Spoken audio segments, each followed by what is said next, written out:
Rogue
just subscribed for 3 months.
Well, here we are once again.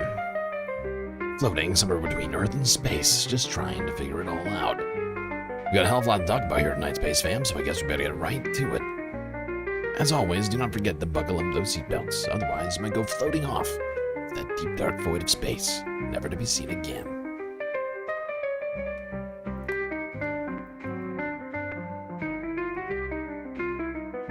Space Fams!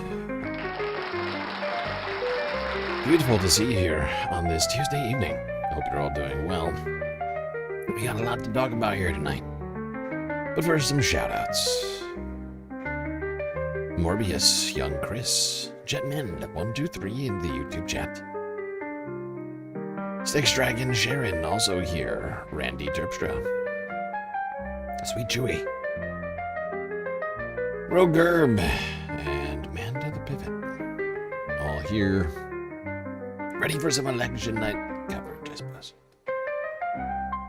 Yes, indeed, election results coming in as we speak right now.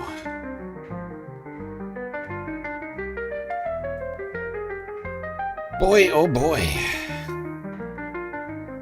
Colorado. What will happen? Boy, oh boy. Well, actually, I know one thing. Milat Kiros winning in the 1st district. Boy, oh boy, oh boy, oh boy. So many things to talk about here today. The reaction to the ground shifting beneath the feet of Democrats. Supreme Court decisions. Trump's America 250 debacle continuing to get worse.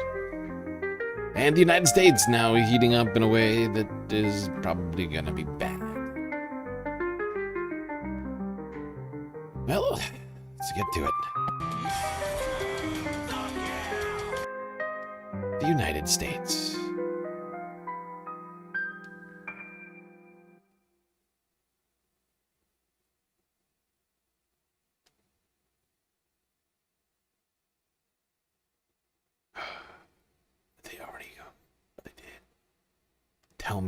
Tell me they already did it. Okay, no, never for a second I thought this was... Okay. They're still alive over here.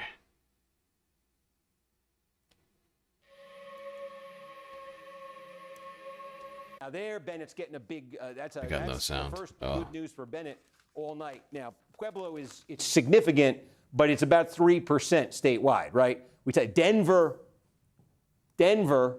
where Weiser's up 30 points, is 20% of the vote statewide. Pueblo County, where Bennett's up 27, is 3% or so of the vote statewide in this primary. Okay, take a look. We were taking you through the ski country counties, Steamboat Springs. Okay, again, I think you kind of would expect Bennett to be doing a little bit better in these. He is there, not in Eagle County, however.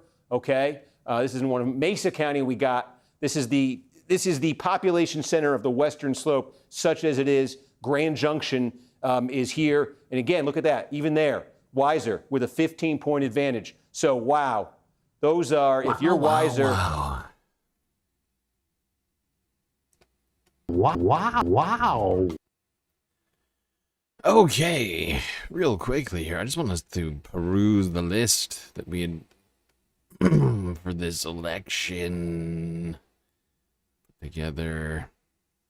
Milat Kiros is the person we want to win the 1st. Now, everybody else here, technically not a socialist. Some of them I wouldn't even necessarily call leftist, but I went through and as best as I could found the candidates I thought would perhaps be the best to win in these races.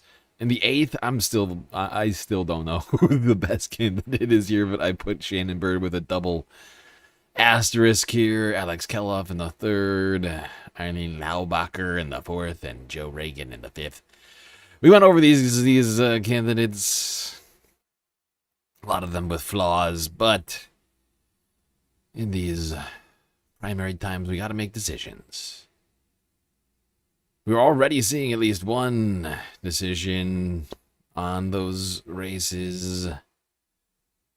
In the 2nd, 6th, and 7th, there were no challengers, so those are not important. But in the 4th district, it looks like The candidate that was challenging Eileen Laubacher here, well, there wasn't. She's not an incumbent, but the two in the primary there, the second one that was still in the dropped out. It looks like, and she's going immediately to the general.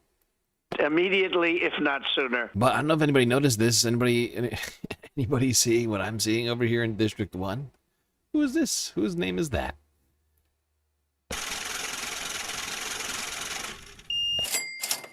Milat Kiros, first district, first place by 2,300 votes, 2.5 percentage points right now.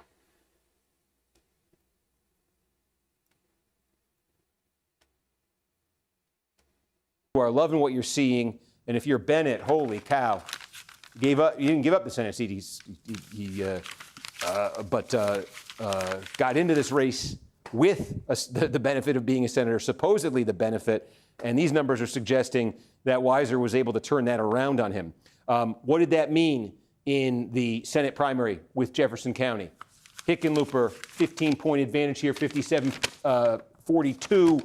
What was the Hickenlooper number here in 2020, right? 60, down 2.5 points off his 2020 number. So it's very consistent with Hickenlooper.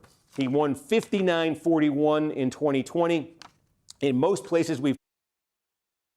Here's a little bit of an update, at least for more what we have here. Keloff, the one that I thought would be best here, currently losing by 5, almost 6,000 votes, with 55% in. Reagan and Killen here in the 5th, no votes here yet, but in the one district where I was like, dude, either of these people could be could be just terrible, just absolutely. I don't know who remembers what I was saying at the time, but Bird, Shannon Bird had more clarity on her policies on her website, but the clarity that was provided there was terrible. Where Manny Rutinel, or I can't remember his first name. I think it was Manny. It's rather vague policy-wise, but I was like, I was really struggling with who to follow, but it looks like people did not like the clarity given by Shannon Bird here. And to be fair, some of those policies sucked ass. And I'm sure people in Colorado have somehow had more insight on this than I did. But I was really struggling on that race, so I really don't care who wins in that one all that much, even a little bit, really. He's down a couple points from that, right? And if you extrapolate that, and that continues to be the trend, that would still have him, with a 56, 57% of the vote statewide. We're not seeing anything in these numbers that's at odds with that. Mesa County, where Grand Junction is, right? There we go, another. Sizable place, 62. Why are you just talking about the Senate race? To have another term? The answer to that is yes. Hickenlooper will hold off Julie Gonzalez, our decision desk said. Is this all he's going to talk about? They're like allergic to talking about the first district. There it is. There, we found it. Let's see what he's saying about this race. I just want to see what he's fucking saying about this shit. So we may have a couple minutes here. Stupid what else can we talk about? I didn't want to give short shrift to it. I won't go over there now, but just north of here, you're looking at the 8th congressional district. The 8th congressional district is the one where Democrats are having their primary tonight. It's a former state lawmaker and a current state lawmaker. They are both from Adams County, which is super fast growing, just north of Denver.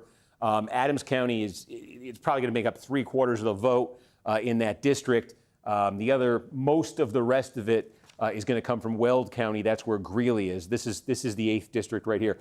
Commerce City. This is Adams County. This is right over the line from Denver, fast growing, and then the district just goes all the way north up into up into Greeley, up into Weld County. There is a little bit of this district that's in Larimer County. None of the districts in Fort Collins. But again, this is super politically competitive turf. So tonight is about setting up a general election matchup you will be hearing a lot about between now and November. Did you see something? Denver should be reporting shortly. Okay, we got an update on that. Yeah, it should be. No, it should be. when Coming should be in. reporting you say those soon. things, I feel they're very knowing. And like there's a thing you want to have a pad. My goodness. It looks to be about 70% of the vote. It's when it comes 70% of the in. vote. Yeah. It's 70% of the. Yeah, You so can they were decide for waiting yourself for the whether election this thing ought to results and then they be just stopped 56. talking about it. The second it came in, they were like, let's not talk about this. I wonder why. Maybe because when the election results came in with 70% of the vote, Milat Kiros was up. They're just like, let's talk about the Senate race. Right. Okay. If that were to end up somewhere like that for Hickenlooper, what would that say? I leave that to you, but those are the dynamics that people are going to try to be discussing after this one. Go back to the governor's race. I keep reading the G as a 6. That is what is happening. Back to the governor's race here, and again, the other senator, the state's other Democratic senator, Michael Bennet here in big trouble in this primary. And I think we were just starting to say the big problem for him, besides the fact he's down, is the places that have the most votes in a Democratic primary. They are Weiser blue here. Denver, an absolute blowout here for Weiser over Bennett. And if that late counted vote, we're talking about it in the House race, we're talking about it in the Senate race. If that late counted vote is friendly to Weiser and not Bennett. How long do you figure they can talk about this race for? Again, I think the interesting thing here, Weiser tried to establish himself to the left of Bennett, sort of as a progressive, but it's also that element of running against the sort of the Washington wing of the Democratic Party. You know, Bennett had been there for a while, in the Senate, and Weiser was trying to turn that against him. You know, when we every time we take an. Okay, that's enough from Kornacki. I'll keep you all apprised of what's happening in these races. I've got them in front of me. Let's talk about the panic. Seems to be setting in over this particular race with a guy you might be familiar with. I get the sneaking suspicion you might know this guy. Tucson Parker. Yeah. Every single day for the past week, the average age of voters has gone down dramatically. As in, a lot of the more progressive voters, they tend to vote later, which is why if you see a red mirage style situation like we saw with the Spencer Pratt as opposed to Nithya Raman, you are most likely going to see something similar here in Colorado as well. If Polsko's and Mela's in the lead, it's over. I mean, every channel will project her as the winner.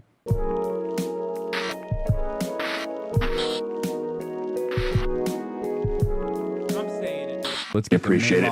Kiros. Panic as far left socialist challenges Dem incumbent in the Colorado primary. That's why we're here, ladies and gentlemen. You already know, okay? You already know. Fox News is freaking out. So are establishment Democrats. Also happening today, Democrat socialist Milat Kiros taking on Colorado's most senior member of Congress, Diana DeJette, in the Democratic primary there. And Democrats are worried about another far left upset, with one House member saying, quote, no. I think it's quite likely DeJette will lose. Democratic leadership that ignores the... That's too fars. Can you imagine? Omega 5 Tar just cheered 100 bits. Can Fuck the you establishment. imagine? Not just far left. Not just one far. That's two fars. Count the fars. That's a lot of fars. You can't. It's almost incomprehensible. How left can you get? Senior member of Congress, Diana DeJette, in the Democratic primary there. And Democrats are worried about another far left upset, with one House member saying, quote, I think it's quite likely DeJette will lose. Democratic leadership that ignores this does so at its own peril. Here's Dude. Hakeem Jeffries came out and said Diana DeGette has had a long and extensive career. Hakeem Jeffries literally talked about Diana DeGette yesterday like her campaign was over. Like it was over. Diana DeGette, more like Diana DeGone. Yeah. Bro spoke like she died. And the thing is, for Diana, I will say this. She's been in power and has failed to deliver for Colorado 1 for 3 decades. She won that seat when Melak Quiros was born. Okay? Like, the honorable thing to do is to basically resign. It's so ridiculous. Like, what are you trying to prove at that point? I'm sorry. Even if you were an incredible fighter for progressive causes, if you were a champion of progressive causes, it's like, what are we doing? But she was not. Right? Doubling down. But remember, this race is not wrapped up yet, okay? We still got to push. We still have to push, okay? We have to do everything in our power. We have to smile and dial. We have to continue phone banking. Phone banks are happening throughout the day. You can dial in from anywhere in the nation, okay? Remember that. Yeah, it was beautiful to see that Hassan was working hard over here to get Milat elected over on the Piker broadcast. The most effective way to combat against the barrage of misinformation and heinous smears that Melak Quiros has withstood throughout this entire campaign. The radical movement. It's a dirty game. We were enforcing our borders long before ICE existed, and we'll do it. Yeah, I mean, she literally had campaign events canceled by event spaces after being accused of being a neo-Nazi. And if she wins here, it will be incredibly redeeming, I think. Long after ICE existed. Voters are voting across this country for leadership that is unbought and unafraid to stand up to the billionaires and the corporations that have kept our prices high, that have been burning our planet and profiting from genocide. I believe what we're talking about here is attacks that are taking place on the Jewish community as a result of the actions that are taking place in Palestine. Joining us now to react, senior writer for the Washington Examiner and Fox News contributor Joe Concha. Joe, good morning to you. So we have a new name we're talking about today, and Melak Quiros, who's running in Colorado's very liberal 1st congressional district, and she believes in all the standard socialist things, abolish ICE and Medicare for all, but she also declined to call the firebombing of Jews in Boulder, Colorado, an act of anti-Semitism because she doesn't know what was in the heart of the perpetrator. You know what's crazy about this, by the way? They're hitting her with what they would hit me with. Okay, they're hitting her now individually instead of like tying her to me in some way, shape, or form. They're doing the same thing to her. They're like purposely misunderstanding the point that she was addressing. They're purposely misunderstanding the point that she was addressing to like hammer her over the head with this ridiculous nonsense to try to present her as a anti-Semite. It's nasty. And when asked, she agreed that a 9/11 was the inevitable consequence of American foreign policy. There is very little polling when it comes. You know what's funny about this? Robert Kagan, the godfather of the neocon movement, has also agreed with that statement because it's true. She's just acknowledging events that have unfolded. I'm sorry. You are trying to put the toothpaste back in the goddamn tube. That's it. Comes to this race, but if she does win, this would be a major victory for the socialist movement in this country. I mean, think about what you just described there, Carly, as far as that firebombing in her district, saying that she doesn't know what's in the heart of the person who killed people. I mean, who cares what's in that person's heart? That person needs to go to jail, and yet here we have another foreign-born, anti-American candidate who... Wow, listen to the blatant racism coming out of Fox News. The foreign-born. Oh, disgusting and foreign-born. Listen to the hate coming out of the vitriol and hatred coming from Fox News. Here we have another... From dudes whose lips look like buttholes. What the fuck is going on with this dude's lips? Foreign-born, anti-American... They cover those things in Vaseline or what? The fuck is going on there? candidate who will win in this district. I mean, you look at any polling that's coming out of there. I mean, this could be easily a double-digit victory for Malak-Kiros. And we're seeing this now trend happening in New York City. We just saw it last week. 3 Democrat socialists, which again is the biggest oxymoron ever to put Democrat and socialist in the same sentence as far as democracy and socialism existing peacefully. Then we also have, obviously, in Seattle, Washington, in Washington, D.C., now Colorado, which used to be a purple state. Now, obviously, it's quite blue, especially in the Denver, Boulder area. This is the trend at this point. But again, if you're a member of the Republican Party and you're running in the midterms in 2026 or running for president in 2028, this is a walking, talking campaign commercial when you look at all of her extreme views that say, once again, that there shouldn't be any. Oh, those extreme views, like people deserve health care. Oh, God, and like we shouldn't be funding a genocide. Oh, it's gonna be you're gonna be able to walk straight into Congress with those kinds of views.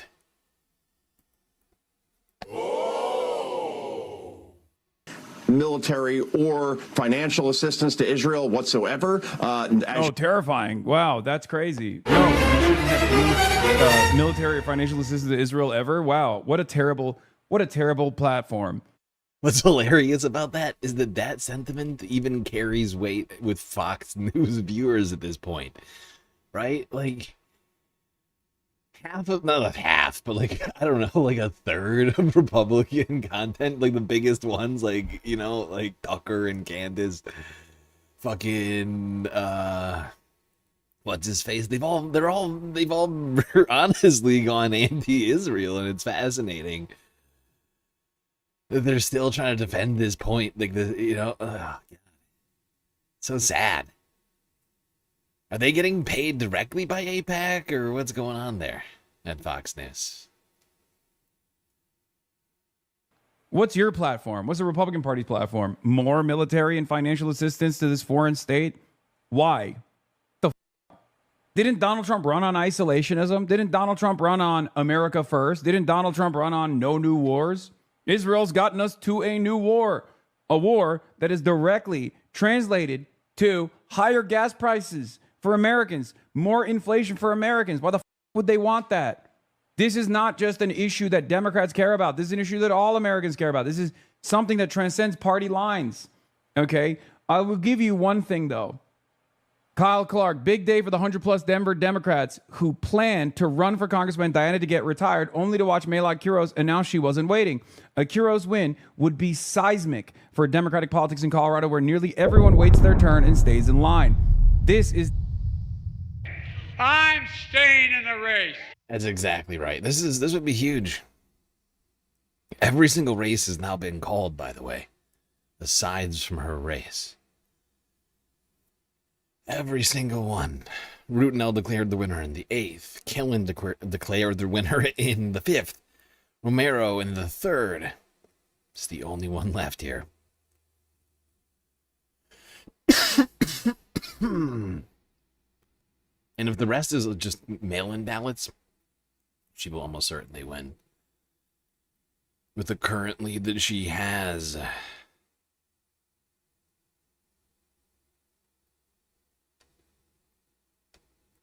What I am going to do now is go over to the alternative, by the way. This is something that actually has been beneficial.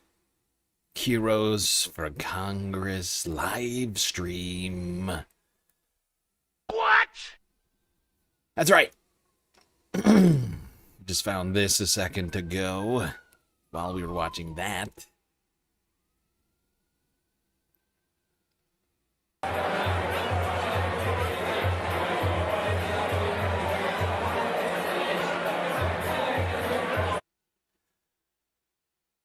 Look at the Bernie cutout.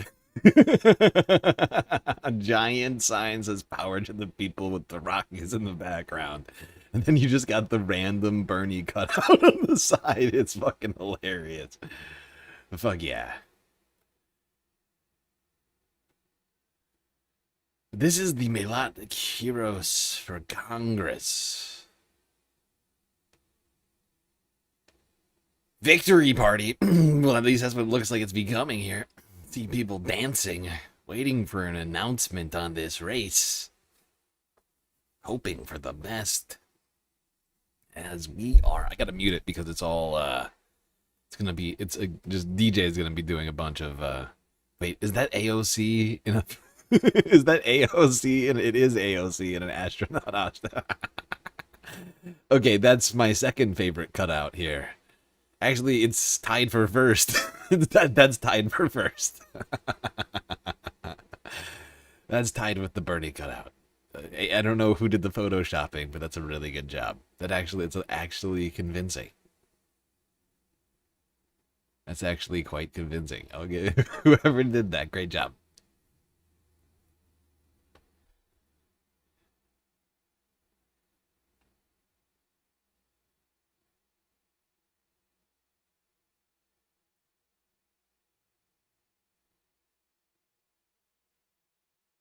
Yeah, fortunately, kind of a volume here.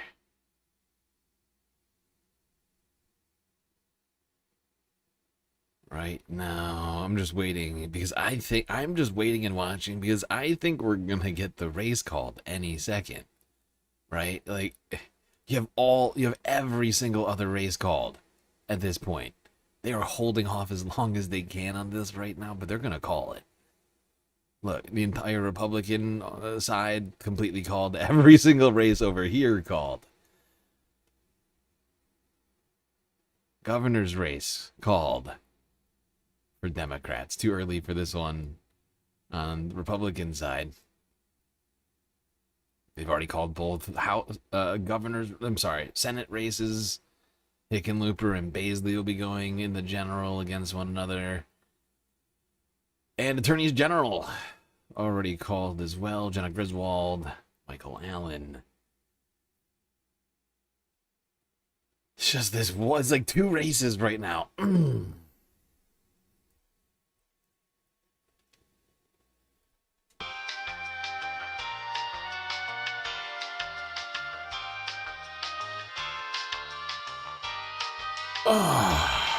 Oh, it's Hassan. Yo, it's Hassan. He's in. Look at that. Hassan just popped up out of nowhere.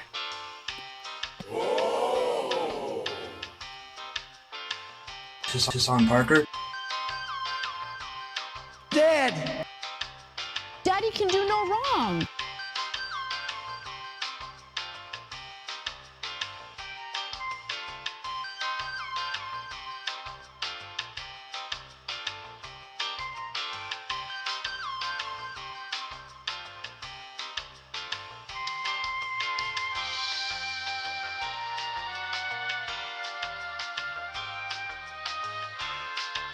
I tried to wait as long as I could so that I could throw this title on here and the thumbnail and hope for the best. Oh, God.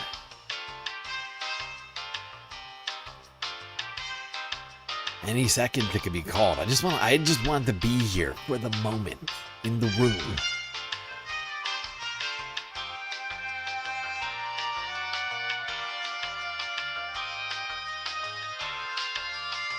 Yeah, I also want to point out that we got no more elections for like a month, aside from Arizona at the end of July. So we got 3 weeks. Give us a lot of time to think about what is coming next, to work on things, to get out the word on candidates. This is the back half. This is sort of a pivotal moment, in my opinion. Sort of signals the back half, the latter third of the primaries.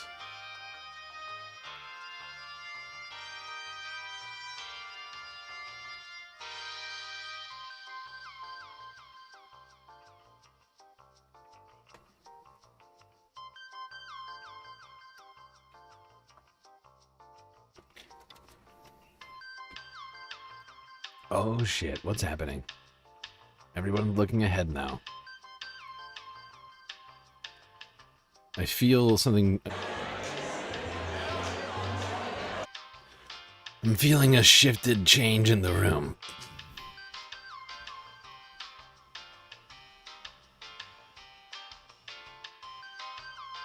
Yep, those are the numbers. Those are the numbers. Actually, we got slightly more updated numbers here. Not sure how that's possible.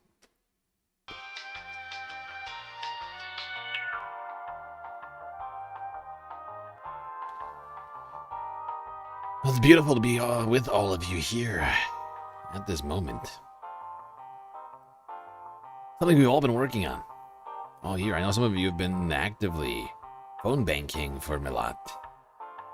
So I gotta say thank you to every single one of you who did that. You may have helped make a difference in this race.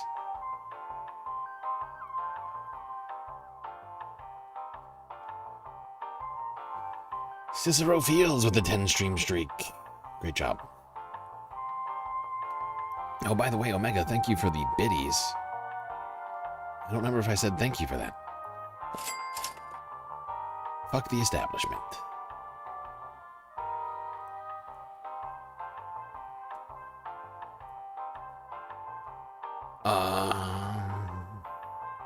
Yeah.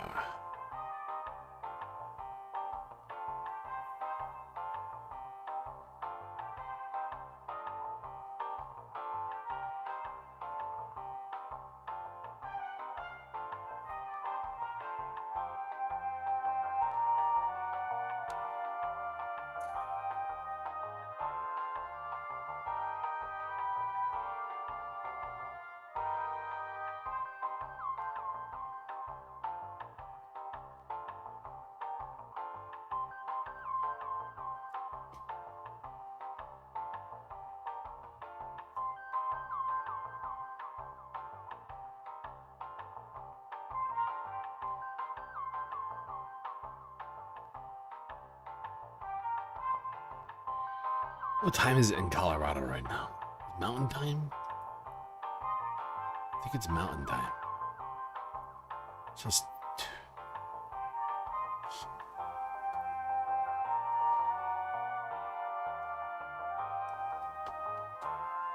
I wonder how long they're going to wait to call this race. I'm just staring at it right now. I wonder what... They haven't seen a single new vote come in. I think they must have counted all of the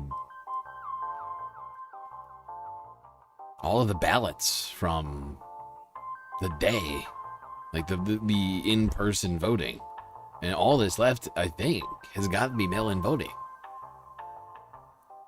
which, as we know, inherently will almost certainly favor Milat Kiros. So I'm just wondering what they are waiting on now.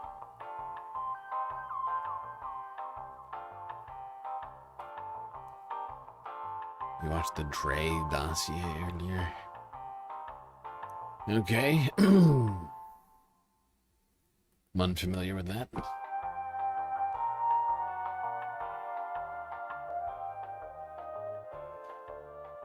feel like you could see the crowd getting more and more excited right now. You can feel the expectant crowd growing more and more excited right now in this tiny live feed cam that we have.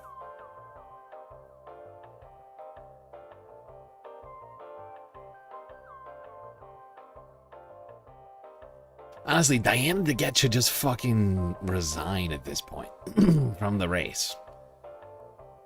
The fact that she's losing at this point is it's pathetic. She's an incumbent. If she couldn't make the case, why does she have to drag it out?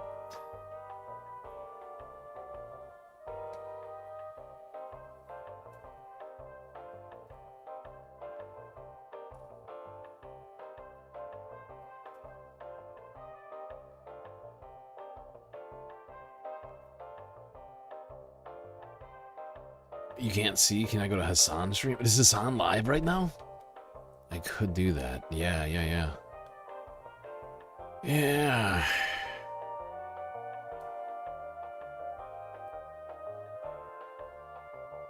Why is this so small? This is the live stream over at the Milat campaign. Heroes campaign.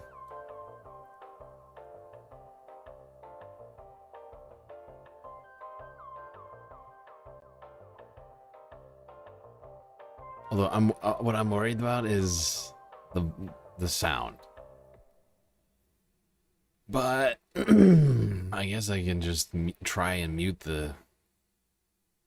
I guess I can try and mute the clip after the fact. So we can hope, or anything you want to share? How was the canvassing? It was great. Also, we do have nice friends. Best in the nation. Wait, DSA Denver, shout out Cation. We were only gonna run 100 of these, but I think we're gonna need 500 of these. So we're gonna do 500 of these hats coming soon. Join DSA Denver. We're gonna need more than 500.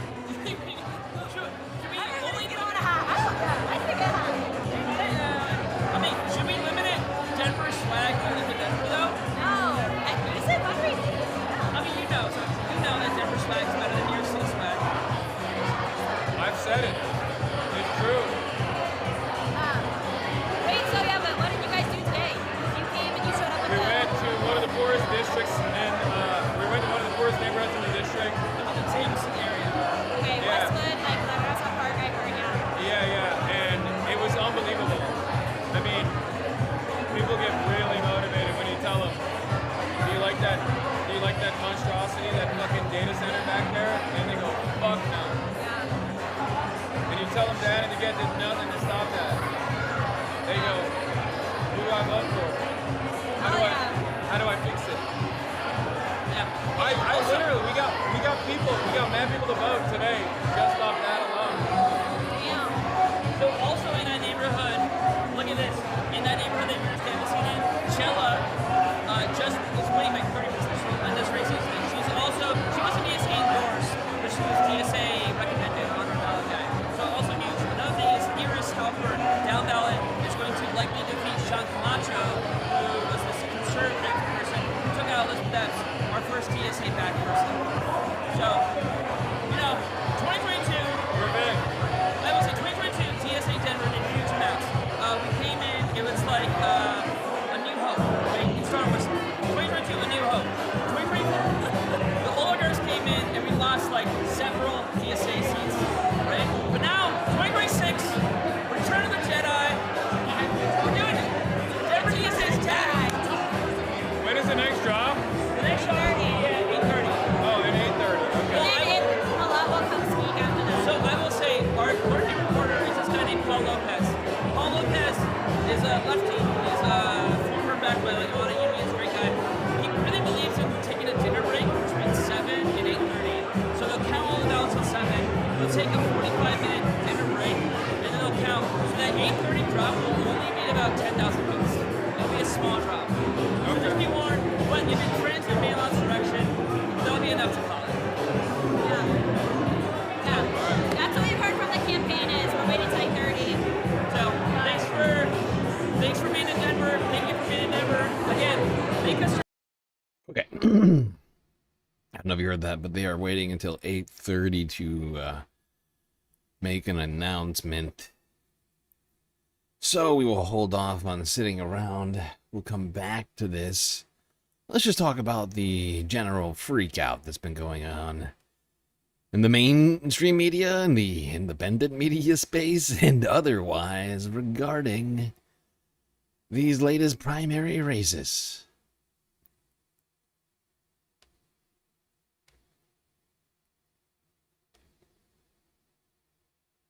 Hold on. I'm just gonna close this window. I don't need this open right now.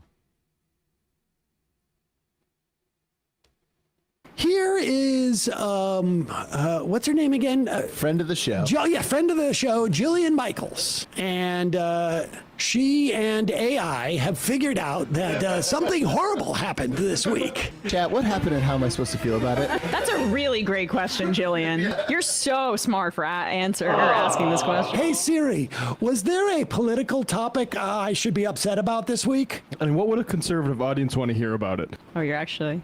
Oh, it doesn't talk to me. It said latest and it's just suggesting I check out Politico. All right, that's it. Let's hear what she has to say. Having said that, somehow this guy has found himself Brad Lander. at the infamous mosque that we have showed you a million times over the last year. Oh, hold on for 1 second. Do we have that clip of Brad Lander? Yeah, but before we get to that clip of Brad Lander, I would just like to just point something out. Kind of weirdo. I mean, I assume she's being hyperbolic here, but a million times they've done a million stories about one mosque. What is your weird obsession with this one mosque, Jillian? You need help. You need help, Jillian. You have a mental health problem.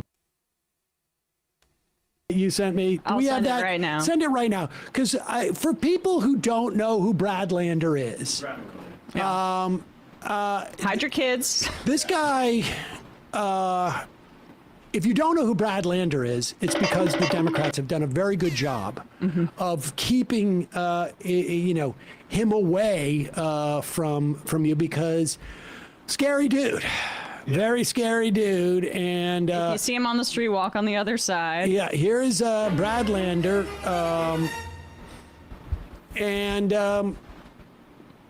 here he is being interviewed on Pix Local Politics. And I heard the last couple of days, I've also heard, do Democrats consider DSA members Democrats? Well, that's really unhelpful, I gotta say, when some more moderate Democratic leaders try to divide or split up the party. I've gone and knocked doors in frontline districts Democratic Congress, like Josh Gottheimer, for example, is the one saying it. I thought it was really unhelpful what Josh Gottheimer said. I thought it was really unhelpful what Jamie Harrison said. This is now time to come together. I'll be out there knocking doors for Democrats much more moderate than I am in frontline districts, whether that's Tom Suozzi Okay, that's or Laura Brad Gillen or Lander. Kate I just wanted Conley you to or- get a taste of this dangerous radical who's so scary. Now, but here's the dark side of Brad Lander. What? He's been to a mosque. The Dami frequents the mosque where they called for death to the infidels by the sword, which, let me clarify for all of you, when we've shown you this clip and you've seen my exceptional alarm, I'm like, there's Mob Donnie and he's at the mosque and he gets down from the podium and they swiftly call for death to the infidels by the sword and he's there. Do you know how many, what's the right word here, political Islamists jumped? Jesus, into how my is it that? comments? How is that the phrase that she lands on? She takes a moment. She doesn't want to go saying anything inflammatory. She sits there for a second thinking with her brain, I assume. And then she's like, political Islamists. Like in the most, like, as serious a tone as I assume that Jillian is capable of mustering. It's like, it's you actually thought about that for a second? You actually, you try to think that one through, make sure you said the right term, and then you say political Islamists? What a fucking psycho this woman is. Jesus Christ. You're so stupid. Yeah. That's the such and such prayer. You are stupid. As though, like, this is just a sacred prayer. It doesn't mean anything. It doesn't mean anything. You are completely numb to the fact that you're routinely praying for death to the infidels, as though it's nothing to be alarmed about, as though it's just this institution of the religion to routinely call for death to non-believers by the sword, and you wonder why so many of us are concerned about political Islam. All right, that pause is it for not a second. a healthy idea. My favorite thing is the by the sword thing. How? Yeah, I mean, but we could do the same thing with the Bible, right? The first one and the second one, the old and new, right? I mean, there's all sorts of stonings, you know, just killing people for being bad, you know, for doing sins and stuff. Oh, kill them. They did a sin. Women as property, you know, incestuous relationships. I mean, do we even have time? Honestly, we don't. But we could go down the list on both Bibles. Honestly, all of the Abrahamic religions have some real fucked up stuff in them. Go read them. They're all bad. If you just interpret, if you don't leave anything out, because you have some sort of weird obsession with a particular book, you know, you'll realize it. It doesn't take long. They're basically all A, the same book, and B, have basically the same prescriptions, atrocities wise, for a whole host of issues. Pause it for a second. A healthy idea. My favorite thing is the by the sword thing. How barbaric. Just doing like light Orientalism about it. Yeah, we civilized people in the United States just commit genocide with bombs. Right. She really is the female Dave Rubin. You're right. Because she gets into. You're right. She's too dim. She is too dim to be doing what she's doing. That's exactly right. Yes. The female Dave Rubin. I mean, this woman is dangerous, ladies and gentlemen. A little, yeah. Gotta pay attention here. You've got to pay attention. So this guy, Broadlander, somehow finds himself wandered in, praying in Arabic at this exact mosque. All of the 3 people that Mom Donnie has backed. I love how praying in Arabic. Like, look at her stupid fucking little scared face. Like, oh my God, praying in Arabic. That's a language spoken by, I think, maybe billions. Actually, I'm not sure, but it's at least millions and millions and millions of people across the planet, right? And like, in her mind, just like speaking and or praying in Arabic is evidence of some sort of extremism. This is honestly some straight up racism. Okay, this is Islamophobia. Like, at like a 13 coming from a woman who behaves more like a 13-year-old girl, but like a racist 13-year-old girl. Somehow, or on video, at the podium, praying in Arabic at that exact mosque. Lam yalid wa lam yulad wa lam yakul lahu kufuwan ahad. Fletch, tell people a little bit about that particular mosque, please. Oh God, where's Jesse Waters? The Bolsheviks are coming. Mosque has hosted the Muslim American Society many times, and in one of the times they were hosting a fundraiser there. During that fundraiser, vendors were peddling keychains, stickers, pins in support of Hamas, Hezbollah, and the popular Front of the Liberation of Palestine. But not just that. Other items at this event, called Thrift for Sudan, featured images of late terrorist leaders. But that's not even all. Look at her face. Oh, she can't handle it. Oh God. Oh God. Oh, Jillian is really upset. So despondent. Death to the This is hurting her. Oh my God, merchandise. Oh God, it's merchandise and it's disturbing. I've never been more disturbed by merchandise in my life. Can we keep going, please? I want to see how she reacts. I don't know how she's going to make it through this segment. She's like so pained by, Oh my God, what Brad just said. Right. Okay. Why don't we jump into Chevalier? If Brad isn't scary enough. Yeah, if that didn't do it. If that didn't do it. So much more extreme than Brad. She is on autopilot over here. Look at her. She's got this glazed look in her eye. Like, she's like, I don't think she she's capable. Like we talked about this earlier over her other with the meltdown, the AI debate with Sam. It's incredible to me that she's still going after that, but she hasn't given up on using AI for absolutely everything. But rather than just being mocked by the entire internet for it, she has her assistant or whatever copy paste stuff, go and actually do this, go through these all of this garbage and then just read it out for her while she sits there going, oh, and grimacing. It's the most low effort podcast I've ever seen. Just to list a few things, she has called for abolishing police, prisons, and borders. She said the means ending policing, full stop, period. No more police at all, ever. She has retweeted posts saying, yes, literally abolish the border, and all deportation is wrong. She has called the United States a effing disgrace. Oh, God. Referred to the U.S. as occupied Native American land, and has joked about wiping her dirty hands on the American flag. Oh my. She wrote favorably about seizing the means of production and all properties from landlords, nationalizing utilities and pharmaceutical companies.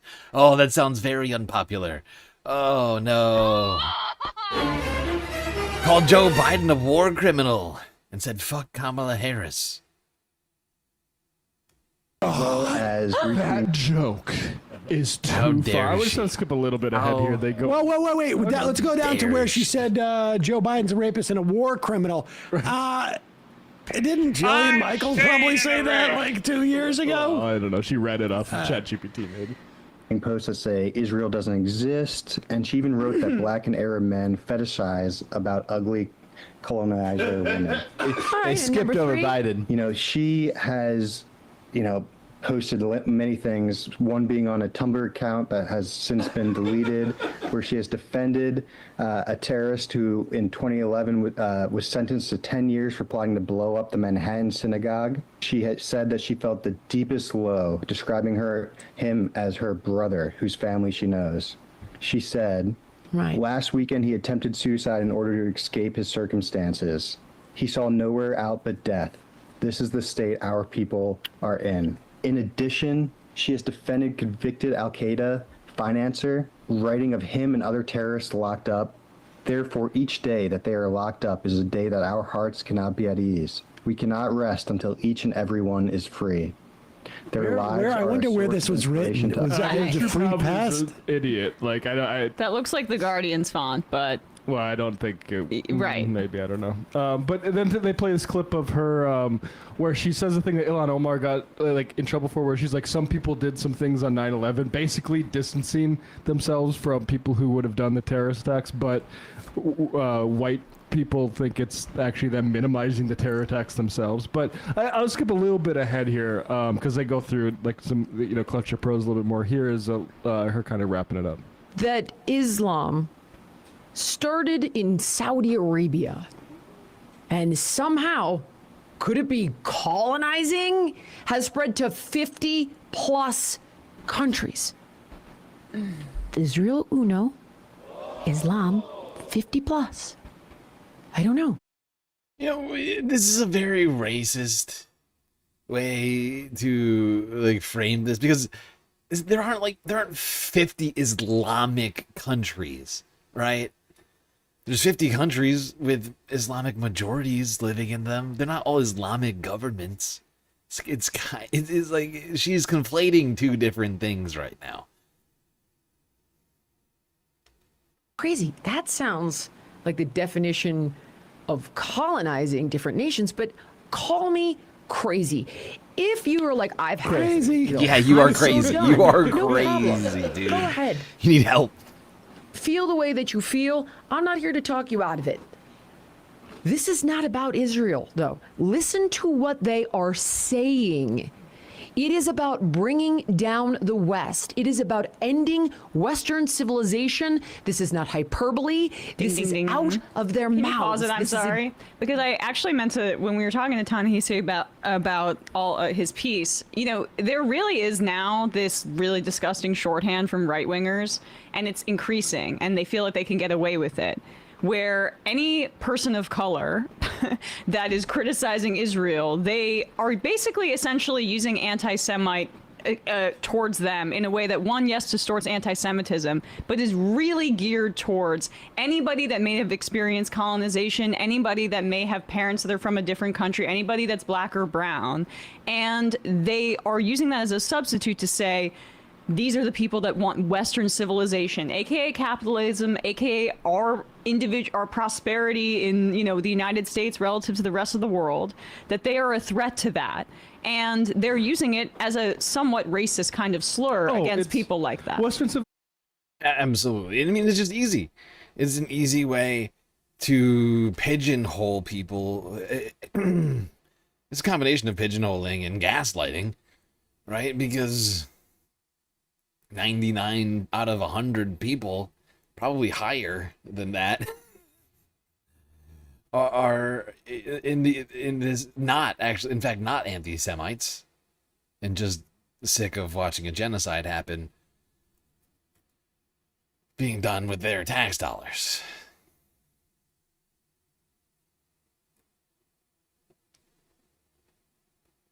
Sick of feeling every day like they're supporting it because their elected representatives continue to vote for it.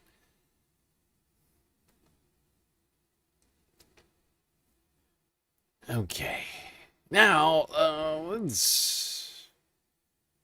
let's go here to ABC News. We're still waiting. I'm still watching. Hassan's been cornered by a young woman with a drink. I'm watching. They haven't called the race yet in District 1. However,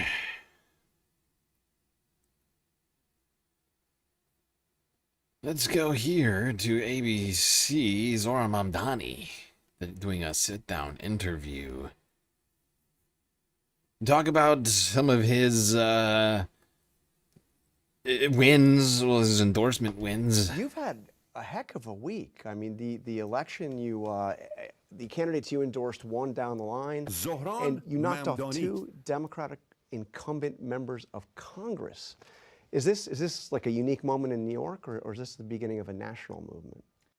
I think we are seeing a hunger that is not just felt by New Yorkers, but frankly by Americans from coast to coast for a new kind of politics, one that puts working people at the heart of it.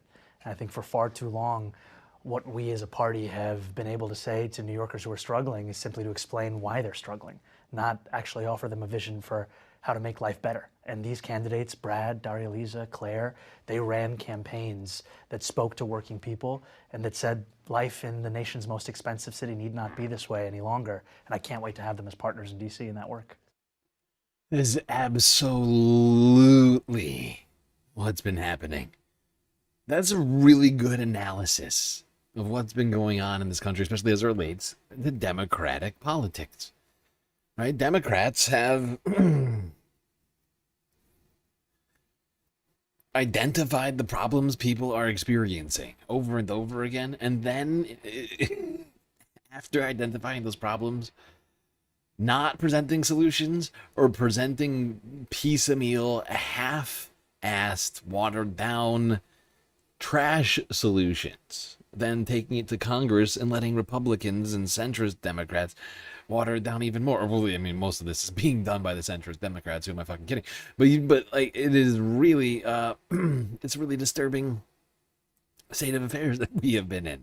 Where like our elected representatives, at least the ones that we were expecting to do something about this, have been like constantly pointing out all the problems, and then never actually presenting solutions to those problems. And people are sick of that.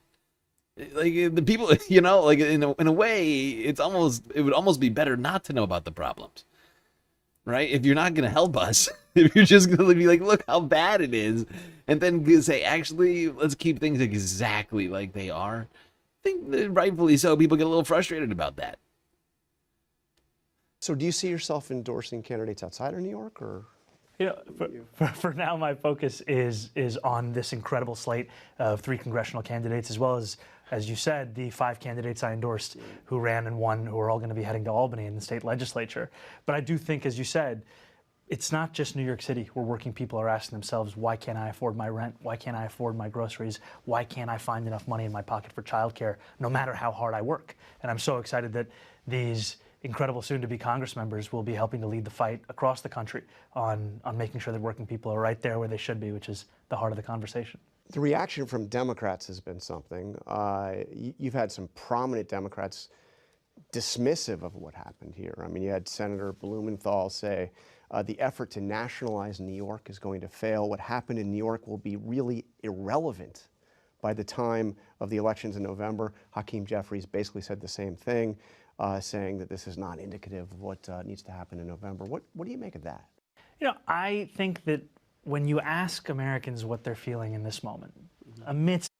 Yeah, before Zoran gets into this, you know, Hakeem Jeffries, Blumenthal, like all these guys, like saying this kind of stuff, they're basically Trump supporters.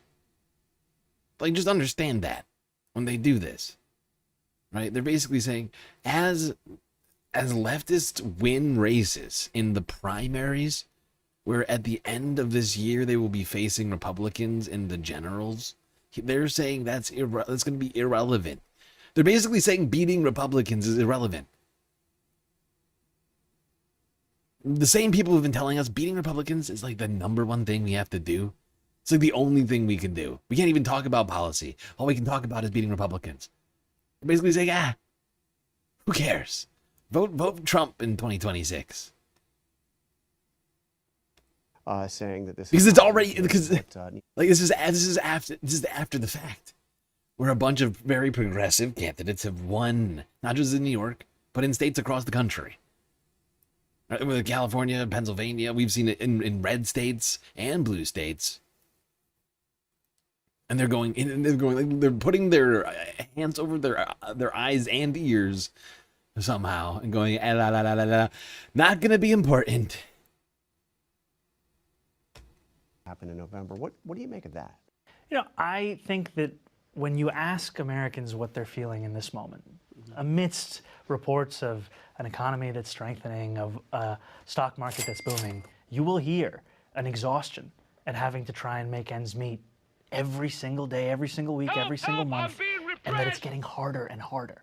And so a message of fighting for working people, we don't have to nationalize that message. That is a national message. It's a national crisis. And for far too long, all we've had to say as a party is opposition to the current administration. What do we have to say beyond that? And what these candidates offer is a vision that extends beyond the midterms, it extends beyond 2028. It speaks to what makes so many of us proud to be Democrats. It speaks to a vision that goes back to a New Deal understanding of what working people deserve. And I'll tell you that for too long, that kind of politics, you can only find it in history books, and we need to bring it back to the present day. And you're hearing some not just dismissive, though. There's resentment. And this is from fellow Democrats who think that this could jeopardize Democratic chances in the fall. I mean, you've got Josh Gottheimer, a Democratic member of Congress, says, many of us believe, as do I, if you're a socialist, you are not a Democrat. And in fact, they put out a manifesto today. I don't know, have you seen this thing? Sounds pretty socialist to me. It's not a communist manifesto. These people are so butthurt. They're coping so hard over this shit because they know that we're coming for them. We're coming for their power and their access because they have failed and democracy is happening. You know what makes a Democrat? It's somebody who wins in a Democratic fucking primary. That's all that makes a Democrat. It's somebody who's registered a Democrat, right? Who votes in Democratic primaries. And or when it comes to candidates, runs in Democrat. You don't even have to win, okay? like you technically you're a Democrat, okay? Like these people have been saying for so long, we need to open the tent. We need a wide, broad tent. We need to hug Republicans like Liz Cheney, right? Anything is a Democrat, right? It's wherever the party is at the given time. If you want to talk about like the broad consensus, right? Let's not forget the Democratic Party has done all sorts of bad stuff in the past, right? There's been a real shift in the Democratic Party, right? At one time, the Democratic Party was pro redlining and segregation party. Okay, so like we could get into the weeds. I mean, technically, the Democrats also created the internment camps, right? We could go down the fucking list on shit, right? Going way back. And the fact is political parties constantly changing. And it seems like the voters don't like where the Democratic Party currently is, and so they're voting in new people. That much is being proven over and over and over again. And the people who are ignoring that or actively denying it are living in an alternate reality that they're creating for themselves, because the blue Tea Party is happening. It's happening right now. Moderate manifesto saying we are capitalist, not socialist. We believe in a growing, fair, and competitive economy, entrepreneurship, ownership. I mean, this is a direct response. They've made it clear to what you did here on Tuesday. Well, I mean, that's great, but what's a party if not its voters? And I'm proud to sit in front of you as the mayor of our city, having received more than 1 million votes, a little less than a year ago. And when we're talking about these incredible congressional candidates, they won their races, and they won their races with a vision of what politics should be, and one that actually speaks to working people. And for a lot of people who ask themselves, what does democratic socialism mean? And you can tell them the answer at a theoretical level. It's the choice to extend democracy from the ballot box the rest of their lives. But in terms of what it means over these last 7 months, we've seen a city with democratic socialist principles at the heart of it within our administration.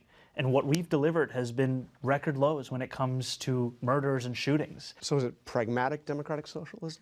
I think democratic socialism at the heart is pragmatic, because if we cannot deliver for working people, then what is this for? I'm not interested in writing a manifesto or frankly in reading one. I'm interested in delivering, and that's exactly what we've been showing. But they're saying that if you're a socialist, you're not. It is that fucking message that is resonating with everyone. Is that people are being emboldened by this version of politics that Zoran presented, I feel, to some degree, last year, right? Is like, look, we have Democrats who are literally doing nothing. Let me show you something different. Let me show you what it looks like when a Democrat gets to office and does something. You know? And the media is now obsessed with the Democratic Socialist, the brand. Oh, shit. Wait, hold on. Oh, they're calling it, I think. Yo. Yeah.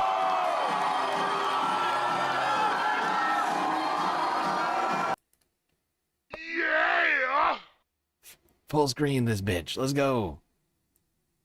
I got no sound. What's happening?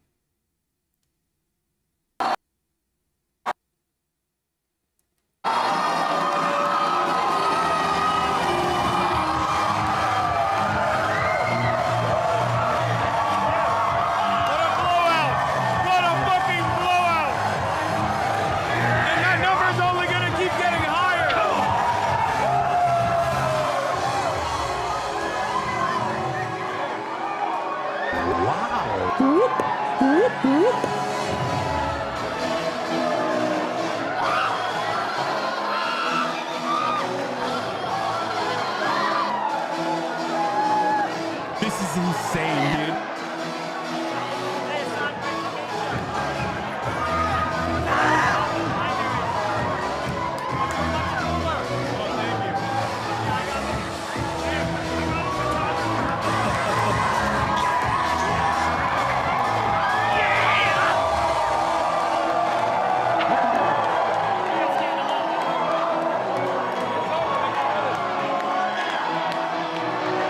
I mean, this woman is dangerous, ladies and gentlemen.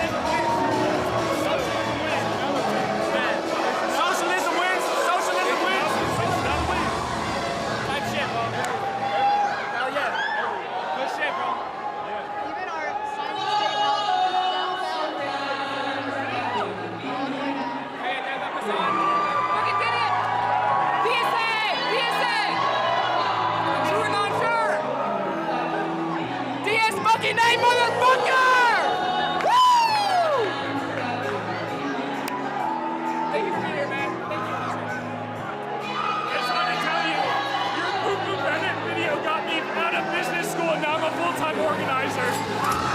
Bro, I'm not joking. At the last post-campus rally that I went to, there were like 5 people who told me that. Poo-poo Bennett is radicalizing. The Poo-poo Bennett video went so viral. The Hassan Business School to organizer pipeline. Shuns, and they watched that video and were like, what am I doing? I wanted to go into oil. And now I work for a nonprofit. You mind if we get a photo?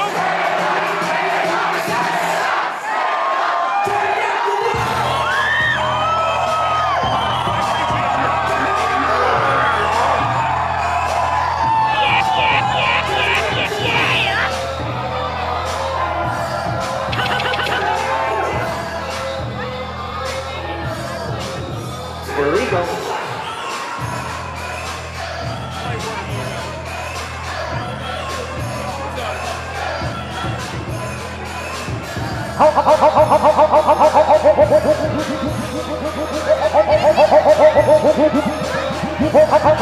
Holy Toledo. A communist.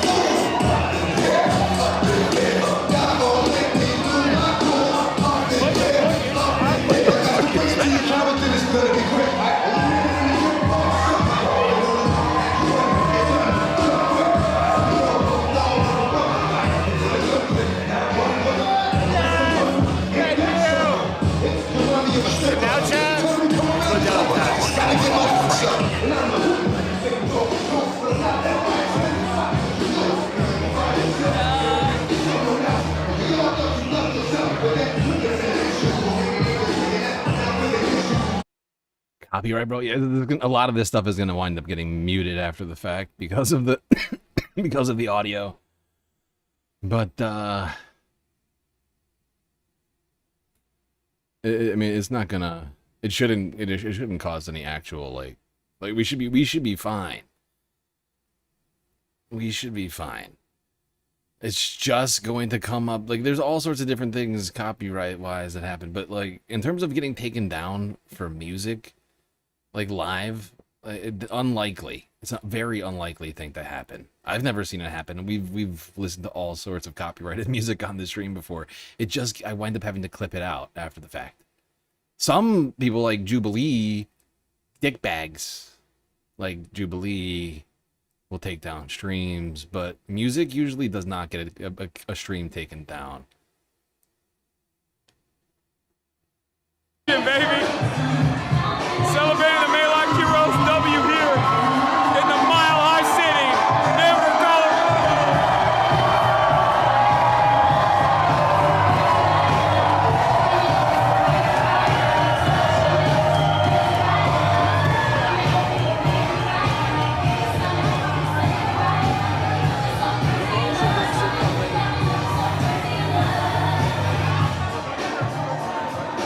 That feels great. Yo, you want to try it? You want to get a hit? You want to get a hit?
Okay, hold on. Sorry to take away from the party, but I just want to remind everybody to Follow on Twitch and subscribe on YouTube if you haven't already. Hit that bell icon and the like button.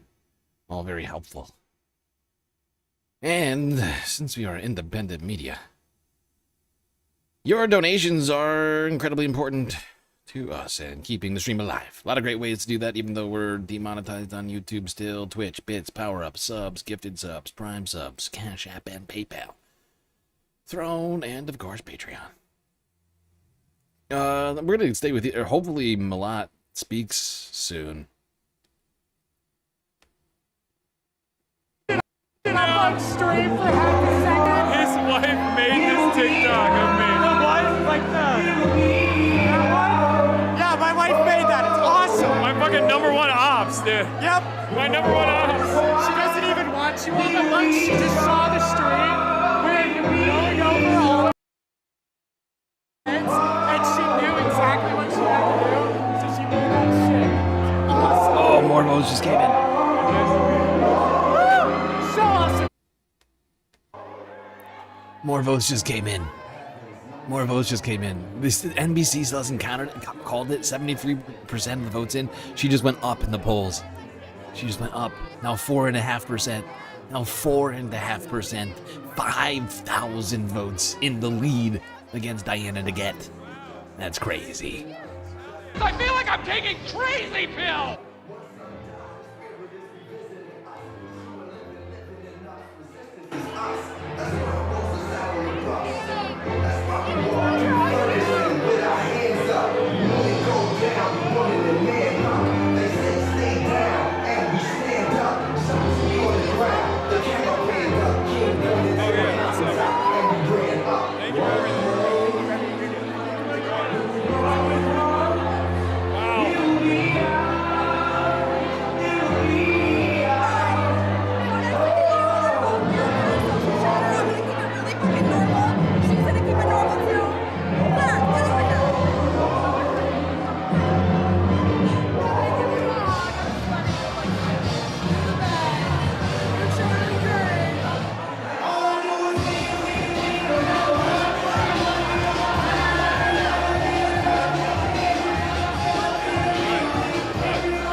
All right, we're going to go back to this.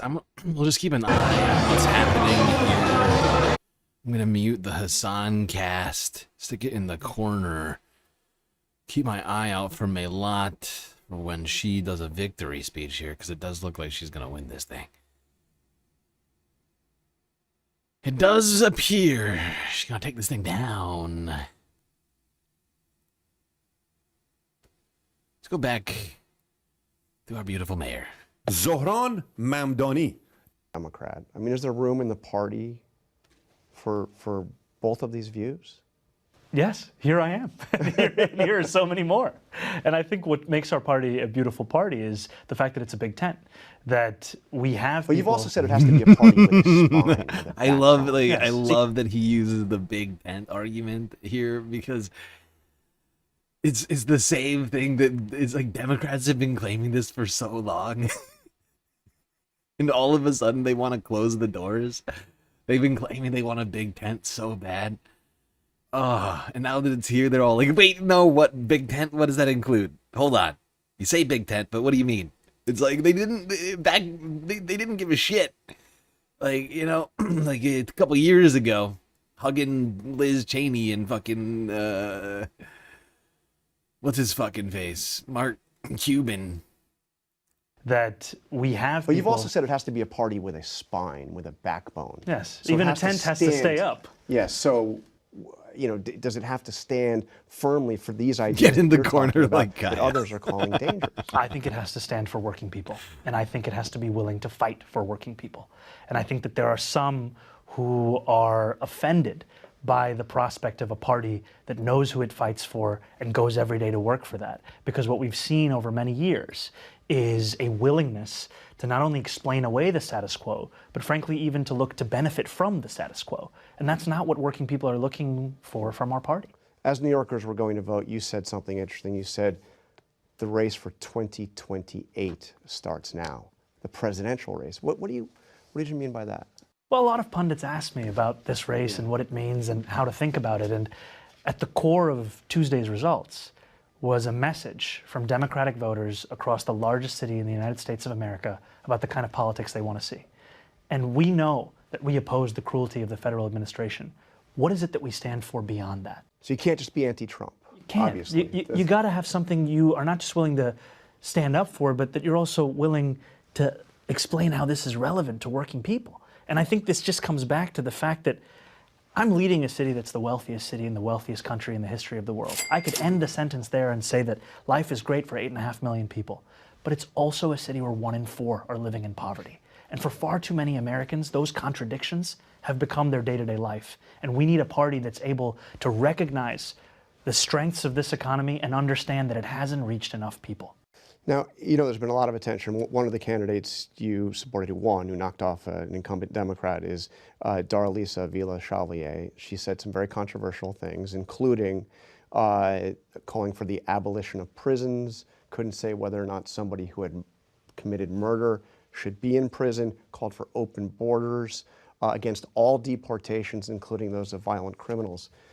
Are those positions that the Democratic Party could win on nationally? I think what the Democratic Party can win on nationally is a focus on working people. And I think that what I saw from Darlisa when I would walk the streets of her district was a focus on what she describes as a politics of life. She would talk about how we have to invest in babies, not bombs. She's now going to represent what is one of the poorest districts in the United States of America. And what people in that district are exhausted by is a politics that has justified the spending of tens of billions of dollars in killing civilians overseas while working people are struggling just to do the basics. But how does abolishing prisons or having open borders fit into that? I mean, do you see how those are ideas that a lot of your Democrats that are warning about what happened here say are toxic? Most of America won't go along with it, are bad ideas. They're dangerous ideas. I think what the focus of her race was, what the focus of her candidacy was about the struggle that working people are facing. And I think that we can have disagreements on policy positions. What we have to agree on is what are we fighting for and who are we fighting for? She showed that in her race, and I think that many people will come to appreciate that in her leadership to come. So we can disagree on something as basic as whether or not there should be prisons? That's not your position. There are prisons, yes. And what we're also showing in this city is that safety is not something that's up for debate. It's something that we're actually delivering on. And I'm proud to be the mayor of a city that currently has the lowest recorded number of murders and shootings in recorded history in New York City.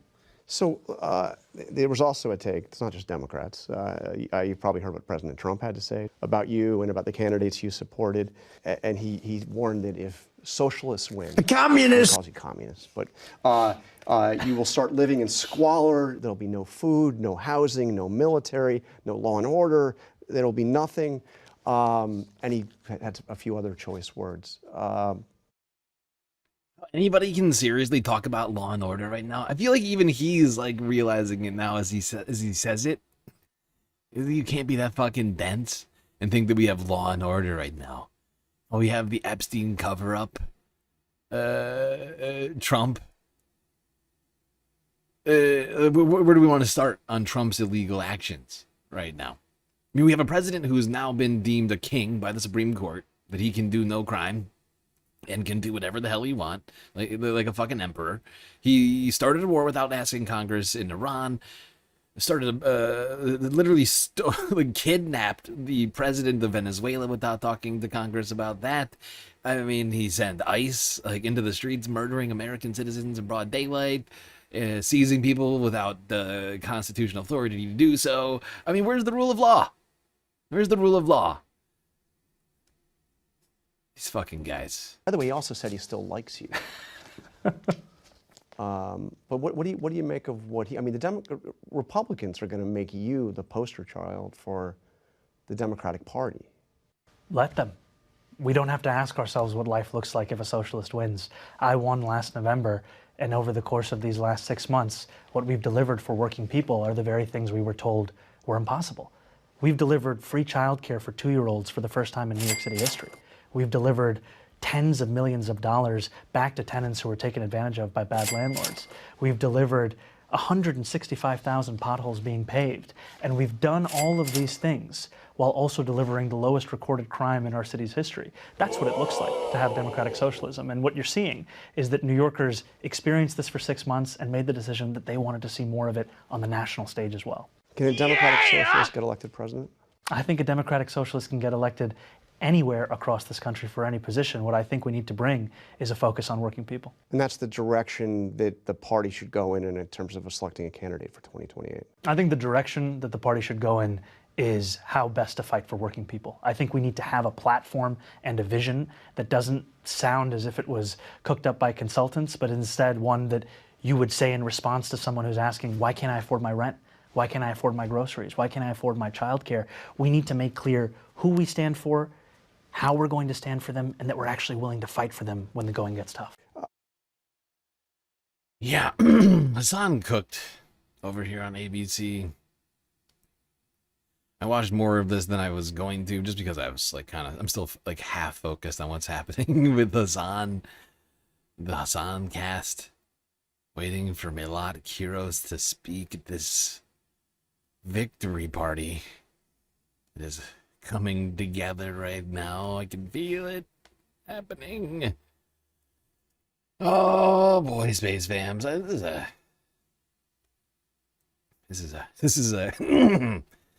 is a nice moment that I think we're having right now. At least I'm feeling it. We are having some big W's across the country. This goes on longer and longer. I feel the better it gets. And I just want to take this opportunity to remind everybody. Too much, man. Oh, snap. From the 6 gifted 5 subscriptions to the community. CJ from the 6. Helping out with the Galactic content goal. 5 sweet gifted subs. Thank you, CJ.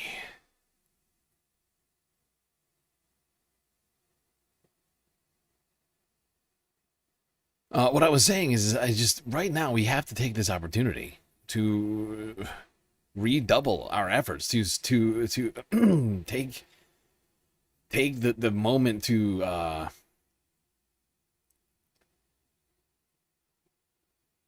because this is, I mean, we have almost a month. We have 3 weeks until the next election, which is in Arizona. I'm fairly certain we can make some things happen in Arizona right now, right, between now and then. Like, but then we have even more. Maybe even more elections, right? We have, after Arizona, which is the 20, we have 3 weeks, right? This is 21st of July. Kansas is in August. Michigan, Missouri, Washington, Virginia, all on the same day. That's all on August 4th. Tennessee, 2 days later. Hawaii, 2 days after that. Minnesota, 3 days after that, along with Connecticut, Vermont, Wisconsin, Alaska, Florida, Wyoming later in August, and then Massachusetts, New Hampshire, Rhode Island, and Delaware in September. That's right, this goes on for that long. So, I mean, we still have time to make change, to back candidates, call, phone bank, door knock, talk to your aunt, your uncle, your whatever, you know. Tell your neighbor's cat about what's available out there. Oh shit, hype train.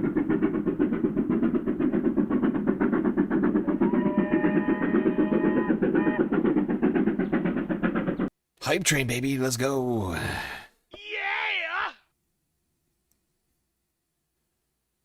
All right, let's keep talking about this shift happening in the Democratic Party. Over at the Majority Report. domestic Oh, lie. it never occurred to me. Interesting. It's just That's crazy enough to interesting. work. Yeah. Hermit_horologist just subscribed for 10 months. Hermit with the resub. Thank you, Hermit. Also, I almost forgot. I think somebody else resubbed, didn't they? Yeah. Columbia Reeking with the resub at 8 months. Somehow I missed that. Sorry, pal.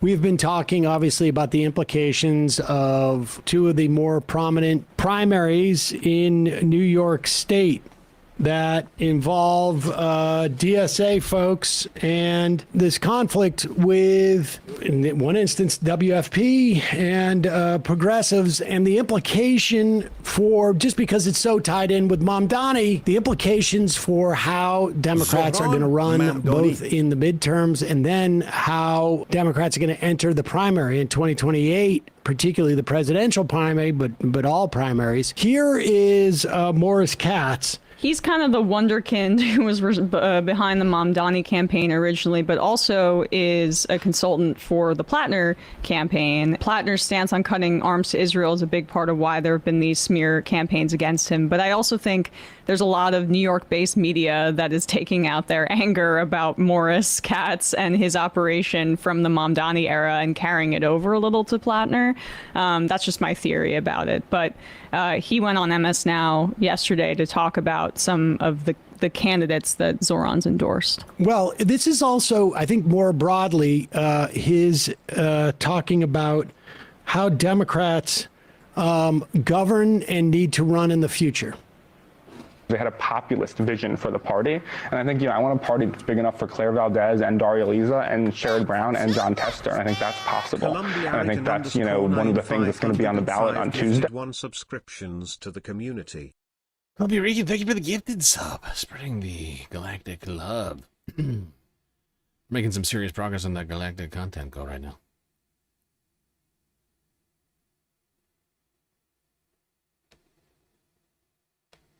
Is can we have this kind of populist vision for a party that will help us win seats, not just in New York, not just improve the quality of life in New York, but win across the country going into 2026? Or are we going to continue to kind of undercut our ability to make a case against Republicans by having Democrats who you can accuse of doing many of the same things, like the Reynoso-Claire race, for example? You have someone, Reynoso, on the show last night, you say all of the right things, but who says he's not going to take real estate money and then does. That undercuts the credibility of a Democrat running in Maine or a Democrat running in Ohio to say, we don't take money from the people hurting you. And I think that we need a coherent message of who our villains are and who we're fighting for. See, this is, I find this really interesting because this is the fundamental, these are the fault lines in the fight within the Democratic Party. It's not, in certain areas of the country, it is a DSA versus WFP or progressives, depending on the district, or DSA versus the establishment. But it's really across the country. The extension of that is specifically an economic populism that addresses that central question, like how are you hurting, and who are the villains in this instance? And that's what ties together, like he said, Tester and Sherrod Brown to Daria Leza, Claire Valdez. And this is the fundamental sort of tie. This is why, when we spoke to AOC and she talked about Pat Ryan, who's up in the 18th district. Pat Ryan is to the right of the DSA on several things. He would never identify as the DSA, but he does have a populist message. And when we talk about building coalitions within the Democratic Party, that is, we all agree, it is not enough to say we build a coalition between corporatists and non-corporatists. That doesn't work. What it has to be is, we have one central tentpole, one central tenet. And then as you get further away from that central tenet on other issues, Maybe it's gun control in you're in a rural state or a rural district. Maybe it's immigration. Immigration. I mean, There's a Dan couple Osborne others. isn't on, like, and Plattner is to the right of me on gun control, and Osborne is to the right of me on immigration. Exactly. But the shared economic populism is so that you have a through line and that Democrats across the country can speak with some authority about these things and not have to answer for somebody who is undercutting it. It is the inverse of what you hear when you're like, we can't have Mamdani win in New York because then every Republican across the country is going to run it. Do you remember that was the talking point? The talking point that Jeffries was using was we can't have Mamdani win in New York because every Republican is going to be running against him. And within 15 minutes, Mamdani had flipped that on its head, and Lisa Stefanik has to be jettisoned into the moon. She can't run anywhere because that was her plan. But Trump did. Mamdani went down, and Trump got charmed by him, and it killed Elise Stefanik's ability to run for governor. 100%. And like the idea of somebody running against Mamdani today is hilarious. Yeah, who's gonna beat Mamdani in New York right now? He's got like historic popularity levels. It's pretty crazy. Hype Train completed level 3 over on Twitch. Thank you everybody for contributing to that. Made some big progress on the Galactic content goal.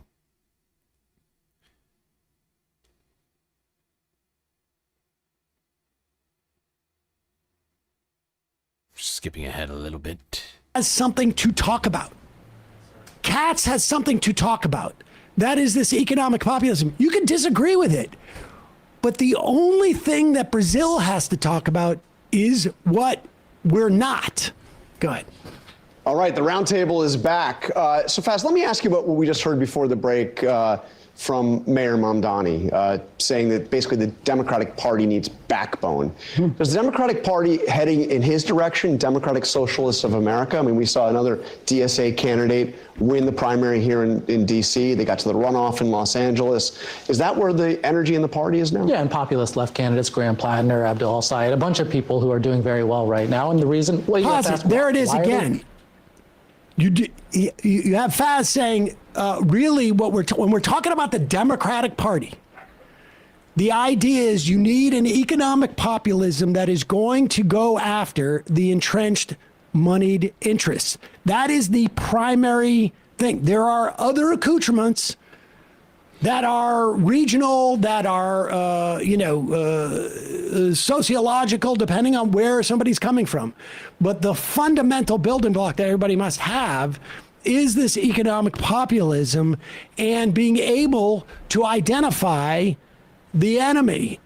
And that enemy, again, the AI, the tech bros, the billionaires, etc.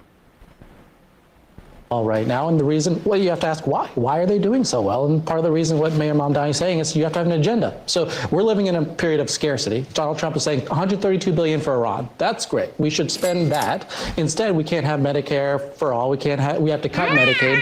Can't have affordable child care in this country. Got to cut food stamps. Can't do anything about decency of raising the minimum wage to a living wage. No, none of those things are possible, according to Trump and according to most conservative, center left and center right politicians, status quoism. And here you have a movement that is building support because it's saying here's an affirmative agenda of a vision that is improving the lives of working class people in this country. But Donna, can that agenda win nationally? Look, the affordability agenda has many voices, and at a time when the Democratic Party is still searching its way out of the 2024 campaign, I feel like every week we're in the coroner's office reviewing another autopsy. It's not just about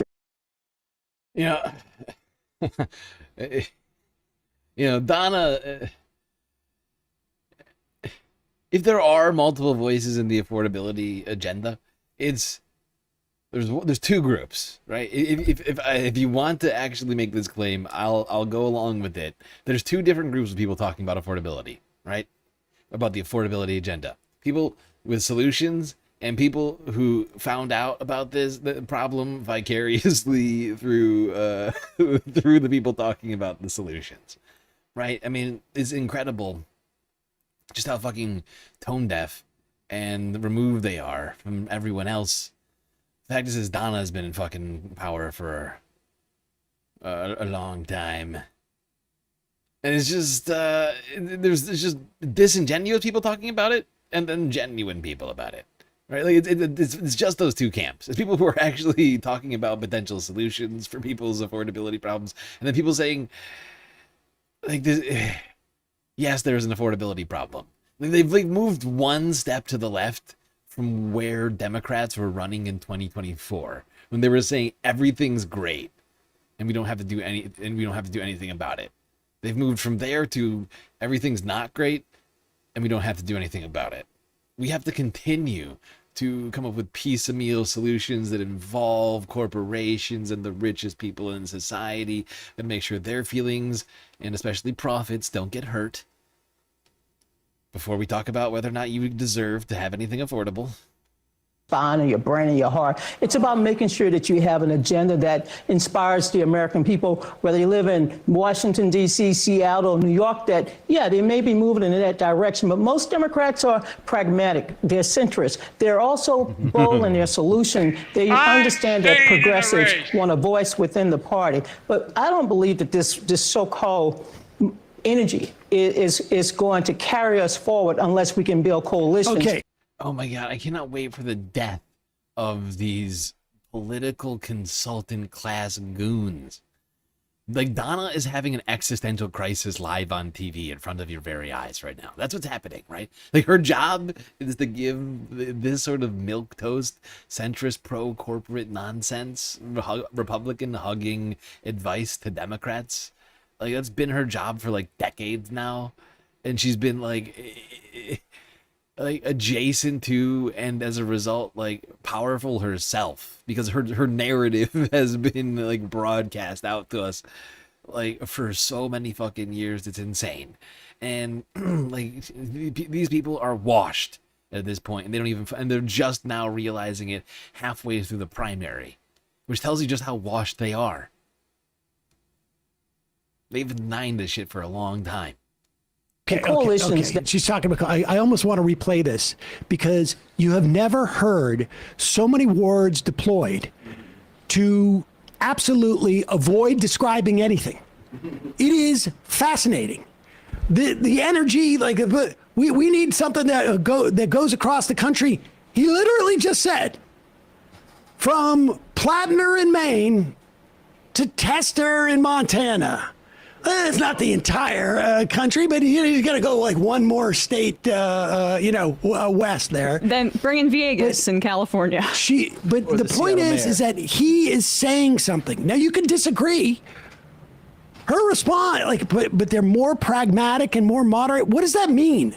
They want less affordability. Some people want things to be affordable, but there are other people who want things to be not affordable. Yeah, there's some group of people who are like, look, if things were too affordable, I'd have a problem with that. You know, if my healthcare cost too little, I'd be worried. You know, if I were spending, too little at the grocery store or on my rent or mortgage or whatever else, that would be disturbing to me. What person is that exactly? Landlords? What exactly is she saying? I want to compromise on affordability. She is not saying anything. Yes. Except for, I don't know, this seems a little weird. And their obsession with trying to de-link Mamdani's rise from the so-called affordability agenda, it's pathetic. The reason this was on their radar wasn't just because Zoran was out there talking in platitudes vaguely about how, like, everything needs to be more affordable. He had specific policy platforms and agenda items that he has delivered on, most of them at this point, that were going to achieve that goal. It's a vision. It's not a buzzword. That's the difference. But they don't want to be they do not want to be hamstrung by a vision. They don't want to be hamstrung by a vision or specific policy. This is the thing, is that she's talking about we need to build a coalition, but she's not saying between whom.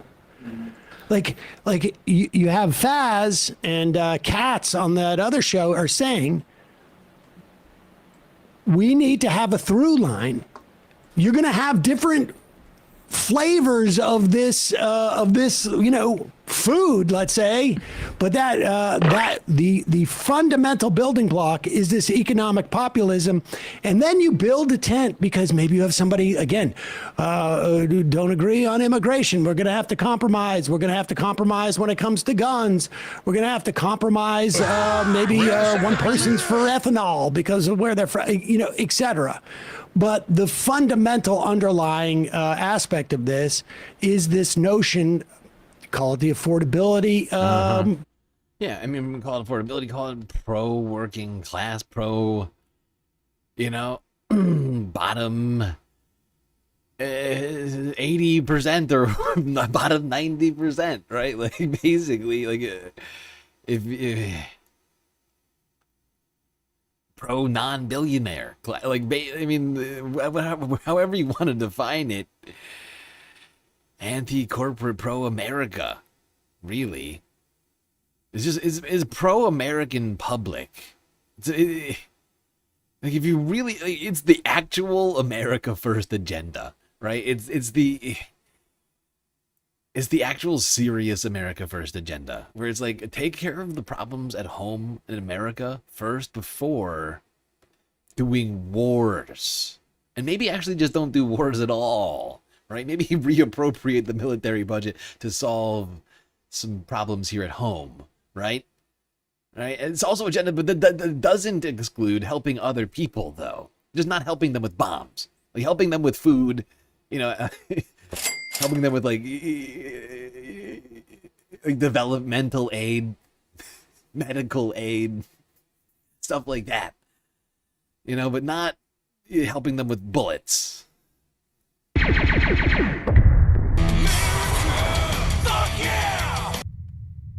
Agenda, you call it, there's a problem, you call it anti-oligarchic, whatever it is. She can't come up with anything. Just go back a little bit and let it play out, because it becomes even more.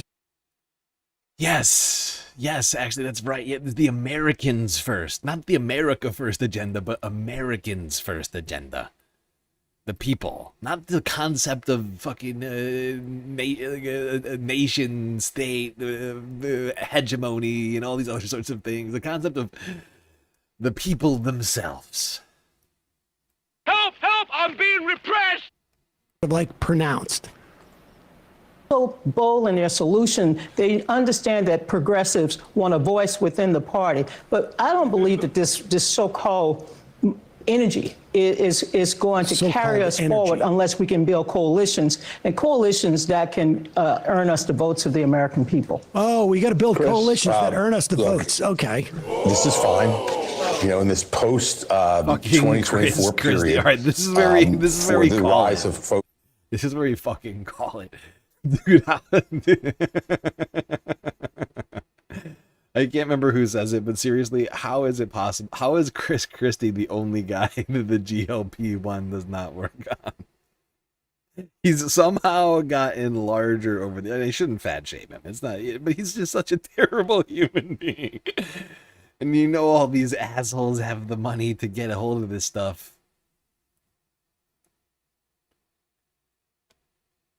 All right, that's enough from Chris. We don't need him.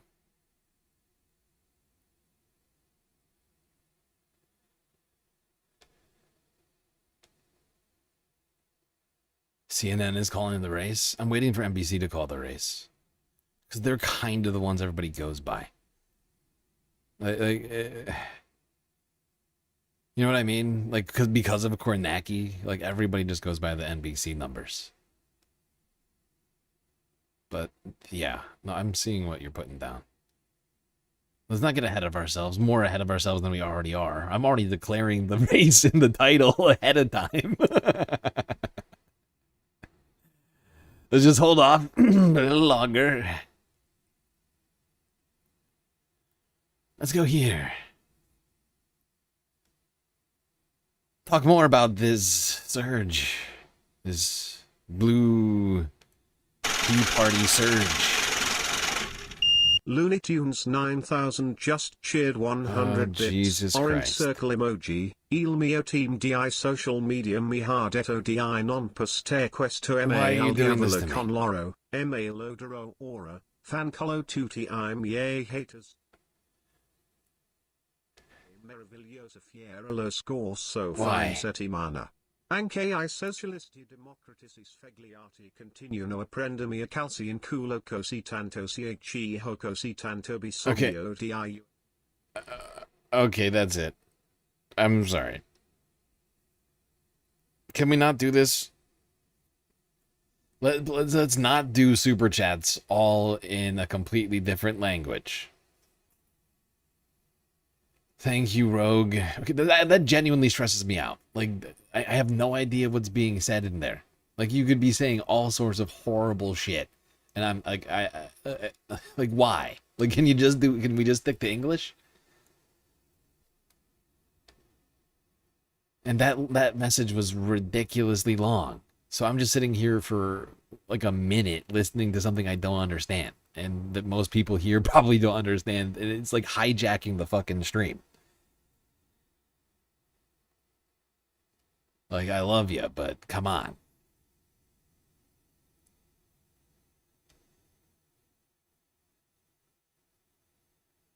Like, you could have just called for the death. You know, like, I mean, like, who, like, I'm just, like, thinking of all sorts of ridiculous things you could have said that I wouldn't know what you said.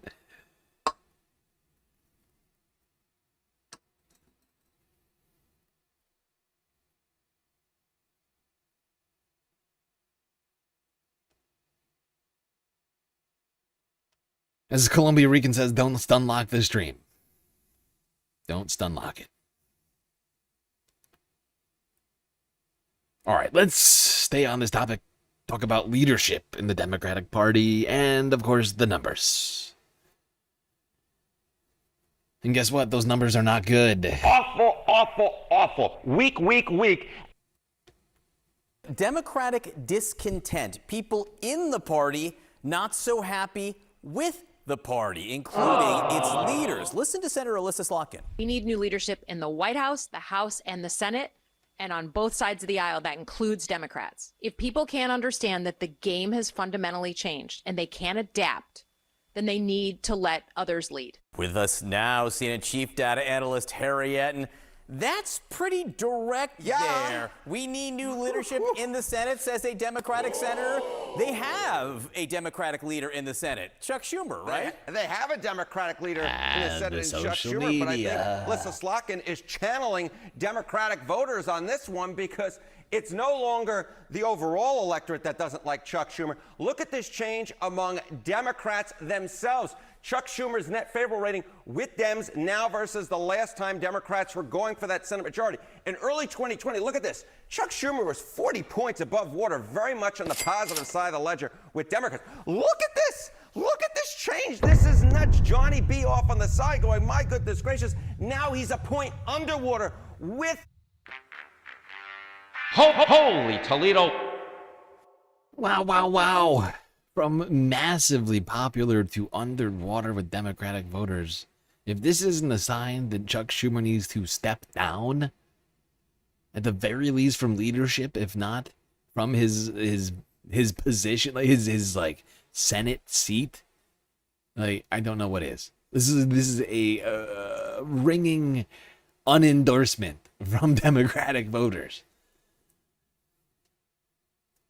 A ringing vote of go fuck yourself. Chuck? I'm staying in the race. Down 41 points in just in 6 years and 3 midterm cycles. The leadership of the most senior leadership in multiple ways in the Democratic Party. Chuck Schumer has apparently proven himself to Democrats to be fucking useless.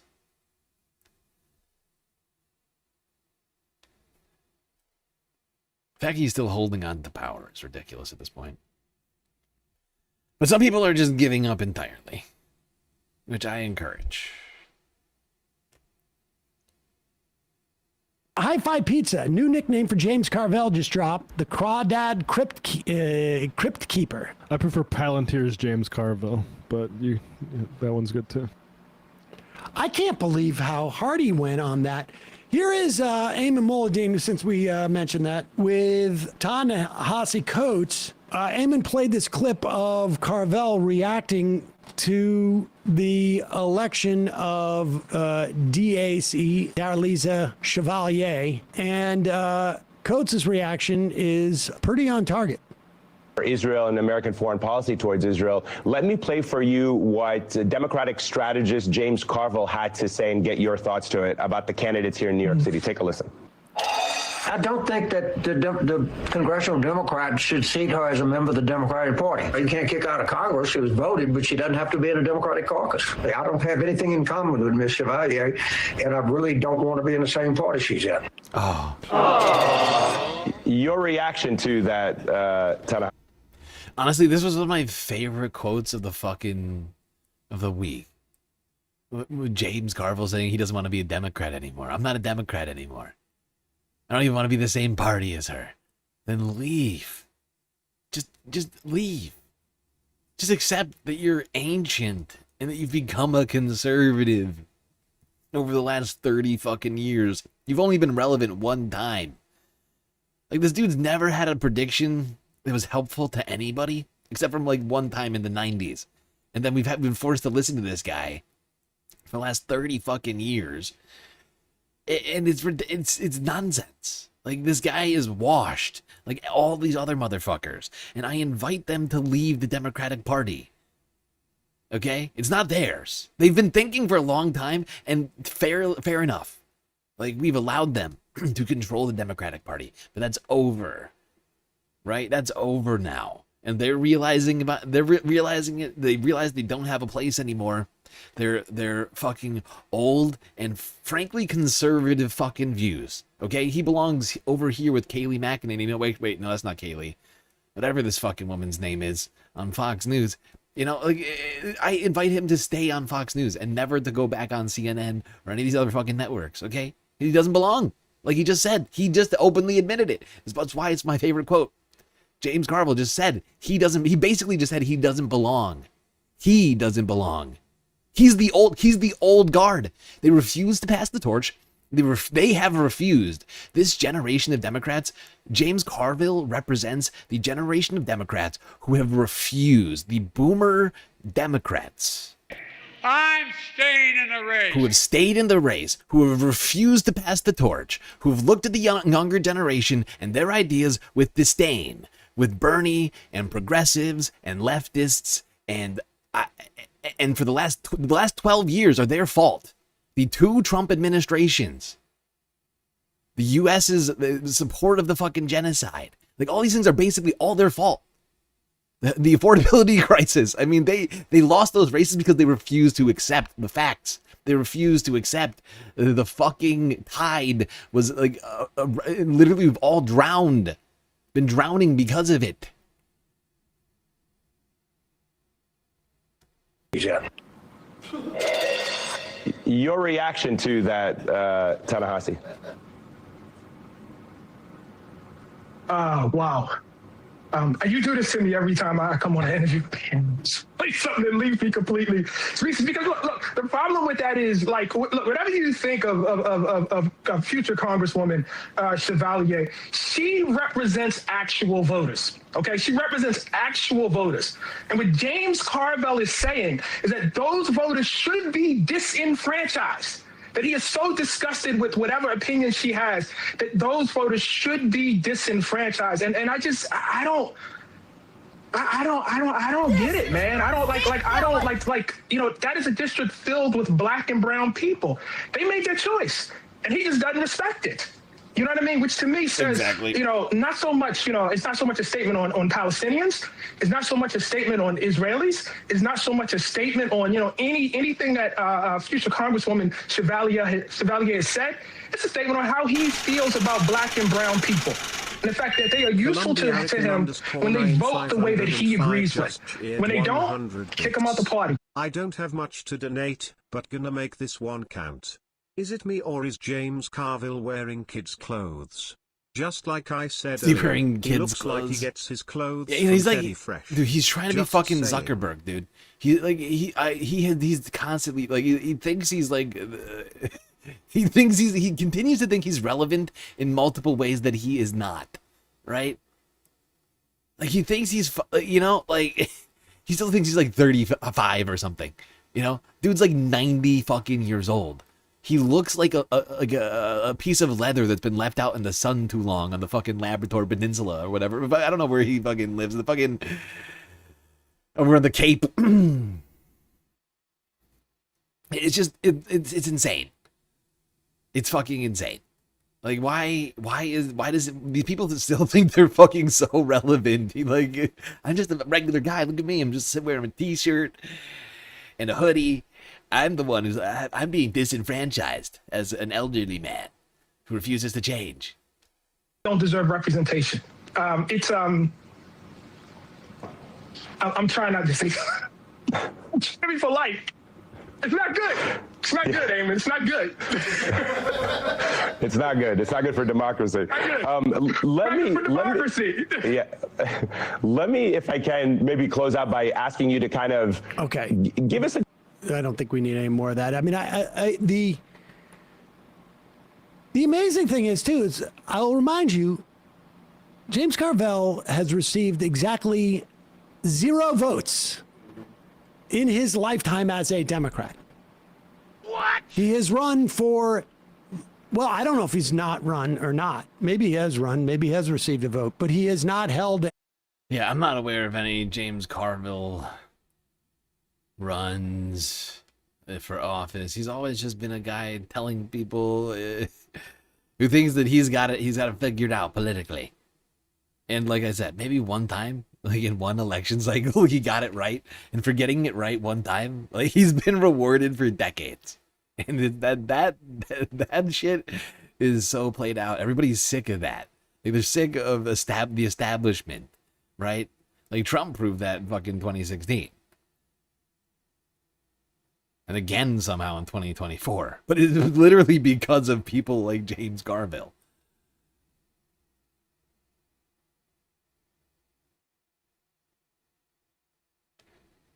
Let's see what House Democratic leadership had to say about all of this stuff. This was earlier today. What we need is leadership right now. Maybe the current Democrats have a plan. Let's hear them out. Come on, hold on, everybody. Let's hear them out. I'm sure they've got a cohesive plan. They're holding a press conference. They must have something good. You all today mentioned some proposals you'd like to pursue in a majority. Do you have a sense of timeline of when House Democrats might officially roll out their legislative agenda?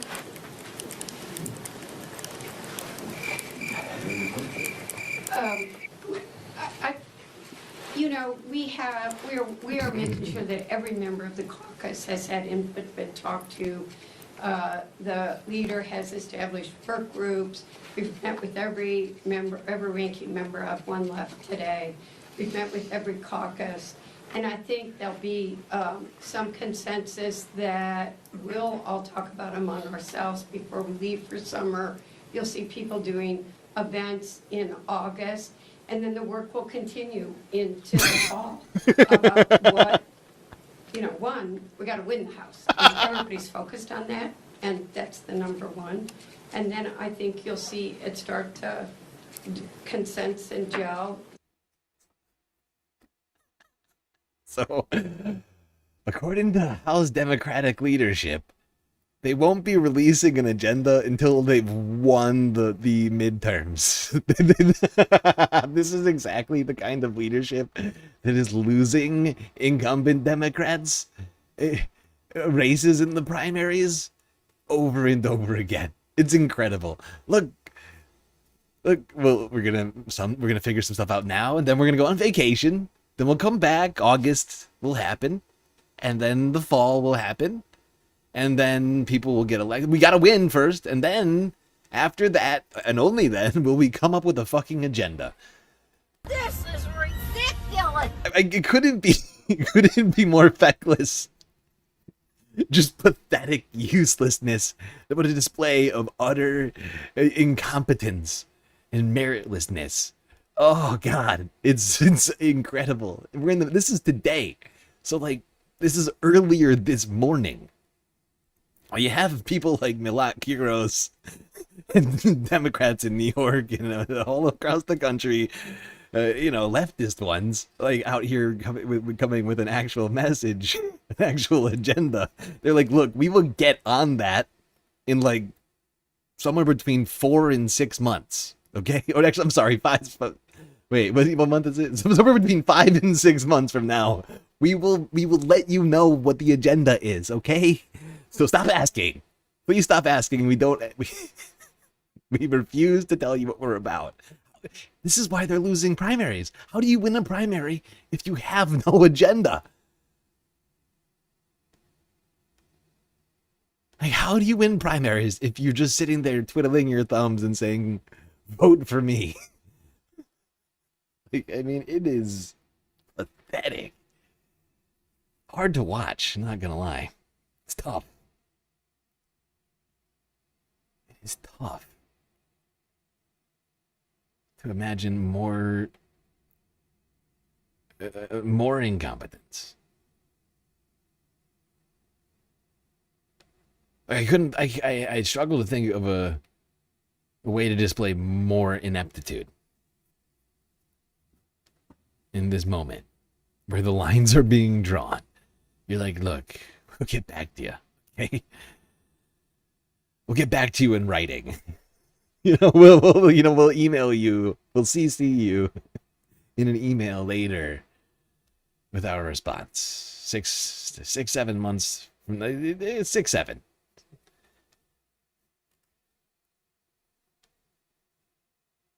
These people they have no idea. They just don't know what to do.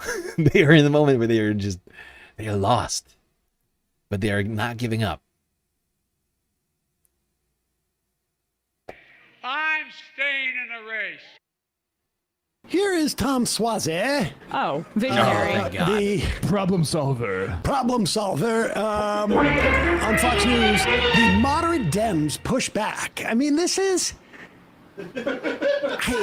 just so juicy and wonderful to watch. Yeah, but no, it's so bizarre. It's just like, what does that mean? We're pushing back. You guys got to slow down. They signed a promise to America, Sam. What do you mean it means nothing? Okay, have you ever seen, though, a larger gap between public sentiment and how the media is portraying what the public wants right now? I mean, it really is a jarring experience. But what's fascinating is that like this is like, who is this playing to? It is such a static. It's just weird because cable news is a shell of itself relative to how it influences the politics. Yeah. I mean, people have to understand 20 years ago, there's 3 cable news networks, and that's it. That's the entirety of the discourse to the large extent. We had blogs, but it was like literally like seniors in high school looking down into the elementary school and saying, "Oh, look what they're doing down there. That's so cute."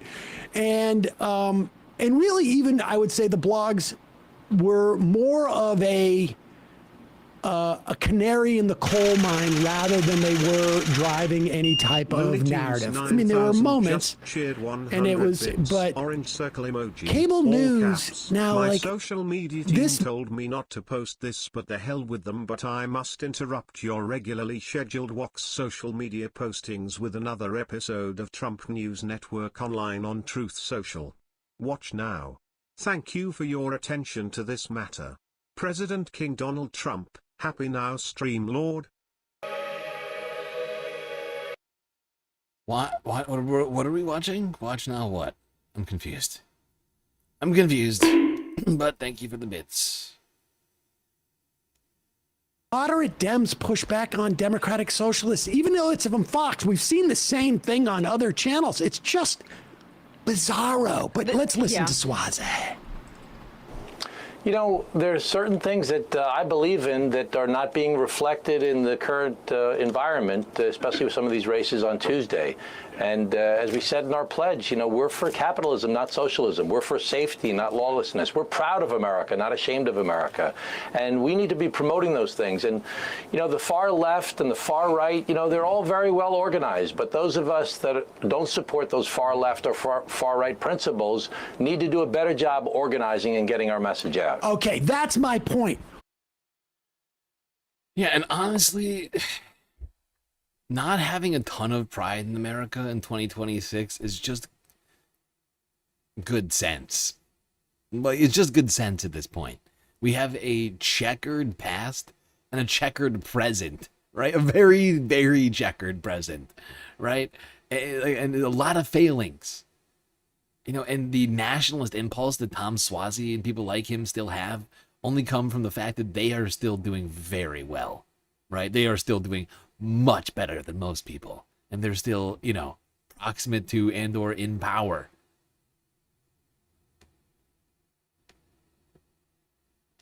Principles need to do a better job organizing and getting our message out. Okay, that's my point. Your message is out there. Yeah. First off, your message is out there. Seriously, it's so out there. It's also weird after an election. No, seriously, I can't pass that point without saying more about that. Because it is. His message has been going out there for free every goddamn day. Like, I mean, to some degree, the whole point of this show is to like push back on the messaging that exists completely for free on mainstream media that is identical, a carbon copy to what Tom Suozzi like basically espouses.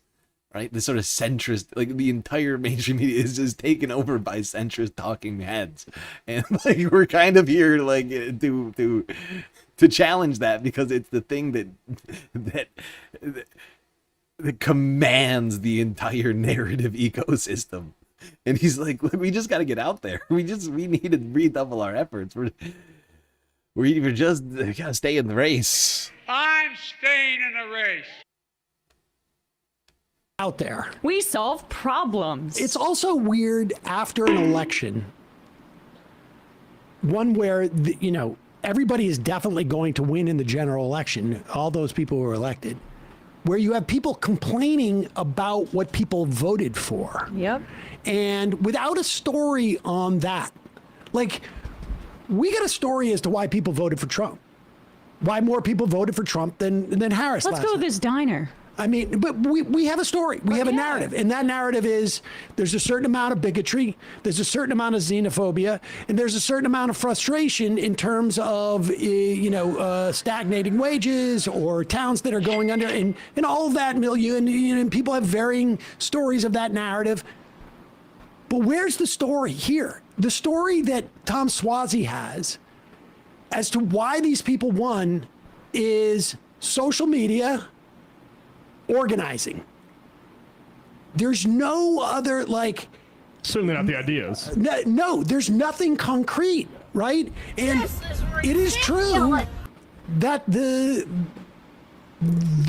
are being out-organized, but it's not just a question of, like... But why are they being out-organized? Exactly. It's just that they don't have people to organize.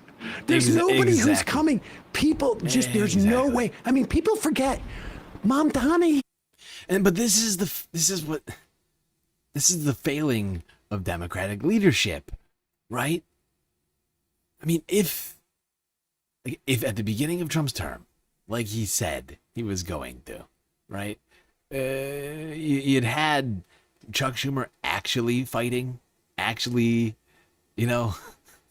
not resting. We will not rest. We will fight. We will win. If he was actually fighting to win, like if actually fighting, like they would have had people volunteering over the DNC probably, right? Like they, if they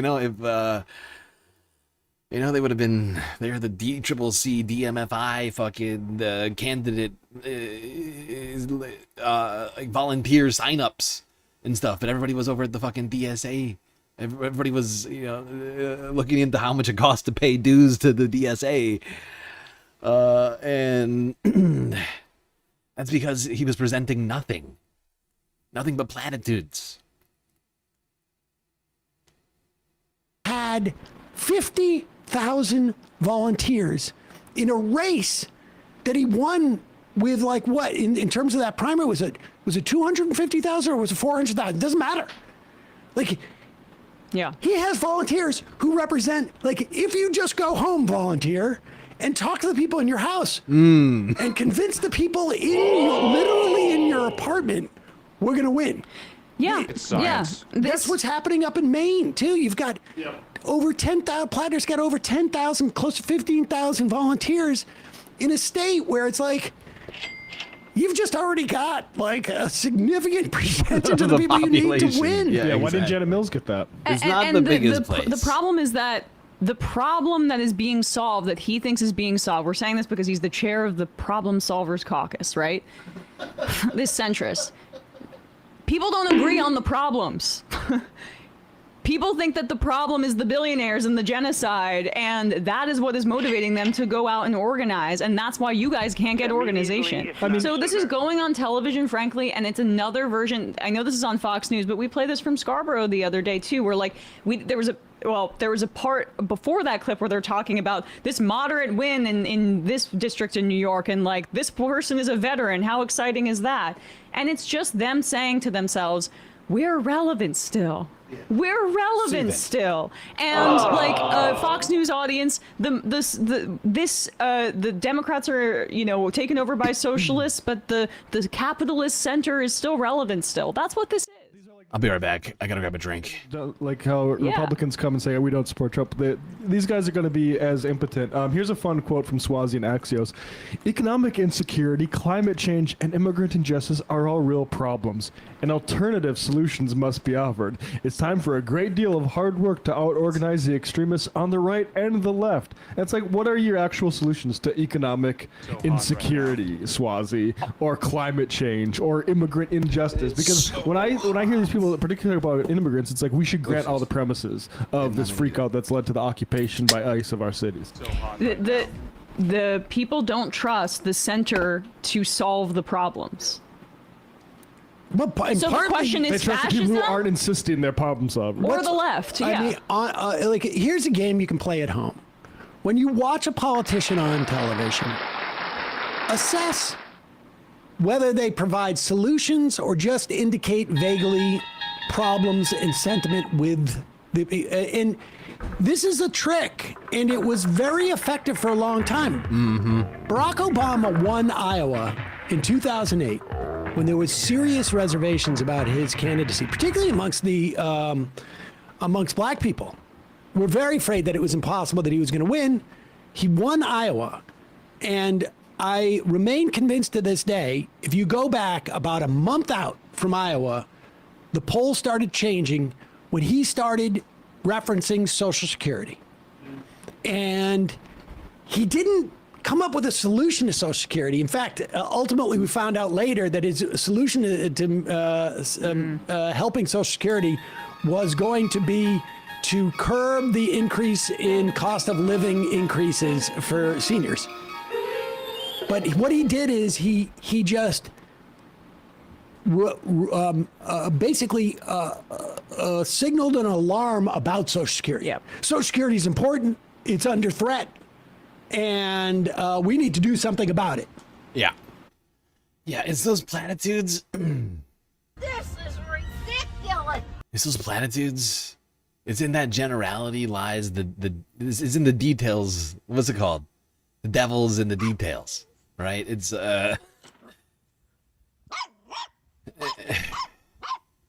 it's these empty platitudes without actual espoused policy prescriptions that honestly give me a lot of worries.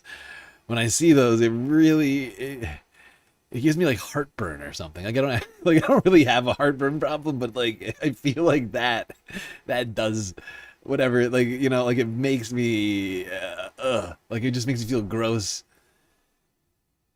and unhealthy. Okay, a lot of sunglasses, a lot of hats. At this point, as people, I mean, I wear a hat and sunglasses every stream now. Because you've all done so many of these. And you're going to keep doing them. I know you're going to keep doing them. I'm just saying. At this point, it's pretty clear I'm already wearing them.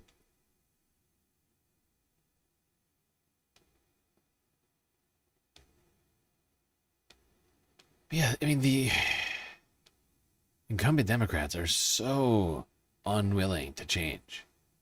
This is the very definition of totalitarianism. So unwilling to embrace the future of the party. It really is disturbing. Because the fact is, these same people for 15 years, all right, slightly less, but you get what I'm saying. For like about 15, like a baker's dozen, have been talking about the danger of Donald Trump. Then presenting us with like only slightly better than Donald Trump. Like, look, people who want way better than Trump are unreasonable, right? That's been the selling, that's like the line, like the tagline, like the asterisk, I guess, more than anything, to the tagline. It's like, you know, it's like everything is terrible. It's because of Donald Trump. And we have slightly better solutions than he does. We demand more hats and sunglasses. Wow, wow, wow. More accessories. I've been considering... I'm looking into another way of doing things so that I can get... Because honestly, it takes me a lot of time to be able to don these accessories. And I'm looking at a new way to make it easier for me to don accessories very quickly. Insert them into the whatever. We're not going to get into it. But maybe we may have more galactic accessories in the near future.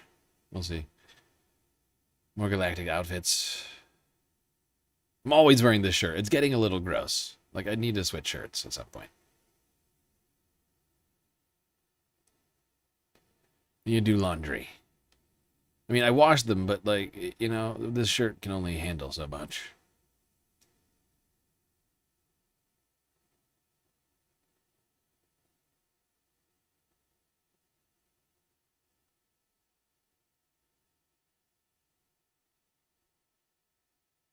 Oh, let's see. Well, NBC still, for whatever reason, has not called the race with Kiros, even though she's 4.5% in the lead, 5,000 votes ahead, 73% of the vote in. They called other races with less so far, and it's interesting that they refuse to call it on this one in particular. The citizens of the Galactic Space Station demand it. Well, here's the thing. It's going to cost me a little bit of money to do it. But I might pull the trigger on it. Unfortunately, it's also like, it'd be like subscription based. So you have to be like paying out monthly to do it.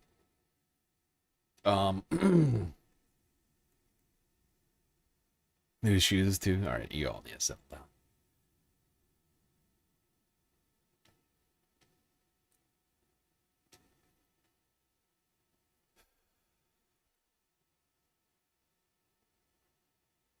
Well, while we're talking about fighting against Donald Trump and Republicans, let's quickly talk about how losing the 2020 election was actually the very best outcome possible for Donald Trump. Omega 5 Tar just cheered 100 bits. Space puppies and xenomorphs are besties, Earl. Space puppies and xenomorphs. That's us. That's us around here. And joining me now are New York Times reporters Maggie Haberman and Jonathan Swan. They are the authors of the new book, Regime Change, Inside the Imperial Presidency of Donald Trump. Maggie and Jonathan, thank you for being here. Had a little time off this week, dove into this incredible read. It is so good, and I'm so glad that you're here to talk about it. I want to start with the midterms. It's interesting coming off our conversation with Senator Marshall. Your reporting suggests that President Trump may not share the same concerns that Republicans have about maintaining their majorities this fall. You write, quote, Trump had already climbed his own mountain with his improbable comeback in 2024. If Republicans were wiped out in the 2026 midterm elections or in 2028, he could simply boast that they couldn't win without him. Trump could barely be stirred to even think about the midterms. Jonathan, does President Trump actually care whether or not Republicans win in the fall? Well, it's not black and white, and it's not to say he doesn't care at all. But what we found in our reporting for the book is that his closest aides, his top aides, wish he cared more. Okay? And there was a very revealing comment that Trump made last year when Republicans did extremely poorly in the off-year elections. He said, people have been saying they can't win without Trump on the ballot. And he said, that's a great honor. Okay? So play that forward a little bit. He obviously doesn't want to get impeached again, but at the same time, you know, he's not going to get convicted. There's no universe in which he gets convicted. The Supreme Court gave him sweeping immunity in 2024. We have reporting in our book that he has told people privately that he's going to pardon anyone who came within 250 feet of the Oval Office. He uses different distances. Sometimes he says 200 feet. Sometimes he says 25 feet. But there's some radius around the Oval Office, which is a pardon zone. So really what he's spending his time doing is trying to make his own imprint on Washington, physical and figurative, and on the world. So one of the... Yeah, and I just want to expound on this because I think that, at least in my estimation of Trump's psychology, I'm not a fucking psychologist, but I feel like I've studied the president. I feel like I kind of, at least to some degree, like understand his brain a little bit, especially when it comes to his ego. And I feel to some degree he cares about the elections, right? Jonathan Swan is saying here, like, he doesn't care about them that much, but he does care. Not as much as Republicans want him to. But that's because he doesn't care about them, right? He doesn't care about them winning.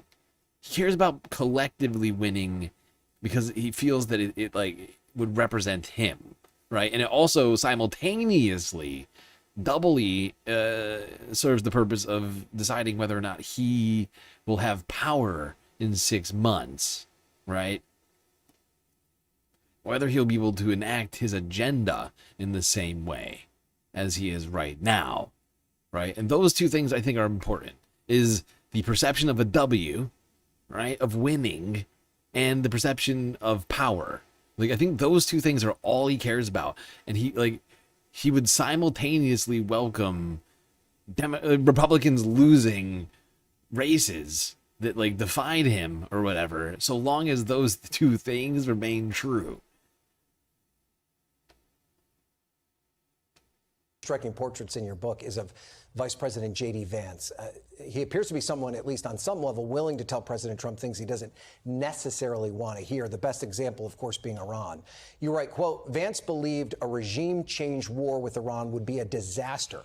In front of his colleagues, Vance had warned Trump that a war with Iran could break apart his political coalition and would be seen as a betrayal by many voters who had bought into his promise of no new wars.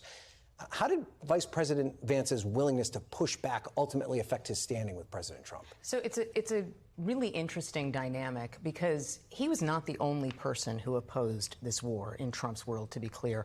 In our reporting, and we write about this in the book, none of Trump's senior advisors, none of his cabinet really thought this was a good idea, although we should make clear that the people who were let into these discussions were so tiny as a group that it excluded the Treasury Secretary and the Energy Secretary, the people who would have to manage the after effects of an energy fallout from this war because they were concerned about leaks. But Vance was the only one who really vocally took issue with this with Trump.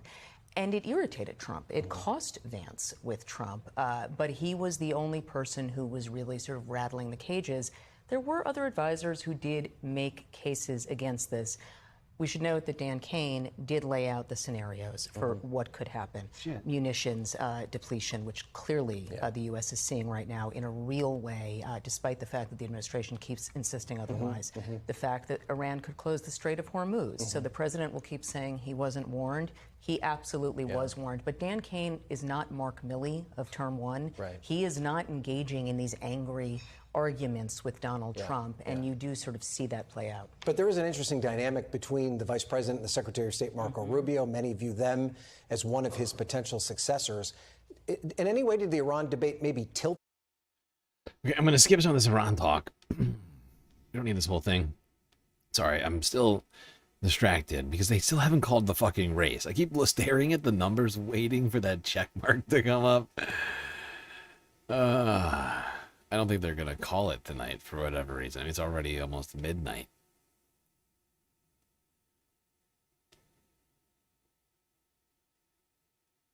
I just want to stay focused on the United States right now.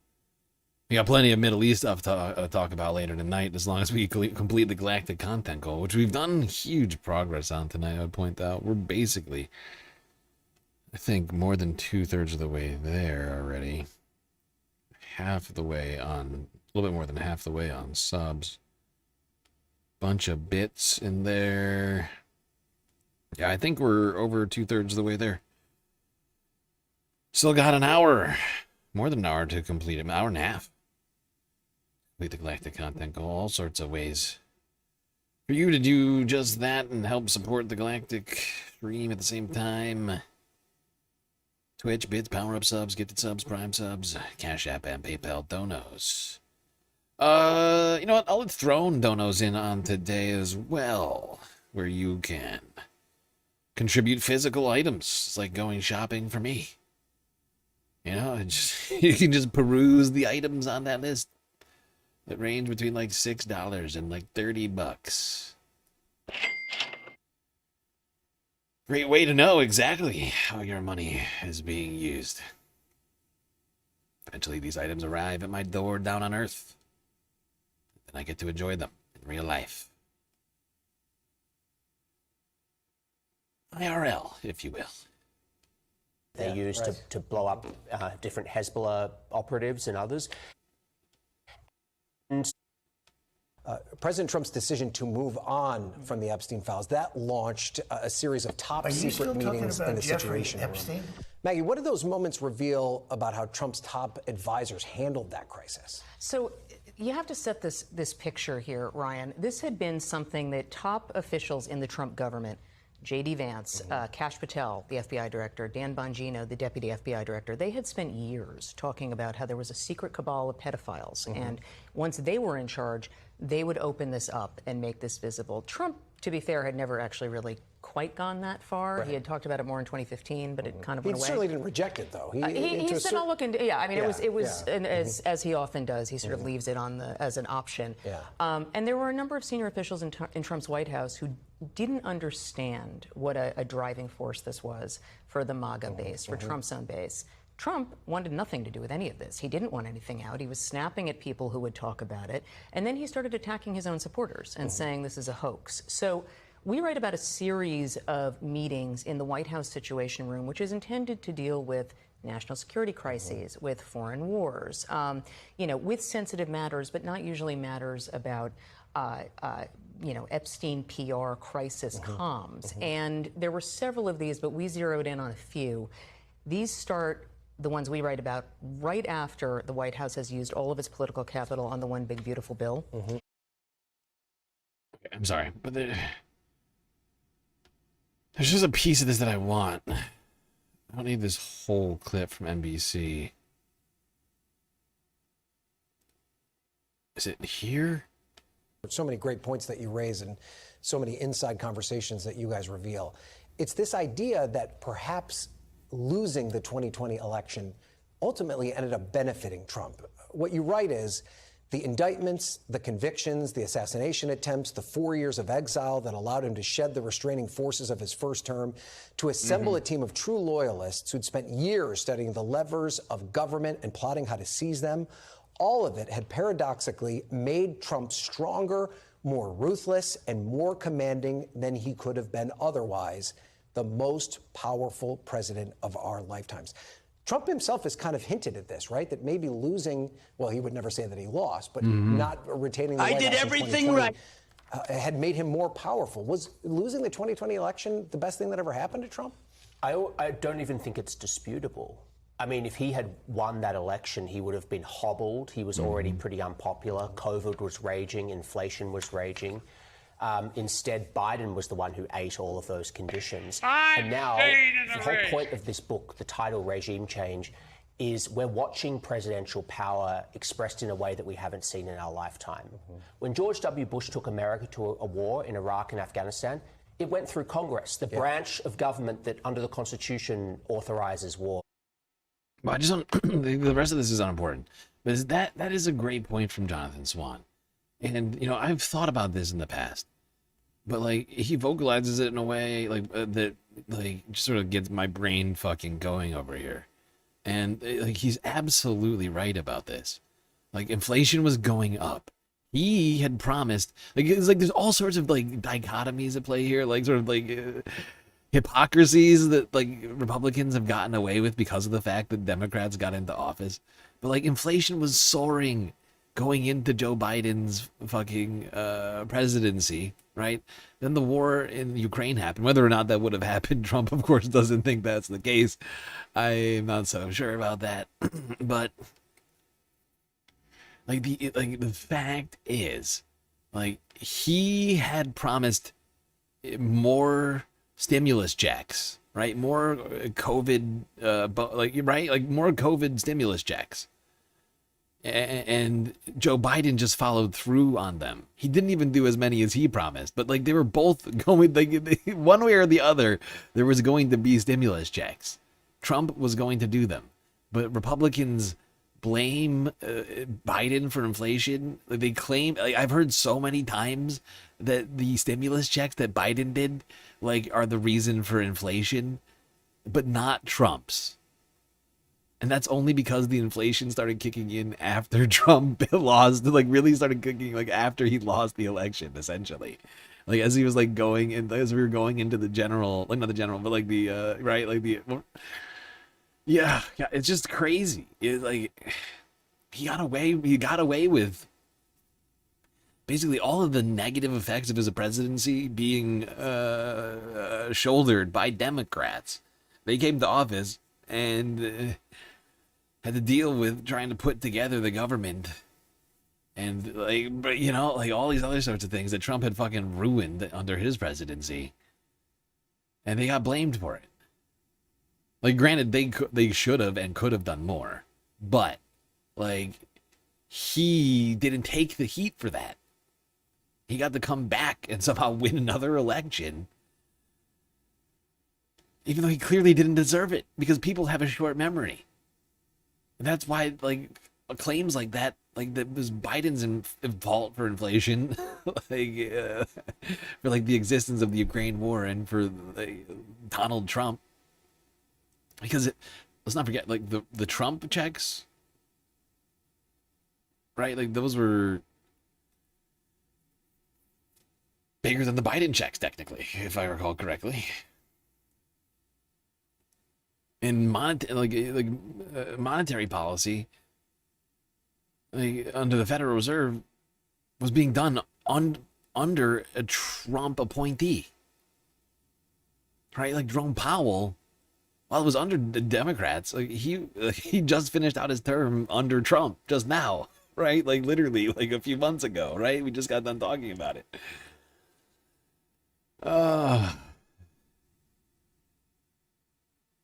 There's so many things we could just go down the list on with affordability alone that are effectively Trump's fault. They got blamed on Democrats. Democrats did a little bit, like honestly, things like, you know, the Inflation Reduction Act and whatever else, you know, are like all, like, taking, like, effect under Trump, and he's still ruining it somehow.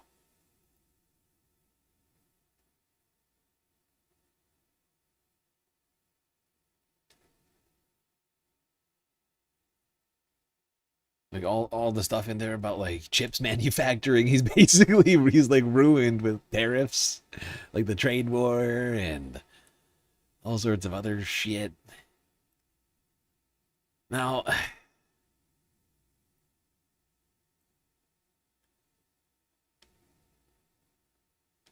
maybe we're just being unfair to Donald Trump and to Republicans. You know, maybe they're just having a hard time in life.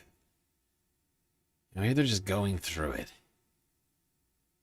Well, that's the excuse of Dan Keene, representative from... Wait, the Dan? Tom, sorry. Tom Keene, same thing. Basically the same name. Tom Keene, representative from New Jersey's 7th Congressional District, a Republican who suddenly disappeared for weeks. Nobody knew where he was. He just sort of vanished. But came out today in Congress to tell us all that he's fine. Well, kind of. Several months ago, due to health concerns, I entered the hospital for some testing. I did not believe that this would result in a long-term stay. I was given the diagnosis of depression. Now, when people hear the word depression, many people think simply it means feeling sad. But depression is so much more than that. Oh. It is physical. It is emotional. And until you experience it yourself, it is difficult to fully understand how powerful this illness can be. The doctors recommended that I remain in the hospital to address my illness. They explained to me that this would be the fastest way to recovery. And to be honest, I was hesitant. I didn't think that I had time for it. Today, I'm grateful that I listened to my doctors. And I'm grateful for the exceptional care that I received from doctors, nurses, and support staff. I'm grateful that I accepted help. Because today I stand before you healthier, stronger, and excited to return to the work. Oh, he's excited to return to work now. Aww. How exciting. This guy needs to get voted the fuck out of office. This is insanity. This is fucking insanity. This dude took a multi-month hiatus from work, which nobody else could do, right? Like who in this world, who in this chat could just randomly take a few months off from work without telling anybody where they fucking went? Afford to do that and continue to make 6 figures. It's insane.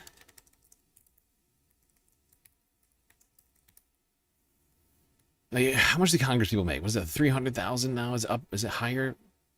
200,000. It's like this guy's getting paid $200,000 U.S. taxpayer dollars. Gets premium socialized medicine. I would point out this guy voted for the big beautiful bill that stripped over $1 trillion from Medicaid and Medicare. But he's using your taxpayer dollars to get a little much needed mental health break. So, yeah. I thought this was America. Huh? Isn't this America? I'm sorry, I thought this was America.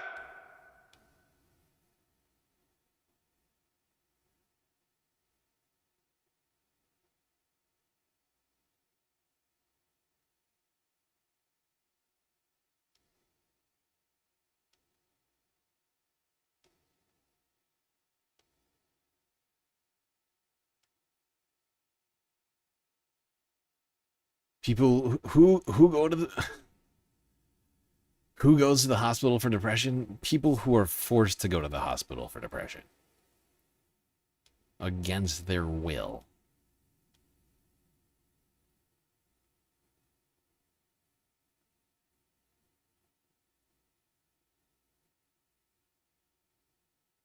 This bozo traded stocks while hospitalized. Did he?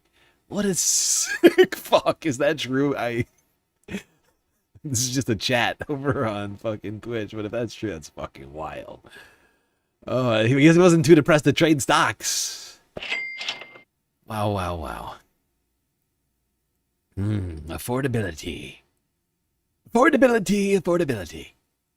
You know, if I was a Republican member of Congress and I'm listening to President Trump, the only words that enter my mind are, oh God, no, what are you doing? And that is because the issue has not gone away at all. Google searches for affordability. Look at this, up 500% this week versus the pre-2026 average.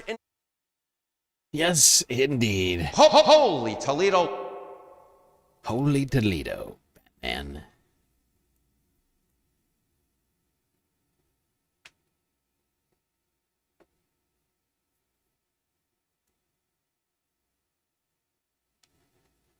Affordability. Something that Donald Trump just doesn't care about very much. He already said that he doesn't think about Americans when it comes to inflation caused by the war in Iran. This is what he had to say in response to a question about his decision not to sign into law the bipartisan housing bill from last week. Your plans for the housing bill, Mr. President? Are you? I don't know. I think it's so unimportant by compared to the Save America Act. I think the Save America Act is exactly what it says. It's saving America from crooked elections. And the housing bill is a bill that can get approved. They worked on it long and hard. It's very bipartisan. That means the Democrats like it. I think it's maybe even it's probably maybe more that way they're getting things that I wouldn't necessarily agree to. Will you sign that housing bill? I have not. It hasn't been sent to me yet. It's coming, I understand, and then I'll make. Has it been Then I'll sent? make it. Here's what I would like to sign. Much more than a bill. That big deal. It's a yawn. Some people say it's wonderful. To me, compared to the Save America Act, just about everything is a big yawn. Affordability is a big yawn, says the President of the United States. Way less important than voter suppression. Who cares about whether or not people can afford gas or groceries or housing? What we need is voter suppression, poll taxes, says the President. And everything wanes in comparison. However, as we approach July 4th, and this is the actual celebration of our country's 250th anniversary, cookout costs are increasing. A great American tradition of barbecuing assorted meats on a grill and celebrating America. Now Not less just attainable. Fireworks booming for the 4th of July. Food costs are heating up, which could kind of change what you're planning and how you're doing. Yes, in fact, the American Farm Bureau Federation reports that this is the most expensive 4th of July since it started tracking costs a decade ago in 2016. This year, you can expect to pay more than $70, and that is nearly $3 more than just a few years ago. Let's get to Shantae Passmore. She shows us what is driving up prices at the store. Good morning. It seems like everything keeps going up at the store. The survey shows that items like cheese, hamburger buns, and strawberries are up. At Holiday Market, though, shoppers can save. Yeah, prices going up across the nation, making the ability of Americans to celebrate the United States on this supposedly important holiday, this supposed tradition of democracy, now seemingly less and less attainable to the average American.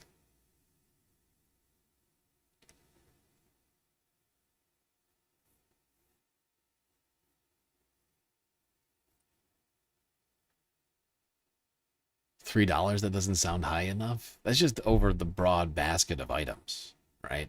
Like, it's just the broad basket of groceries. Some have gone up way more, some have gone up way less. It just averages out. And let's not remember that's 2 years, and from 70 to 73, from like $70 to $73. What is that? It's like 8%, is or not quite.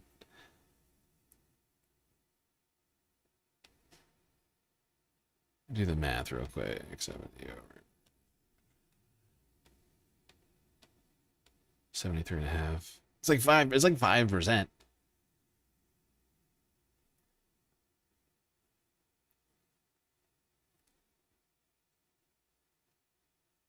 Which is pretty hot inflation. That's 2.5% a year.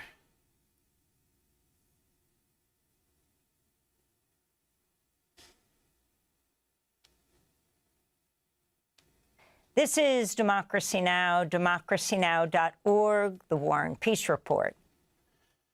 All right, let's talk about the country, freedom, what it means to be an American in 2026. Made me goodness. This week is the United States is getting ready to celebrate its 250th anniversary. We begin our series on reckoning with the dark legacies of the... Look at here. Malak Heroes winning in District 1. This is satisfying. Let me just do this for all of you. Here's Colorado's first. Let's get some green in this bubble. Boop. Yeah! There we go. Malak Heroes taking it down, officially declared NBC. I'm going to see if she's giving a speech here. Oh, we watch this. Country's history with a new book by the public intellectual, Princeton University African-American Studies professor Eddie Glaude Jr. The book is called America, USA, How Race Shadows the Nation's Anniversaries, a blistering look at the stories we tell ourselves about our past and present. Oh, shit. Centered around the major celebration. Oh, shit. Yo, it's on fire over here. Yo, look. Oh, man. The energy is out of control.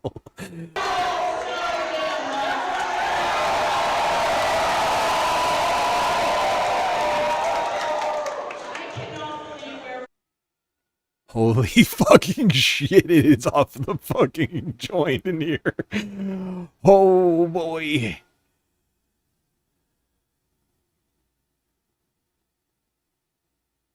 The stream is lagging. Hold on, I'm gonna go backwards just by a hair because it's lagging too hard. Ah.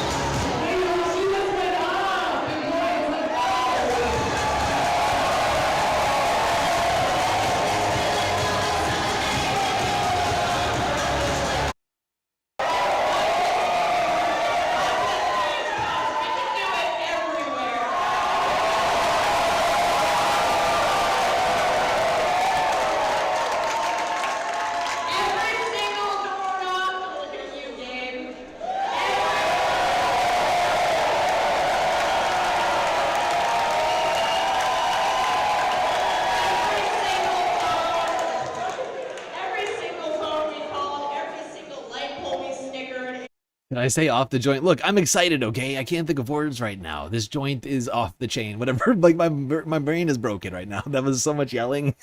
Like, what do you want me to do, okay?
Holy Toledo. That's a bit close.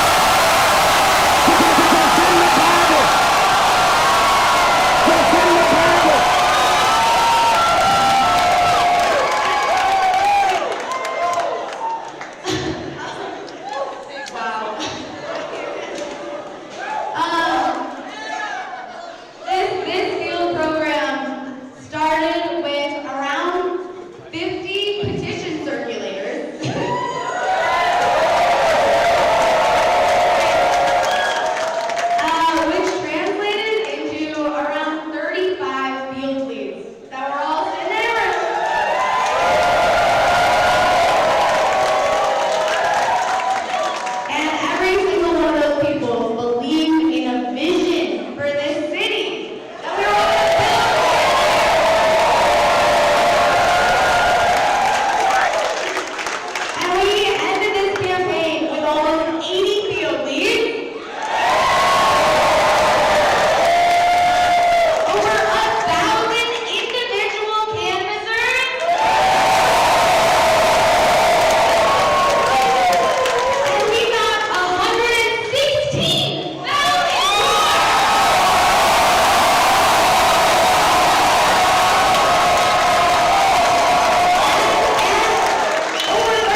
gotta get her out of here. We gotta get her out of here right now.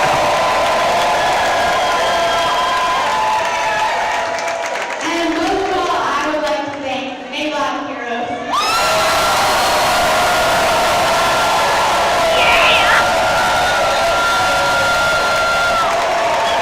I mean, this woman is dangerous, ladies and gentlemen.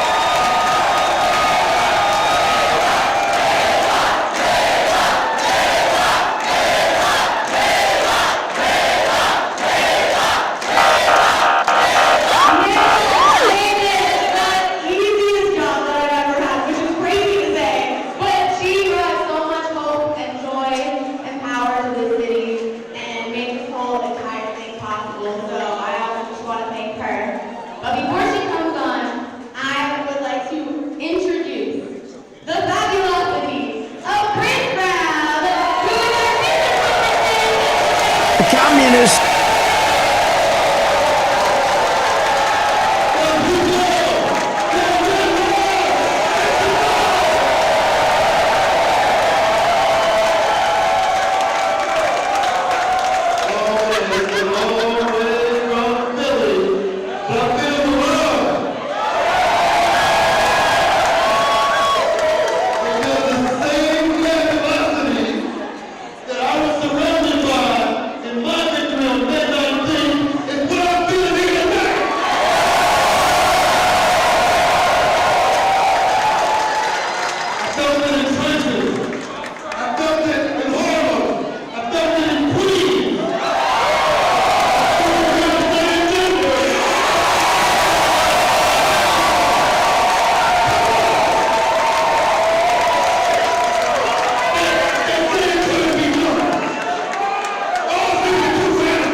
Holy Toledo.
This is rock and roll.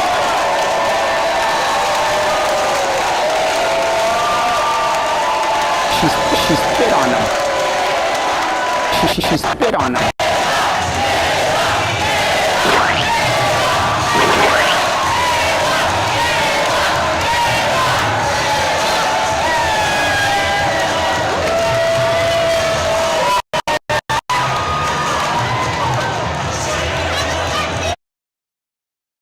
Wow.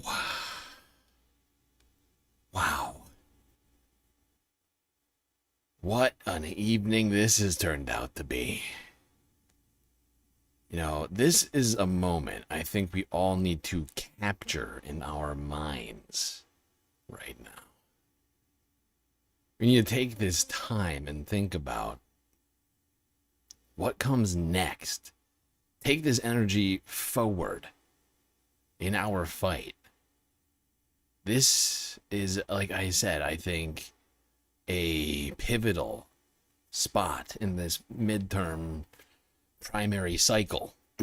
We've already seen all of these elections. We've seen all sorts of people winning. Some losing, but so much winning. In my opinion, more winning than expected. And it's been beautiful to watch. My lot's now green here on this spreadsheet, but we still have all of this. I still need to fill. I have been behind on filling this out. If you're in the Discord, you can help out by joining via the link in the elections page. I'm going to do my very best, though, over the next month to fill this thing out with the very best candidates possible. And then, hopefully, we can all be spreading the good word about each one of these states where, you know, getting more buzz around the candidates that are in front of us now. Because the fact is May Lott is going to Congress, okay? This is Denver. This is the most blue district in Colorado. Diana DeGette's been in fucking Congress for like 236 years or something like that. Okay? And like this, she's... it would have something insane would have to happen between now and then for a Republican to get voted into office here in Denver. So we must now look forward. Arizona, Kansas, Michigan, Missouri, Washington, Virginia, Tennessee, Hawaii, Minnesota, Connecticut, Vermont, Wisconsin, Alaska, Florida, Wyoming, Massachusetts, New Hampshire, Rhode Island, and Delaware. All of these places still have primaries, still have potential.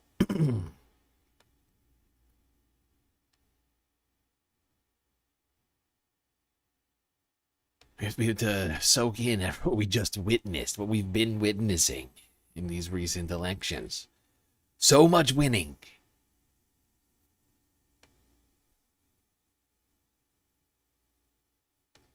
Because we got time. Like I keep saying, July is almost completely devoid of elections. There's only one. Arizona. That's in 3 weeks. Then the vast majority that are left are in August. Then we got a few in September, right? But right now we have a great deal of time to focus our efforts on what is left. We have more people in the Discord than we have races to cover, right? We can band together. And at the very least, I mean, when you find out about candidates, you could be at least telling people out there, or in fact voting. For those of you that live in those states. What's awesome is we need our own celebration. Although I'm afraid it pales in comparison slightly to what we just witnessed. There'll be slightly less screaming.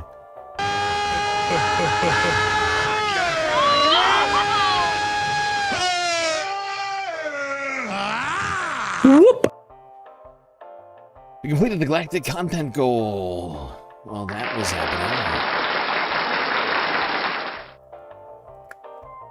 Generosity from space fans like you.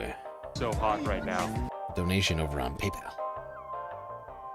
Happy Canada Day from a anonymous user, DM. I think I know who that is. Much appreciated. That gets us over the line. Now we know for sure that we're going to get all the sweet, sweet galactic content that I have planned for us tonight. And there's still more. It's not just the election. I don't know if you looked at the thumbnail, those of you on Twitch, or the title. Everybody. But we do have some other things to discuss. Immediately, if not sooner. Boy, it feels like the volume on everything just got turned down.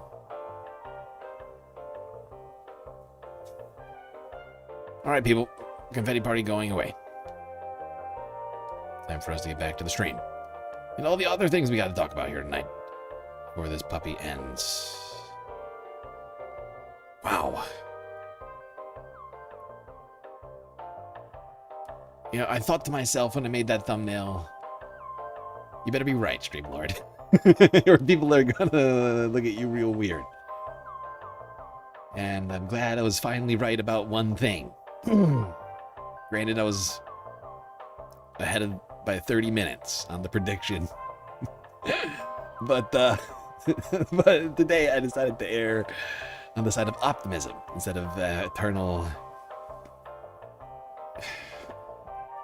doomsaying and pessimism. So you know what? We're gonna have a win tonight. Putting her on the thumbnail, for the love of God. We did it. We did it, everybody. And one of the things Milad said at the end of her speech, although it was a little hard with all the screaming to hear all of it, was about how it is we relate to America at this time, with all of these promises made, and with so many promises seemingly broken 250 years in. Let's go here. Eddie Glaude Jr. talking with Amy Goodman over on Democracy Now! About just that. Perfect timing. The United States milestone birthdays. From 1876, 1926, 1976, now the 250th in 2026. And in each time, an enduring refusal to face its true history. Eddie Glaude is professor of African American Studies at Princeton University. His previous books include Begin Again, James Baldwin's America and Its Urgent Lessons for Our Own, and Democracy in Black, How Race Still Enslaves the American Soul. Professor Glaude's latest book, America USA, How Race Shadows the Nation's Anniversaries, opens with the words, I do not love America and never have, especially now. Professor Glaude, welcome to Democracy Now! It's great to have you with us. It's such a pleasure to be back. Good to see you. So start with those words. Yeah. Talk about why you opened your book in that way. Yeah, you know, it was an initial moment of fear and trepidation, and I had to say it. I wanted to announce that I have no interest in the idolatry of the state, that I'm more interested in loves closer to the ground, ordinary people. But I also had to foreground the wound, my own interior experience. You know, as a growing, my dad was the second African-American hired at the post office in Pascagoula, Mississippi, and he moved his family in Moss Point from one side of town to the other. And I've told this story in Democracy in Black. I'm playing with my Tonka truck and with my new friend, and his dad came out and said, stop playing with that N-word. And at that moment, America told me what it thought about me. And then I took my truck and went inside, and my parents went to work to keep me from believing what the world said about me.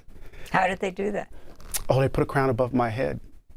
You know, they told me that, you know, I come out of a grand tradition, that my life was my own to create, that there's something wrong with them, in a way. And that was affirmed when I went to Morehouse and the like. So I'm always puzzled when people think I should love the country. They expect gratitude, when I'm more interested in loving the people who make the country what it is. So let's talk first about the title. Yeah. America USA, How Race Shadows the Nation's Anniversaries. Why America USA? Well, it's, you know, I'm a professor. I have all of these folks coming, you know, I read all the time, and, you know, you and I were talking about John Dos Passos. Is it Dos Passos or Dos Passos? You know, it's an interesting question that actually, until I listened to this earlier, like, I'm not sure what it says about me, but like it basically just, it kind of just completely gone by me. But there is something wrong. There's like a non sequitur in the title itself. America, USA. America, United States of America. Why say America twice? But it's also the comma between the America and the USA. Like he's done something very subtle, multiple things that are very subtle here. At first glance, I genuinely just went right by me. And, you know, his trilogy, his classic trilogy, USA, where he looks at 42nd Parallel and 1919 and Big Money, is supposed to be this epic account of the country, and it fails when it comes to the issue of race during that period. But also I'm trying to think about the division, the divided soul of the country, the comma instead of the hyphen. Yeah. And we're living in a time of division rather than of togetherness. The Republicans continue on to claim that we're a melting pot while they eject people from the country and demonize certain groups of Americans. We cannot be apologetic any longer. And it's the perfect time to not be apologetic. I mean, look at what we're seeing now. It's a marked change. This honestly, tonight is, I just want to go back to that live stream we were just watching of the Milat Quiros win party. Like, I genuinely could feel the energy that I feel like the Democratic Party has been missing for so long. And the fact is I already want everybody to some degree, like, to move on from Milat. She's going to Congress. Just like everybody else, we must hold her accountable. Just like everybody else, we must have at least some skepticism that she's going to turn into a goddamn Kristen Cinema, right? Like, we must hope for the best. We must have the greatest optimism, but we must not get even slightly apathetic, right? And I'm speaking to myself a little bit too, to be honest, quite a lot. Like, I'm the one who's constantly talking about this. I should put my money where my mouth is. And I try. But the fact is like we need to do this together. Democracy is not just about one person's effort, but about the efforts of many and the opinions of many. And we have to change the opinions of some, but at the very least, just continue to just make the same case and not bend toward this demand coming from the center, coming from the Democratic establishment, from those who have kept us in this place of accepting the status quo that has not served all people in this country the same, and reject that wholeheartedly and present the opposite of that, right? Present the actual opposite. Don't just point it out, but present what the opposite of it is, right? People who are actually focused on changing, who accept that change is necessary and healthy, and that we don't have a society that has benefited equally from the status quo, from the benefits of being the largest economy on the planet.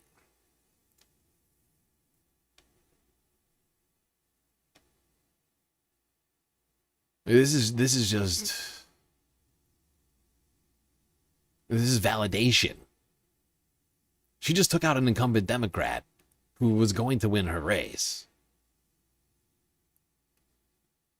That's effectively what Milat represents. That's what I want you all to think about right now, is what she represents, is that the establishment is crumbling. This is the actual Tea Party moment. Like, I keep, I've been saying this, and now I'm almost afraid to say it. Like, I've been saying it over and over again, and it actually feels like it's here. And it's crazy to me. But like, did you hear that crowd? Did you see that crowd? Go back and think about Zoran. Like, this almost felt like, I mean, it was a smaller room, to be perfectly honest. It wasn't the, oh fuck, what theater was that again? Whatever. I can't think of it now, but like the energy is at a fucking 13 right now. We can't let any one person, honestly, like, dictate this. This is a people-led movement, and it has to be about continuing to deliver for the people, right? And continue to have that be the center of the politics, rather than like we can't we can't allow backsliding. Like I know I'm getting ahead of myself right now, but like we must hold everyone accountable. And we can't, we can't be apathetic. I said that already, but just, I don't know. Like, I'm feeling super energized right now over this whole fucking thing. We still have a bunch of primaries ahead of us. We had at least like 75 races left, I think, maybe more, just in the House. Bunch of Senate and governor and attorney general races as well. We could focus in on too. State assembly races. That's getting even more granular. I'm sorry. I'm going off. I go back here. Talk a lot about Philly. You've spent a lot of time there. Yeah. You're a Princeton University professor in New Jersey, and I was just in Philadelphia. A National Park Service exhibit about slavery has been the subject of months-long court battle between the city of Philadelphia and the federal government. Following President Trump's, quote, "restoring truth and sanity to American history" executive order, the National Park Service removed a display from a historic site known as the claim that they are restoring truth and sanity is so fucking insane. It is so diluted. Like, I can't even accept that they believe that that's what they're doing. Like, they're just erasing history. They're just whitewashing it. Like, they're doing the opposite of restoring truth and sanity. They're injecting fucking delusion and erasing the parts of history they don't like. Delusion and lies. President's house along Independence Mall in Philadelphia. Of course, the President's house was the first White House, as it was for George Washington. The exhibit describes the lives of 9 enslaved men and women who lived in one of the homes George Washington occupied as president. Philadelphia sued the federal government over the exhibit's removal in February and initially won. But earlier this month, an appeals court panel of 3 judges unanimously sided with the federal government, saying Philadelphia has no authority over a federally owned site. The Department of Interior has proposed a new exhibit that would contain fewer references to enslaved people and place less emphasis on George Washington's history as an enslaver. Philadelphia Mayor Parker has vowed to continue pursuing legal avenues to reverse the decision. It's unclear what might appear at the President's house site on the July 4th weekend when the city's expecting a rush of tourists. Since the exhibit's removal, however, volunteers in Philadelphia have been standing at the site and sharing the original text that was removed from the exhibit with visiting tourists. It's like they're reading the Emancipation Proclamation. Exactly. So they did this in the middle of the night. They came in with pickup trucks. They took down the written history of George Washington as an enslaver. This is very specific, but also emblematic of what's happening right now. There is this insistence on a kind of storybook version of the country, that America's perfection was founded, it was evident in its founding, that there's no need to talk about a more perfect union. These people, Donald Trump and his minions, they don't even agree with more perfect union talk because it calls into question, right, the very virtue of the nation itself. And so, in the it's the already perfect crowd. You know, it's like they read the Constitution, which has some very blatant holes in it that were put in there by a bunch of very, very old fucking dudes at this point. And they're like, that actually was really good. I don't know why we changed it. What's up with all these amendments? I wouldn't go past the second. Rid of the Second Amendment? Of the aftermath of the Civil War, we talk about redemption, that moment in which the South reasserts itself to retain power, to reclaim power after the horrors of the Civil War. Well, that's the violent part, the disenfranchisement of black. But there's also something that happens at the level of history. We call it the lost cause. There's an assault on the very story we tell about Reconstruction, the very story we tell about the aftermath of the Civil War that produced the Civil War Amendments, 13th, 14th, and 15th Amendment. We're in a second lost cause. It's an epistemic assault. What do I mean by that? That's an old professor phrase, right, or word. An epistemic assault. It's an assault on what we know and how we know, what we see and how we see. Because at the end of the day, Amy, Donald Trump and his supporters, they want to be white without judgment. They want to be white without judgment. And if that's true, if I'm right in that description, that means that history, right, is a battleground, because history, of course, holds them to account. So let's talk about Okay, well, Eddie Glaude over here spitting a lot of truth on Democracy Now! With Amy Goodman earlier this week. I think on Monday, in fact. Yeah, the fact is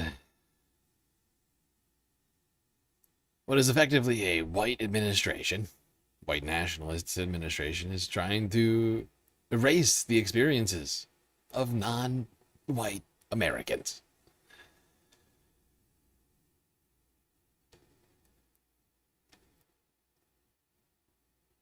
But everybody has different experiences in this country, as it turns out. Some people love, for instance, the American flag. Other people never even put it up.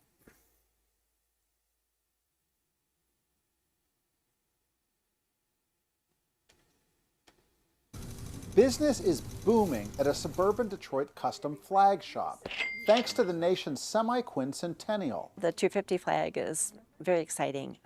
It's something new in the flag business, which we haven't had for 50 years. Many Americans, such as Linda Cunningham, are outwardly embracing America's upcoming 250th birthday. I love the American flag. I love the whole concept of it. Others not so much. Well, I used to fly it all the time, especially on holidays that we celebrated the country. I have not flown my flag the last year. A new poll conducted by the Associated Press and Newark Center for Public Affairs Research indicates Americans' views of Old Glory are divided by politics, age, and race. Republicans and older white adults are especially likely to fly the American flag, while younger Democrats and black adults are more likely to say they don't fly it. Views of the flag track with other deep divisions among Americans. Yeah. Some people aren't proud of the flag.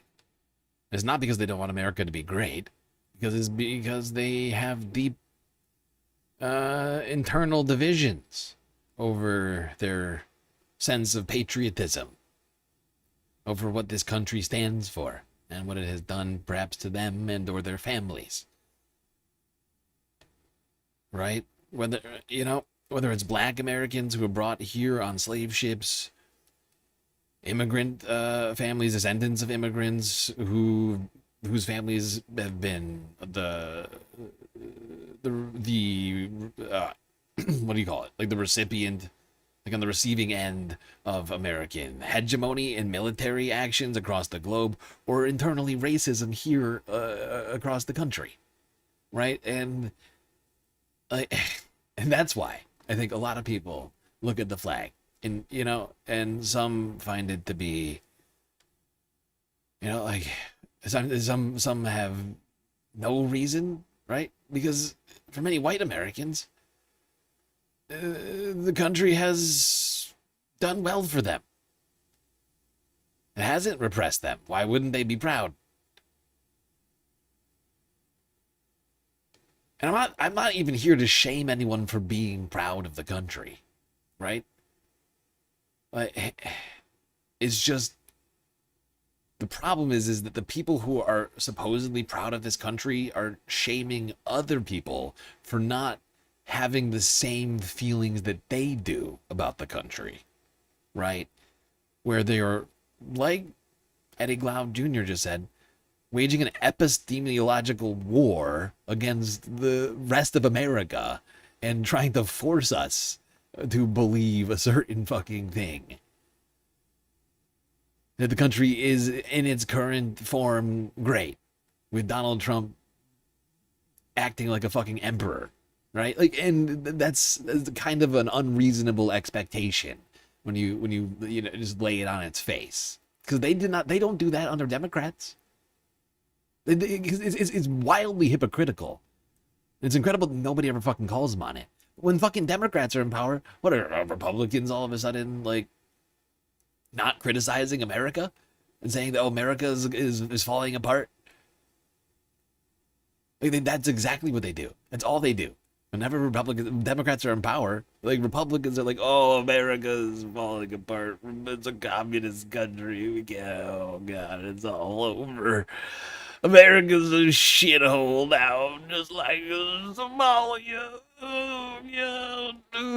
Somalia. Oh, it's gross. You know? It's just unreasonable at the heart of it. They just want us all to accept the version of America they like best. Unfortunately, that's not going super good. At least when it comes to America, the Great American State Fair, America 250 Fest. Trump's extended birthday party in D.C. Okay, so earlier today, I checked out the preparations for Donald Trump's 250th birthday party for America, which is having some attendance issues. Happy early birthday, America. We're celebrating already at the Great American State Fair. Man, we've got thousands of people celebrating this birthday with us. Sometimes the pictures really don't tell the full story, because if you look behind us, you see, okay, there are a couple hundred people back there, but the truth is when you make your way over here and you're in this, you're in a wash of people. There are thousands of people here, and I'll tell you what, that's with rain, with everything else. Are they? Where are they? It's heightened security just because of the world right now. It's really an awesome. It's really awesome, he says, dude. Oh my God, to be such a propagandist that you can be in front of this background and be like, there are tens of thousands. This is amazing. We are awash with human beings, and smile and act normal. Like, this is why these people get paid the big bucks. You know, it's why these Fox News and mainstream media talking heads get paid big money. Because they can just lie to your face and smile, you know. They can put a suit on and smile and lie to your face and act like the sky is red and that lawn ain't American flag green. I'm sorry, Memorial reflecting pool green. Oh. And like there ain't nobody out there. I don't know why I'm affecting this accent right now. On the fact that it is heightened security just because of the world right now, it's really an awesome crowd. That is so sad. This picture really captures the problem. One of the organizers posted this photo of a performance on the National Mall. If you zoom in, let's do it, on the guitarist's sunglasses, oh boy, you can see a crowd of less than a dozen people in the reflection. Organizer...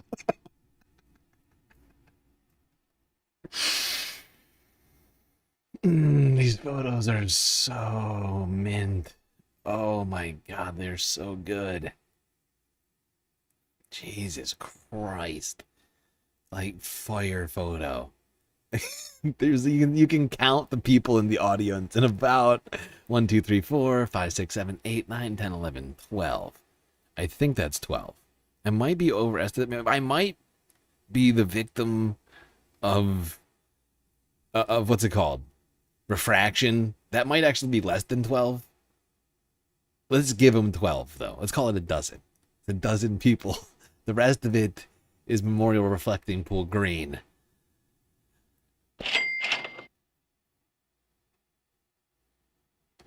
Appear to have recently deleted that image from the social media feed, replacing it instead with this image of the performance, cropping out the guitarist and his really cool shades. Speaking of reflective surfaces, there's also the matter of the reflecting pool, which continues to dog this administration as the landmark Trump promised in April to fix and paint American flag blue.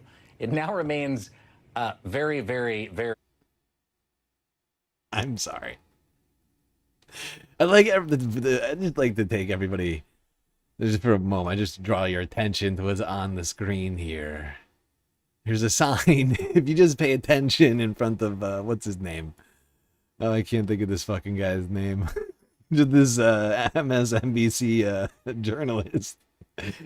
Danger explosives. Authorized personnel only. And then there's a picture of an exploding bomb. Are you telling me that they rigged the... Are they really trying to tell me that they rigged the goddamn exploding pool? I mean, now I called it the exploding pool. Of the reflector. Is that really... I mean, now the goddamn Lincoln Memorial reflecting pool is rigged with explosives? Is that what I'm to understand? Like, I can't even think of the words properly because it's so nonsensical. Like, I'm still struggling with it. This is I've seen this sign already. I've already grappled with this sign, and I'm still somehow struggling with it. Because, what? A what now? This is deranged. We have a demented, unintelligent person running the United States of America.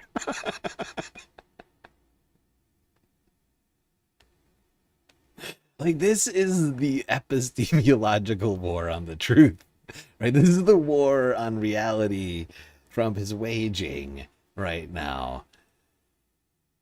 It's just like, he says something insane. Like, I don't know, that somebody cut a 300-foot, or whatever it is, 30-yard...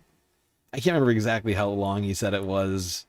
Trump's never that exact about numbers anyway, but somebody, like, cut a fucking... is, like, cutting this thing, like, at night, like pool ninjas are coming and, like, cutting this thing into pieces or something, and... without any evidence.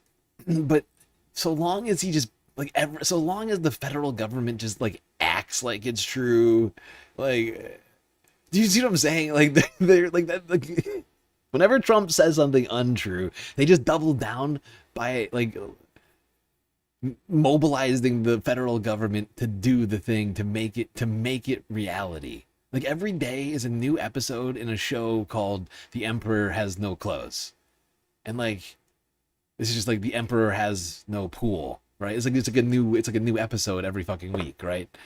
Emperor has no files. Emperor has no war. You know what I mean? Like,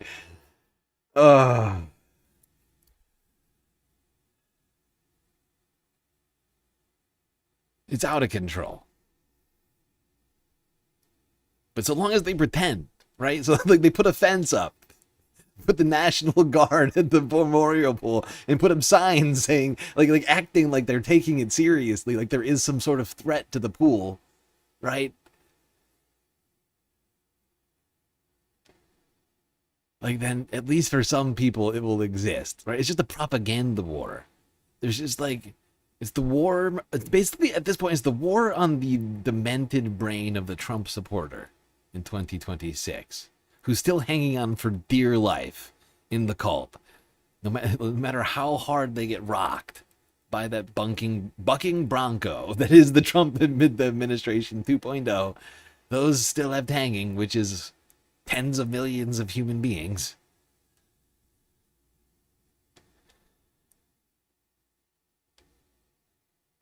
Folks, we're getting near July 4th. You know what that means? America's birthday. And It's 250 years, ladies and gentlemen, of the old red, white, and blue. Here's Peter Ducey covering now.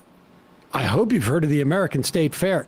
Apparently, I've also read that there was an attempt that I can't remember what agency it was. Maybe the Smithsonian had raised a lot of money to do some big events, and Trump canceled it all. And they ended up having to use the events for the money for something else. That being, I think, the Trump 250 State Fair. And what it is, they've taken the Washington Mall, not near the reflecting pool, because you're not allowed to go near there now. Illegal. And they're putting up state like booths to sort of reminiscent of a state fair, but more dramatic. And the thing is, there's going to be tens of thousands of people on the mall. And this weekend, they were going to have the big concert with Vanilla Ice. Milli Vanilli and Bret Michaels, but they canceled. But Vanilla stayed in. Vanilla stayed in. What year is it? And here is footage from America's Fair. They're covering it live on Fox. They've got great seats. They can see all the huge crowds all the way down the mall with the Washington Monument in the background. And here they are talking about it. This is Peter Ducey and some other lady. You ever in your wildest dreams think you may be doing your Sunday show from a state fair on the National Mall? How great is this? It's really something. And the weather, not the best today, but people are still coming out. People are still coming in. Listen, we need rain, so we'll take it. Well, the farmers need the rain, so we're going to be okay with it. We do need rain. First, freeze it, leave it up there. I want to make it clear. This is during the fair. Dude, that is next level cope. That is next level cope. It's like, you know the vibes it gives me? It reminds me of Fyre Fest. Anybody else getting that vibe right now? Like, it reminds me of Fyre Fest. Like, it's raining, people are pretending, the sponsors are all pretending it's going really well, but people are getting sandwiches in styrofoam containers that are just a piece of bread and bologna. And they're just going, look, it's so great. It's, we needed the rain. Actually, this is good. Like, she's like, actually, when you think about it, the rain is good for America, so really is the fair not doing its intended job.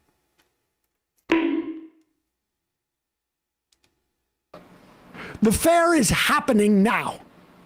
It is not happening. You can see, to Peter Ducey's right, you can see people actually going in and out of these booths at the State Fair. Also, and there's like, let's see, 1, 2, 3, 4, 5, 6, 7, and then there's 2 on the left, 8, 9, 10 people. So there are people there. Out of the 330 million people eligible to go to this U.S. State Fair, there's 10 people who are there. And again, I remind you, this is not the night before as the workers are setting up. This is when it's open. Do you remember this sound drop? I think it's good. This is that. I think it's good. It's going great.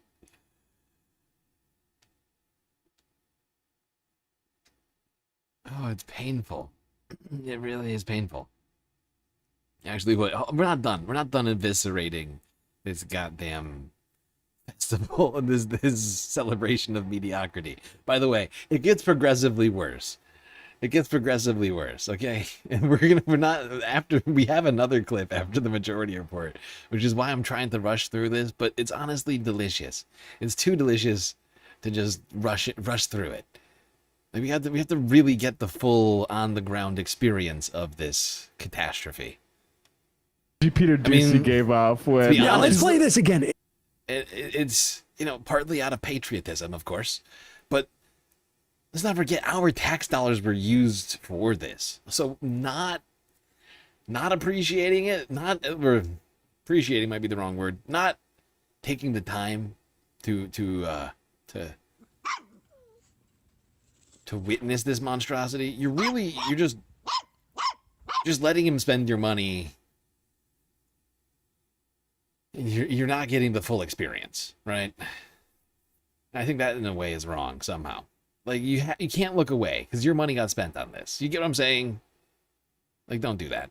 Is shocking. She's actually putting on the brave face. Like, isn't this? Can you imagine ever being here? And he's like, it's a little bit rainy. It might not look like a lot, but hottest ticket Ever in your wildest dreams think you may be doing your Sunday show from a state fair on the National Mall? How great is this? It's really something. And the weather. He's looking not out the best at today. nobody's People are still there. coming out. People are still coming in.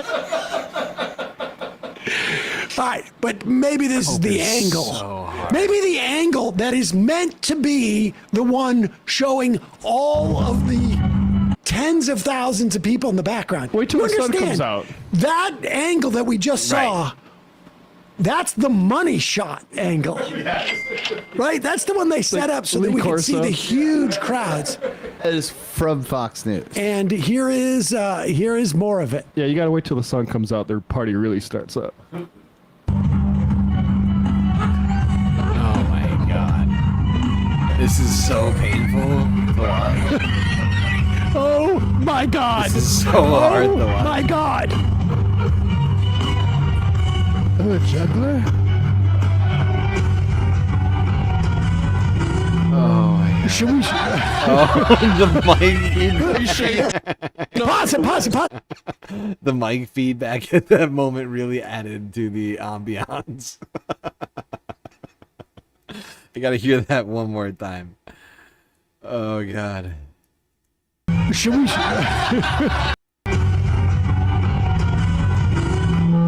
Should we? Pause it right there. Pause it. Hey man, should we set up some chairs for folks who can't stand? The handicap chairs aren't even filled. Should I put out 8 chairs? I don't know. That could be 5 too many. That's a little optimistic. 8 chairs. 8 people aren't even there. There are more. I've had more people at my stand-up shows in DC. I love the This is. Yeah, as somebody who has done like I've done some music shows before in the past, bands when I was much younger. But honestly, this one is painful to watch. Like there's so you're it's like, oh my god. Like I'm trying to think of there's I can think of one show where we were and the audience was so small. We were like, oh my god, who are we performing for? But this is gotta be the most. I mean, you're out there, you're doing all these acrobatic feats, and literally nobody is seeing it. More people are seeing it now. And it's you're just who are you performing for exactly? And it's gotta take the wind out of your sails big time when you're just, you're just here trying to. It's your job, right? Amazing. Should we put up signs not to walk on the grass to justify why there's not enough people here to walk on the grass? I love the Lawrence of Arabia music being played for the jugglers. This is amazing. Continue. Yes, ladies and gentlemen, we are Cirque Mechanics. We're all the way from Las Vegas. Really excited to be here with the National Endowment for the Arts on the mall. That's the one that's the funniest to me. Is that guy saying we're really excited to be here to absolutely nobody. That is fucking rock solid determination to pretend like you're at a fucking serious place still. You put a whole bunch of effort into this thing. You thought it was gonna be great exposure. I don't know what these guys are getting paid, if at all, but it's got to be kind of heartbreaking. really great to be here. You and wait, I think you over there. Yeah, that's about it. But great, so I'm really stoked. We're really glad we traveled all the way across the country for this great moment.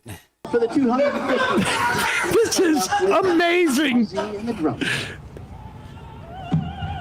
We're really glad we drove all the way here from Las Vegas. Multiple days in our sweaty van filled with band equipment for this moment.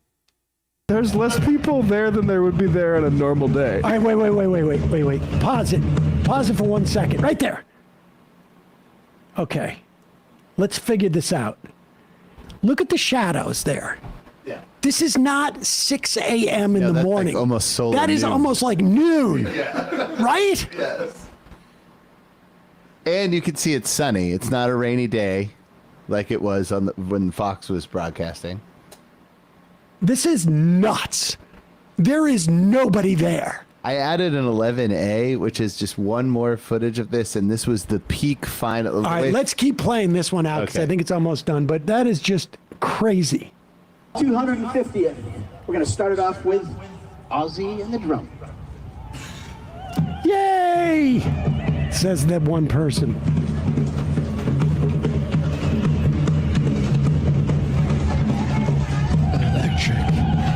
The security guy's going like, I'm getting paid overtime for this. Are you kidding me?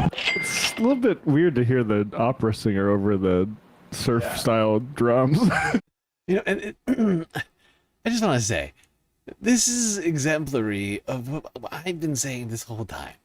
It's unbelievable to me that in this climate, you're telling me in this climate, Democratic leadership can't find the way to become more popular. You're telling me that it's really. Like, you see what I'm saying here? Like, Trump is at historical low popularity. He is bombing, literally and figuratively, like in so many ways. And Democrats, like the incumbent Democratic leadership and such, they can't come up with a single good. Like they're telling us that they'll come up with a fucking an agenda, like in December or something when they're on vacation. After they've supposedly won in the general, and that's why those kind of people are fucking losing the primaries right now. And we have to take, like, this is honestly perfect because we have to combine the energy that we are seeing right now in places like Colorado's first and combine it with this energy, right? Or like juxtapose the two things. Just the utter lack of energy on the Trump side. They are, you know what I mean? Like nobody, like they're done. Like, these guys are fucking done. They're just as done as incumbent Democrats, essentially, but they're in power still, right?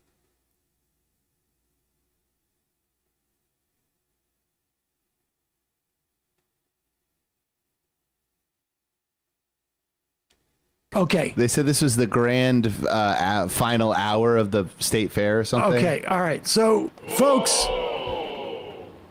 we just showed you snapshots. One in the morning, one at noon. But what about by the end of the day, when people really start getting to D.C.? Watch how this thing fills up, ladies and gentlemen. Happy early birthday, America. We're celebrating already at the Great American State Fair. Man, we've got thousands of people celebrating this birthday with us, Tommy. Pause it for 1 second. Pause it. Where would those thousands of people be hiding? They don't even have enough to run the Ferris wheel. No, the Ferris wheel's power cut, and they. You see what I mean about the Fire Fest element? And the fact is, there was a pre-planned event that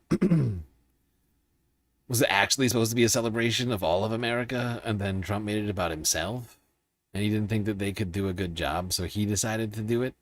And now we have this fucking monstrosity. I'm just gonna skip ahead a little bit more. We're gonna go back to the reflecting pool talk just for a moment, just for a brief, just a quick a couple minutes, I guess.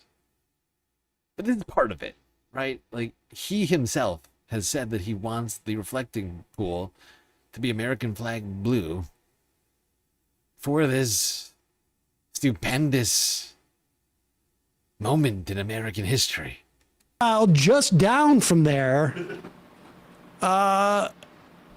Trump is so desperate to maintain the fiction that people are trying to sabotage his reflecting pool. Saboteurs. Illegal. That in a sort of like, to, I guess, LARP and perform for the president to make him believe that his reflecting pool disaster, and it's not a disaster because they keep pumping money into the whole thing and it's all just some type of like payoff for his buddies. They have now increased security around the reflection pool and have basically created almost a dystopian police state level of...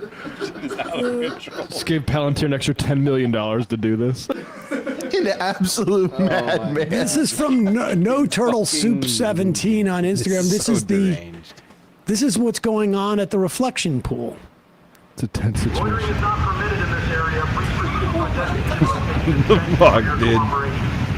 Thank you for your cooperation. Pool. It's a tense situation. Loitering is not permitted in this area. Please proceed to identify Thank you for your cooperation. This is ridiculous. Loitering is not permitted in this area. Please proceed. Yeah, play it again. Loitering.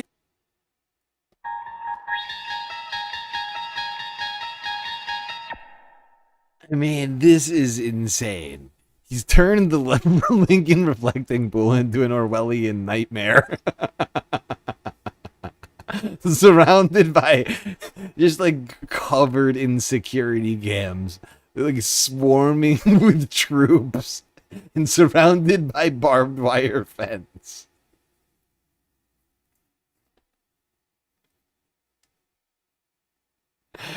Yes, this is better. This is better than it being green. I mean, it's still green, but this is better, right? Come on. Thank you for your cooperation. Loitering is not permitted in this area. Please proceed. Isn't that the whole point? Loitering is not allowed in this area. Don't loiter by the reflection. How dare you? How dare you, J-Bo? How dare you say that? The whole point of the reflecting pool is the loiter. I mean, it's true, but how dare you point out facts? How rude. I don't want reality. Nobody wants reality here, okay, J-Bo? Keep it to yourself next time, okay? Come on. Keep it moving, all right? If you can see your reflection, you're there too long. Exactly. What are you doing? What are you, Narcissus? Are you a Greek tragedy? Huh? Are you obsessed with yourself? We have a word for it now, and it's all because of that myth. It's called narcissist, okay? And I think you might have a problem. It's called NPD, Narcissistic Personality Disorder. Staring in the reflection pool, obsessed with yourself, okay? Didn't go well for Narcissus. It's not gonna go well for you, okay? He was never allowed, he never left that pool, but you're going to jail. Right to jail. Right to jail, right away. About I think attacking self-reflection is America? very bad for you. You're probably thinking about attacking America. This is ridiculous. Oh, for the love of God. Reverend, All right. All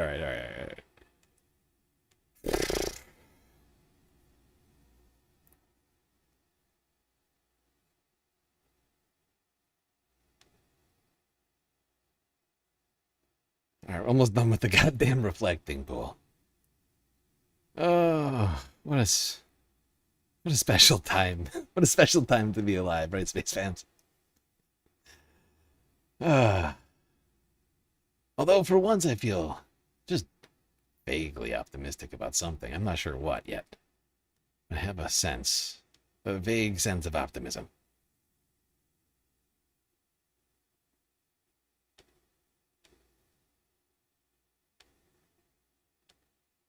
Every time I see a Fox News clip with the lawn behind them, I'm like, oh my God, no one is attending this fair. It looks so beautifully green, like it's the reflecting pool. It's so unbelievably humiliating. Like, what the f is happening? Look at this. Fox, we're celebrating the Great American State Fair. We got thousands of people celebrating with us. Are the thousands of people here with us? Great American State Fair. Man, we've got thousands of people celebrating this birthday with us, Tommy.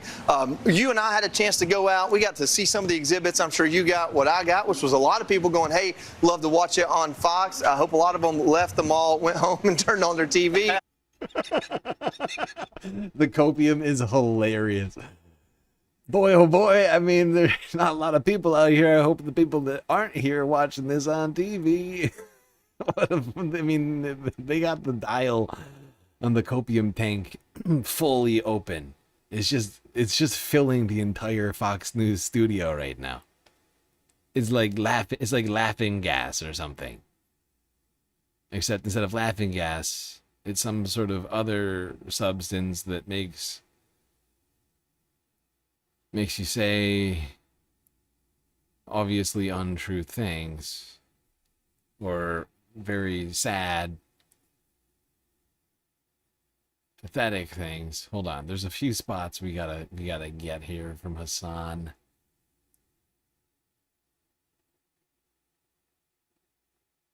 Yeah, I think this is where we should pick it up. Supposed to be this like big deal, right? It's supposed to be this big ass deal, except no one is attending. These photos are brilliant, by the way. Shouts out to TMZ for this. But here's what happened. They were supposed to do this with like the Smithsonian, I think. Here's Sam on Twitter says, it should probably be a bigger story that there was a normal bipartisan America 250 organization, but then Trump decided to launch his own competing right-wing grift version and ruined everything. The official planning for the celebrations began in 2016 with the Congressional Nonpartisan United States Semi-Quincentennial Commission, America 250. In 2025, federal resources were diverted to the President Donald Trump-aligned White House task force on celebrating America's 250th birthday. They are ushering in an era of enshittification that is unprecedented in human history. like they're looking at things that are obviously good, or at least not inherently bad, and asking themselves, how can we make this slightly worse or as bad as possible? And then doing that thing every time. America 250? How about Freedom 250? Not America, just people who think they're free. Just people who don't call me a Nazi. Freedom! 250 to promote and plan new events. I worked at the Smithsonian, specifically raising money for 250th. What I want people to know is that how we secured millions of private philanthropy to host a month-long folk-like festival on the mall. The Festival of Festivals was going to feature well-known festivals. Think Burning Man, Farm Aid, Grand Old Opry, etc., as well as smaller locals and regional festivals from across the U.S. and territories. Goal was to feature truly the best and most beautiful creative expression of music, dance, art, craft and traditions, food, community, etc. Can't name names, but plan was to have headliners every night for free concerts. Think the types of names who might be affiliated with the aforementioned large festivals. The money went elsewhere, but our nation was robbed of what could have been a once-in-a-generation cultural moment. Stars were willing to perform because it was under the banner of the Smithsonian. It all had to be scrapped because the administration would not release permits to host on the mall. Yeah, because they got their own thing. Libtard, shut the f up. And now look at their own thing. It's so much cooler. This is Trump's Great American State Fair. Look at this. That's the saddest thing I've ever seen in my life. This is what these guys are supposed to be good at. This is like if you try to do a UFC event and you f***ed it up on the I mean, look at, there's not just lines, but hold on. There, look at this. That's the. There's not just no lines, but there's not even anybody behind the counters. I mean, I've never been to such a weak-ass festival in my life. That's maybe the saddest thing I've ever seen. There's no one behind the counters because nobody needs food because there's nobody there. The things aren't even turned on. You can see it. You can tell. Like, all of the food stuff. Like, oh my God, all the food prep shit, the hot lamps, they're all pushed off to the back. They're not even on. Holy fuck, dude. Oh, and this is in the middle of the day. Look at the lighting. This is the very definition of totalitarianism. Wow. Also $10 lemonade and iced coffee.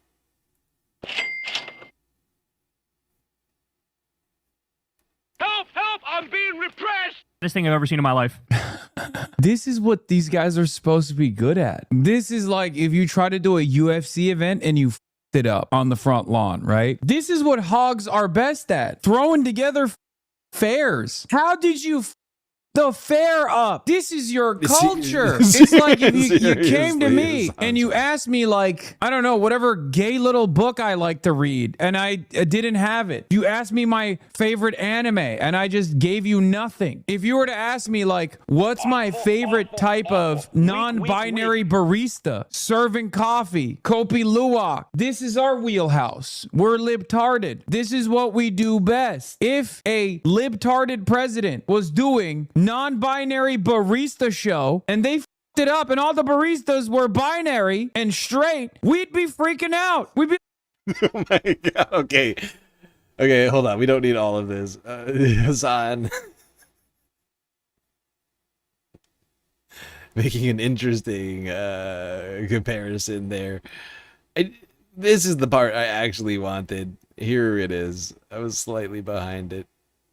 walls have fake moldings on them. McMansion occupied nation. I finally made it to the Great American State Fair. The columns on this fake building are something to behold. They know it looks like because they made an effort to hide it sometimes. Oh, by the way, does that look like three-dimensional to you? Because it's not. Look.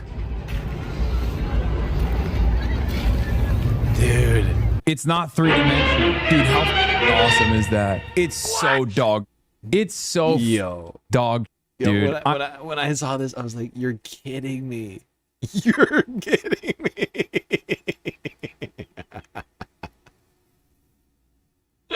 First off, like, and like, I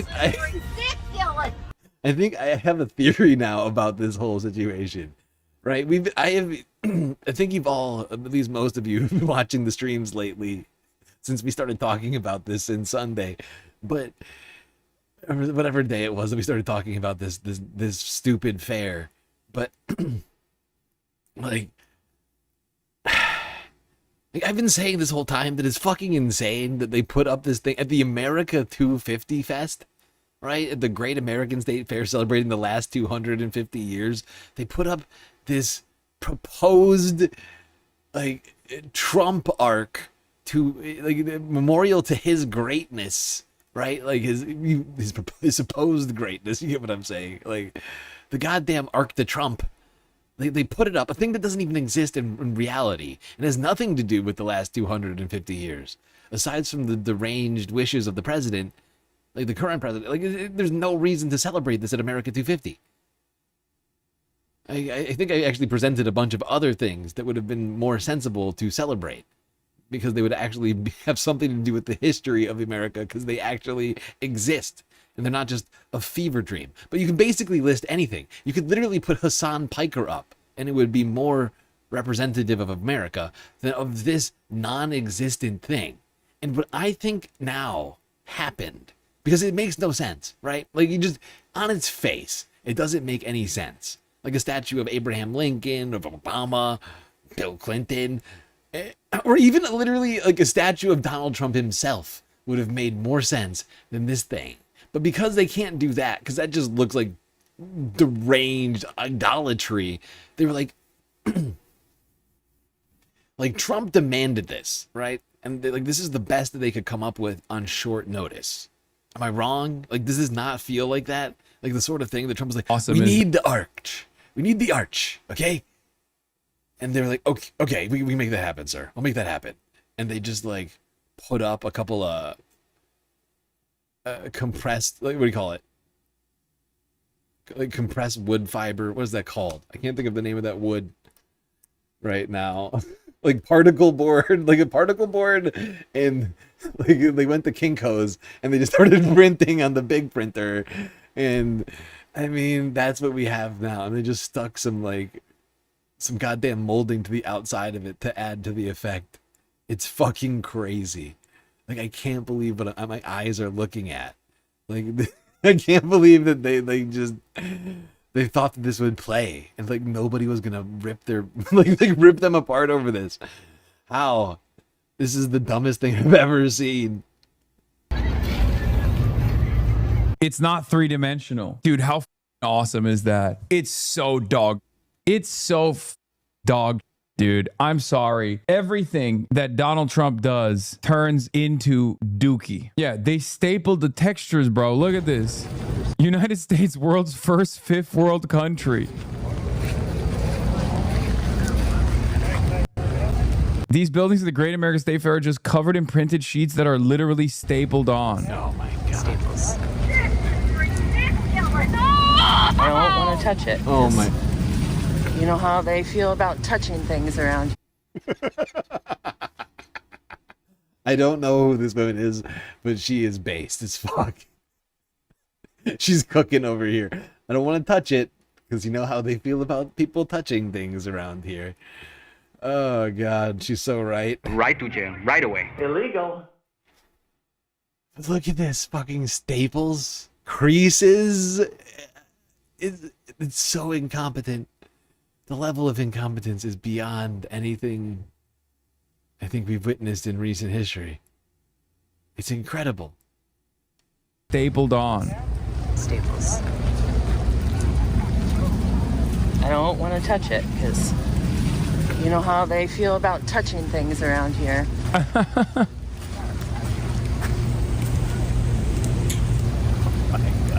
Quality. It's so bad. Quality craftsmanship. Okay, that's the part that I wanted. I was just fucking like my brain like exploded when I saw this. Like I knew there was something wrong with it. Like I looked at it, it was like there's something wrong with this thing. But like all the footage we had of it was kind of far away and pointed into the sun. So like all the detail of it was lost and it wasn't up close. I see now why they didn't let news cameras get too close to this fucking thing. Holy shit. I can't. It is seriously some Acme ass fucking stuff. Like this, like I'm pretty sure Wile E. Coyote put this thing up himself. Okay? And somewhere the goddamn Roadrunner is laughing his ass off. Daddies are...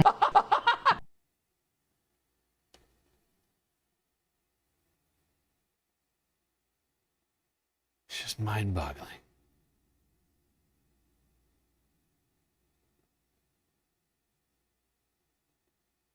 It's a free event too. That's the other thing. It's like this event, like nobody had to pay to get it, and they were giving tickets away to this stuff, you know, and nobody showed up. That's how little juice the president has right now. That's how little people care about America 250. Trump is ruining America.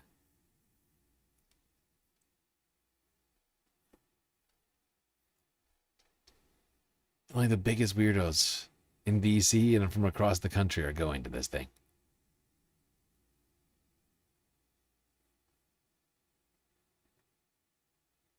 Okay. Well, we're 4.5 hours into the stream. We've completed the galactic content goal. We still got a lot left to talk about, including the heat wave that's now sweeping the rest of the United States, accompanied with it an uptick in fires in the west. Heatwave still obliterating the UK as well.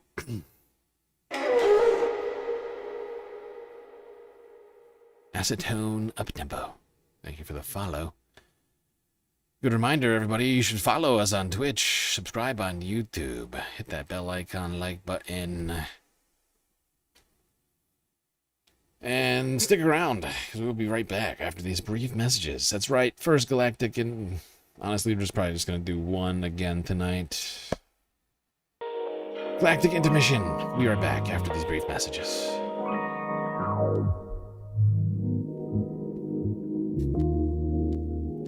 All right, everybody. Hope you've been enjoying the show so far. If you haven't already, hit the follow button on Twitch, subscribe on YouTube. And while you're at it, do consider contributing to the Galactic News Network, as we are completely funded by individuals like you. So many great ways out there for you to show your support still, even though we are demonetized on YouTube. Twitch, bits, power-ups, subs, gifted subs, prime subs, Cash App and PayPal donos, Throne, where you can fund actual physical items that would eventually arrive on my doorstep down on Earth that I would actually enjoy IRL. Of course, the very best way to get the most space benefits for your dollars remains Patreon, where for the low price of $3 a month, you can get access to a myriad space benefits. Things like an avatar on one of the break screens, shout out at the end of every show, and much, much more. All right, everybody, enjoy the break. Grab yourself a drink, maybe a snack, and I will be right back.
All right, everybody.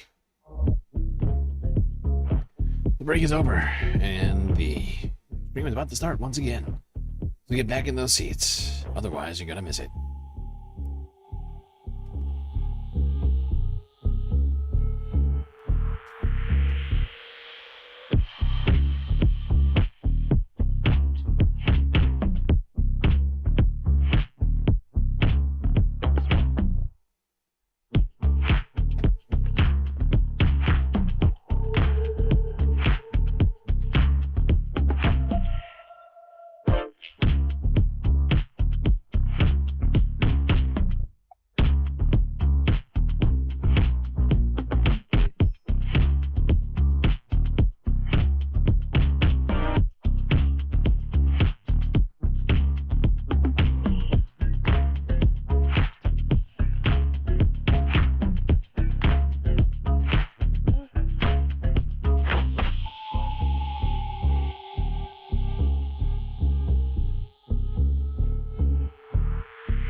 Okay, I see some confusion in the chat about when the TVs and the break screens showed up. They've been there for about 2.5 years. They're not new, but there's a lot to look at on the break screens. You know, that's what I love about the thing that, or at least one of the things I love about this. You know, is about the galactic, the GCU, if you will. It's always something new to find. You just keep your eyes out. Sometimes it's because I'm editing the stream, because I'm adding in things in here to our sets, but other times it's just because you're not noticing it. Because your eyes have so much to look at. But those TVs have been there a really long time. You're just not noticing it. You're just the sort of person who apparently small details like that just go by the wayside, and that's fair. It's the break. I wouldn't expect you to be paying too much attention during the breaks.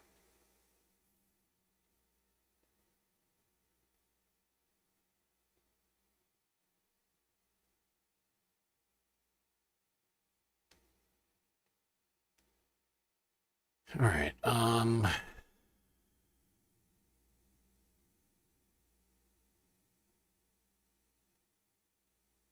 How are we doing here?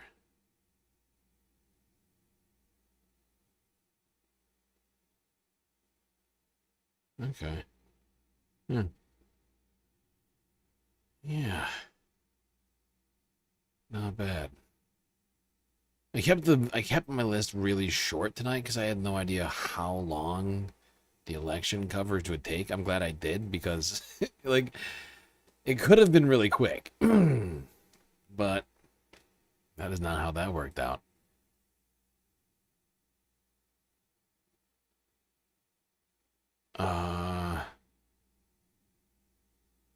We're talking about the celebration of our democracy.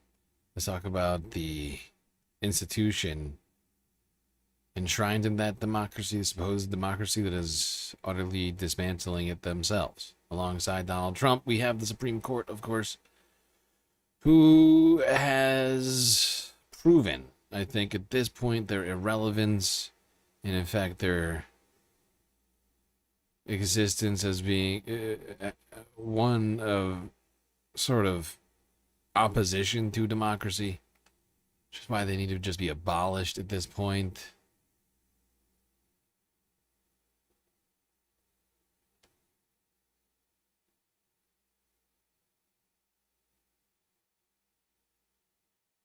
But the Supreme Court decided that Trump is the final decider of who's allowed in the country.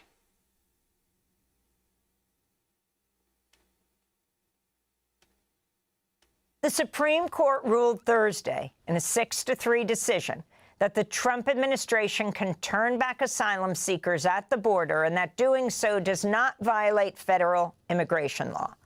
The turnback policy, euphemistically called metering, allows immigration officers at border crossings to block asylum seekers from setting foot on U.S. soil.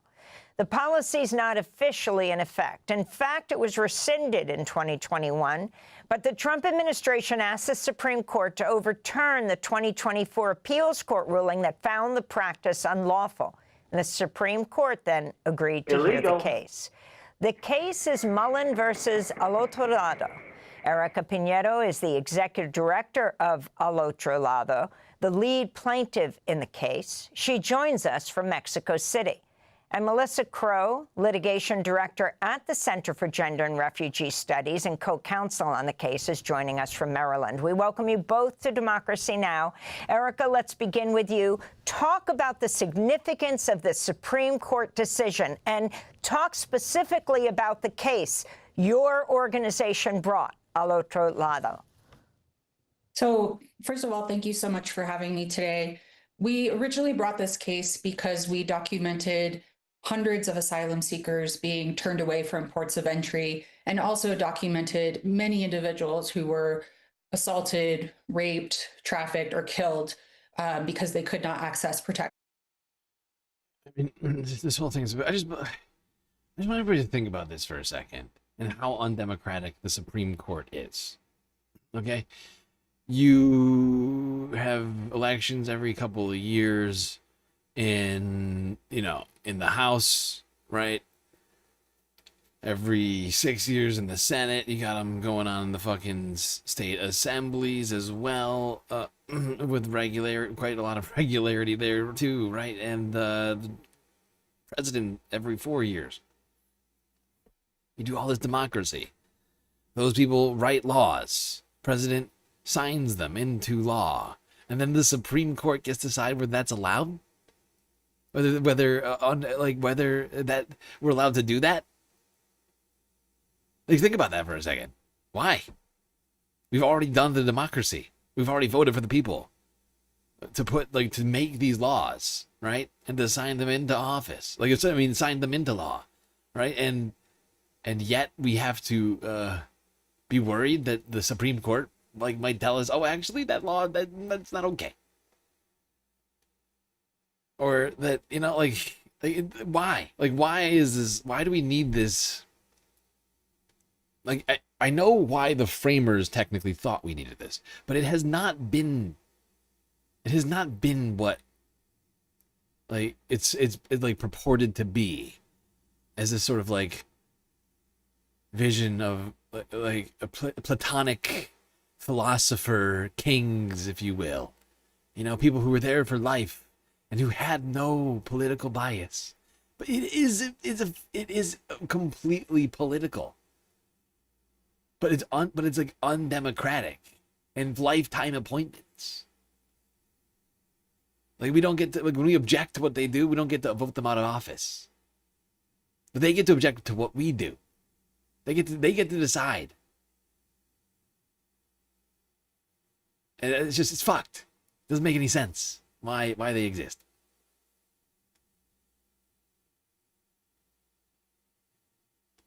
In the United States, this particular case is so... if we were capable of creating completely unbiased humans only interested in ensuring constitutionality or whatever, first off, we wouldn't have most of the rulings we've seen from the Supreme Court in the last few years. But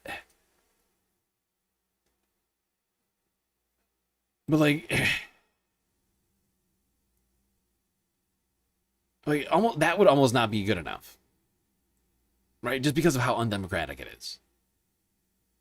We certainly do not have that. I know that much. It's a completely political institution of people who are not, perfectly unbiased, Platonic philosophers straight out of Plato's Republic. They are people who get money from billionaires to go on jet-setting trips, to go fishing, right? Or to buy their mom a house or something, or whatever else. You know, they're people who are deeply ideological before they ever get there. And we know that they are ideological. And people put them there for that purpose.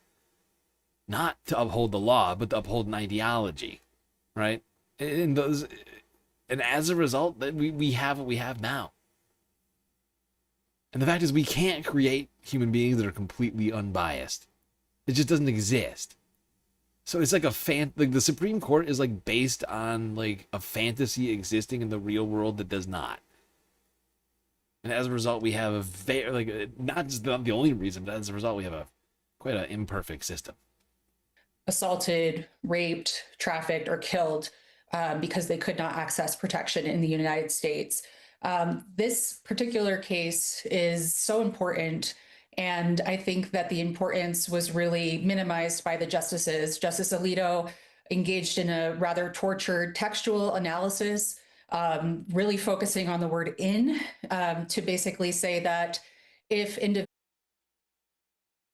Yeah, I see people saying we should do an elected Supreme Court. I'd be on board for that. I think that would be definitely a huge change. Yeah, you like limit the terms to, I don't know, the same as like a senator, like 6 years or something like that. I think that'd be a reasonable compromise to just not like entirely abolishing the thing, but basically putting up every single Supreme Court justice on the ballot the second you go up for they make this law, because they've all been there for more than 6 years.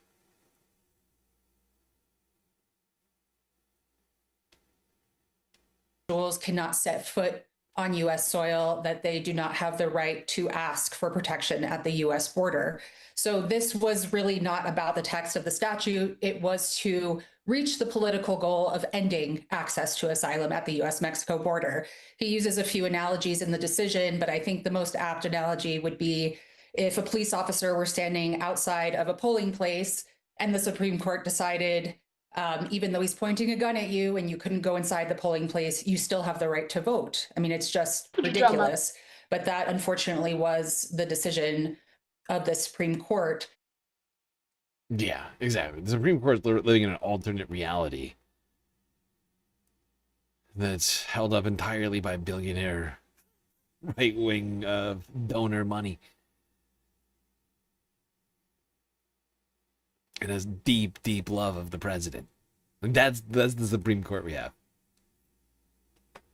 Six of 3 justices have like an infatuation with the president and think he can do whatever he wants.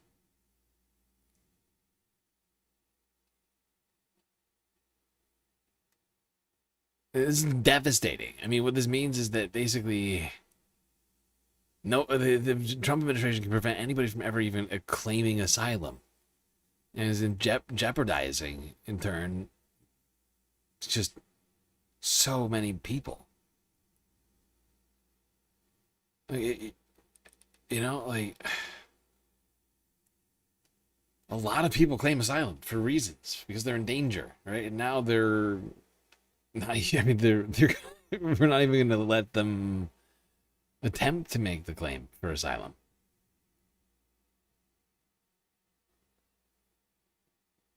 Like, they can show up at the border and say, I claim asylum, and we tell them to just go fuck off. And that's good enough. It's just by basically preventing them from coming in the country and never claiming asylum, you've actually done all the things that you need to do. Even though that certainly doesn't purport, this certainly doesn't, I'm sorry, purport, doesn't content, doesn't, does not, I can't think of the fucking word right now. It doesn't stick to like international law, right? Like international law, I'm fairly certain. You're supposed to allow asylum seekers into your country. You know, if they claim that they are being politically persecuted in their home country, like countries have like a duty to protect them. And we've all kind of been going by that for a while now. We just don't want to pretend like that doesn't exist anymore.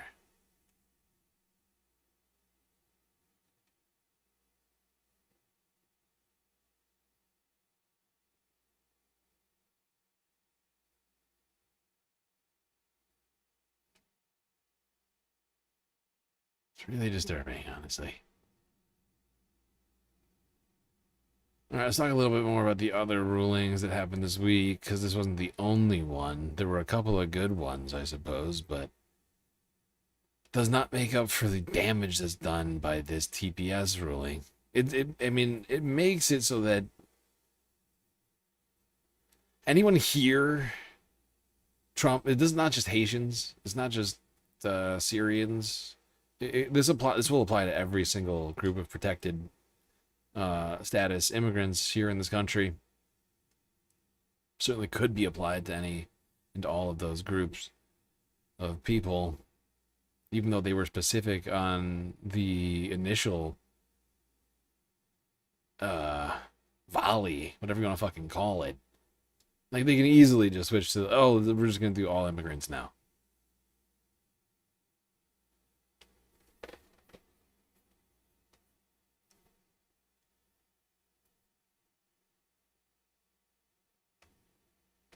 The U.S. Supreme Court handed down two key decisions on presidential power and the firing of people from government agencies.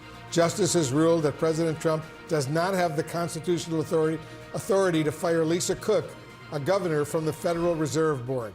But the court backed the president's power to terminate Rebecca Slaughter, a Democratic appointee to the federal. Yeah. And you see what I mean here about the Federal Reserve? I mean, not the Federal Reserve. Supreme Court proving their fucking irrelevance. Like, it's stories like this. I mean, it's not story. It's real world examples like this that prove their irrelevance. This is so hypocritical. These two rulings made in succession that are blatantly antithetical to one another, that contradict one another, speaks to just how irrelevant the Supreme Court really is. The only reason they're not completely irrelevant is because they still have power, right? But they are not here to rule on the law in an even-handed way. All of the rulings should be, at least, honestly, thrown out. Like, from the last, I don't know how long. This is out of control. Like, fuck these guys. Like, I'm done with them. Like, they are trash. They undid Roe, gave Trump unlimited power. I mean, they made homelessness illegal. Benny Hanna 99 just subscribed for 9 months. 9 months, baby. That's a good thing. I realized that I subscribed in my hotel room at TwitchCon. Seeing all the right-wing shitbirds piss and moan about the court upholding birthright citizenship cry like the Supreme Court just passed birthright blah blah fucking idiots. Bah. How's everyone else doing? Thank you for the resub, Benny Hanna. Are you at TwitchCon? Is TwitchCon right now?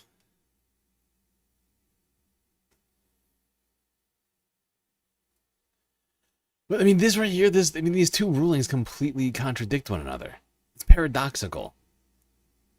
How they can even, like, sit there and act like it's not to all of us and pretend like we don't notice is unbelievable to me. He can fire some agency heads, but just not the Federal Reserve's. Like, he can fire basically whoever he wants, just not people at the Federal Reserve. They're both independent agencies that are, like, the two examples here are both independent agencies with political appointees. There's zero difference between them. They've just made an arbitrary distinction between the two, and they can't even explain it. They've just made an arbitrary distinction between the two fucking agencies here that have no discernible distinction, and are pretending like we don't notice. It's ridiculous. We are being asked to accept a reality that is a paradox in and of itself.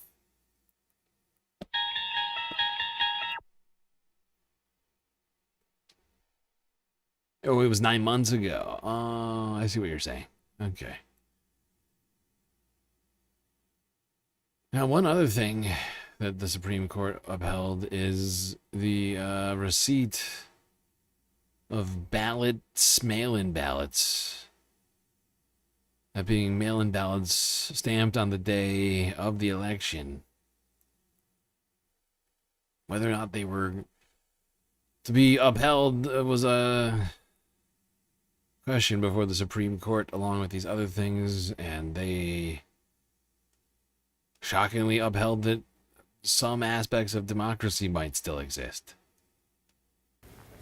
Elected leaders in Oregon and Washington are celebrating after the U.S. Supreme Court ruled today that states can count ballots that arrive after Election Day.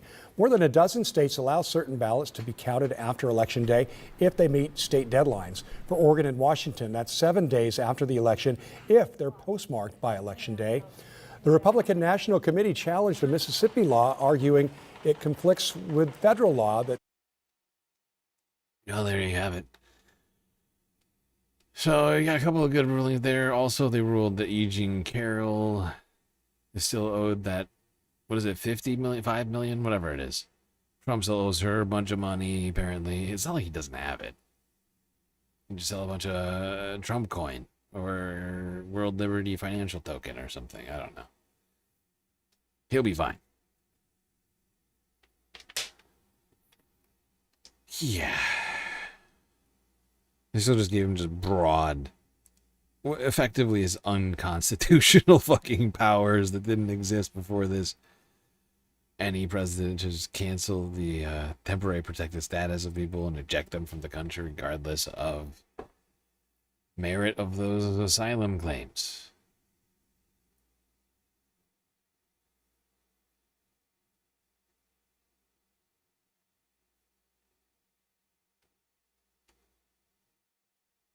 Let's see what Mark Wayne Mullen, the new director of, secretary of the Department of Homeland Security, had to say. I don't want reality. Yep, he has said that. Give me a joke. And that. If the 350,000 temporary protective status holders right now start applying for permanent status, start applying for visas, will they not be deported? Is that a way for them to stay in the U.S. legally? Well, it depends on if they qualify or not. Underneath some visas, when you overstay your visa, when you have to go back to the country you came from. Underneath TPS, while it is still in order, you're able to apply for different status. Now, that doesn't mean that it's going to be accepted. There's a lot of things that take into consideration. First of all, have you been here and been charged with a felony, or do you have a criminal background? Do you have pending charges against you? Those won't be accepted. If you've been here and you've been living off the taxpayer dollars, meaning that you're part of social programs, those won't be accepted either. If you in here and you've had a full-time paying job, underneath some circumstances those would apply, but you have to go through the regular steps that every other. So the people who already went through all the regular steps to get here to this country, applied for asylum, and are currently here under those auspices, or whatever you want to call it, will now face deportation and will have to effectively reapply for status and prove their worth to Mark Wayne Mullen. And I don't know if you heard the list, but what was it again? If you don't have a full-time job, right? So if you're even part-time, right, you might be in trouble. I mean, honestly, and it sounded like if you have a full-time job, that might not even keep you. That might even keep you here, but it's not clear. But you better have a full-time fucking job. Never have been even accused of a crime, let alone been convicted. Under this court, doesn't matter, apparently, according to Mark Wayne Mullen. You're guilty. You're accused of a crime, you're guilty. Right to jail, right away. What was the other thing? There was a bunch of disturbing details in here that he basically, but basically, if you're here on, if you have ever received any government assistance in any form, shape, or form, which of course a lot of new immigrants, people here, especially, I don't know, who've fled a genocide or something, might need a little help at the beginning. You know, so that applies to a lot of people. People who might just have to leave everything behind and come here. So if you ever received any assistance from the government whatsoever, ever been accused of a crime, not convicted, and even if you don't meet either of those things, you have a full-time job, you might still go, according to Mark Wayne. You might just be too brown or something. I don't know exactly what the scale is that they're using over there. Somalia.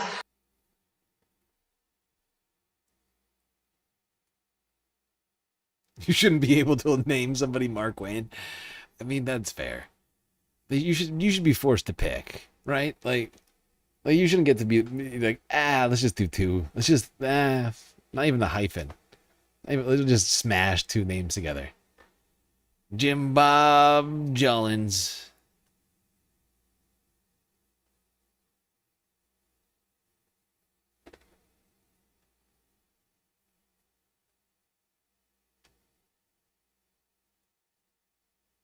And by the way, Columbia Rican, I saw your chats over there. I was waiting to get to this topic. But now finally we are on to environmental news. I will look into what you're talking about when I get a chance. That sounds like a problem.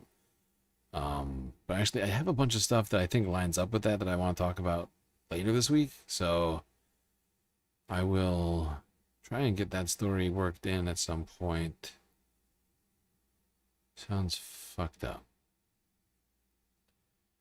Okay, environmental news first. Let's start in Montana, where, as a result of the extreme heat being seen in the west of the country that is now starting to take over the rest of the country,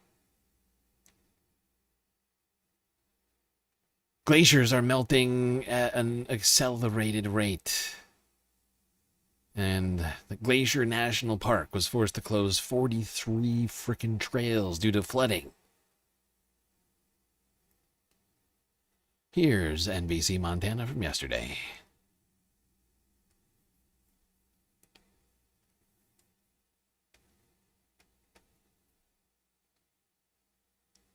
Speaking about that weather, breaking news as we come on the air live at 5 o'clock. Glacier National Park officials close the entire mini Glacier Valley to visitors after flooding in the area. This is what we know about the situation. This includes the Mini Glacier Hotel, the Swift Current Motor Inn, and the Mini Glacier Campground.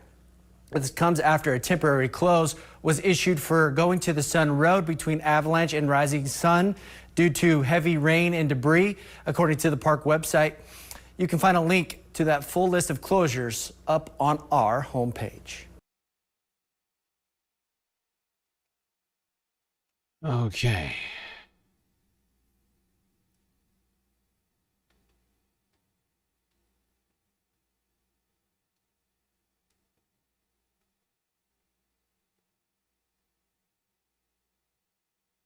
So yeah, massive floods happening in Montana.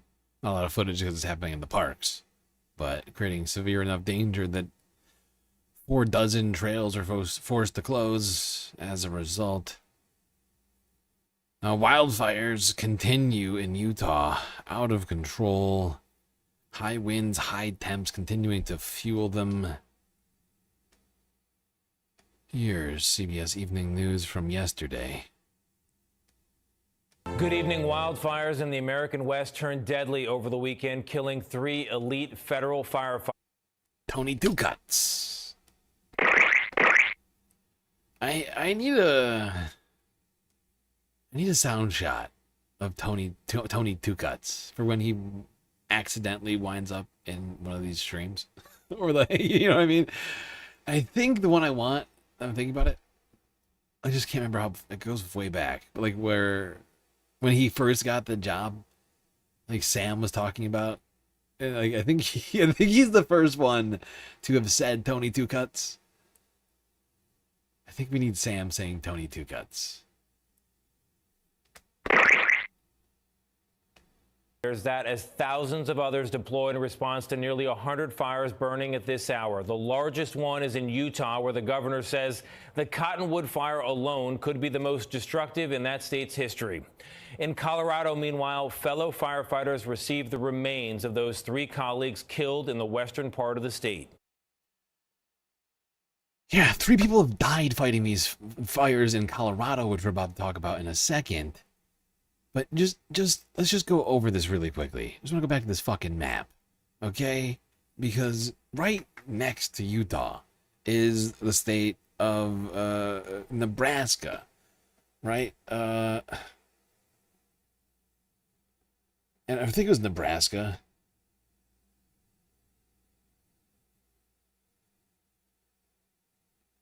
Was it Nebraska or fucking Kansas? Either one, they're both right next to them.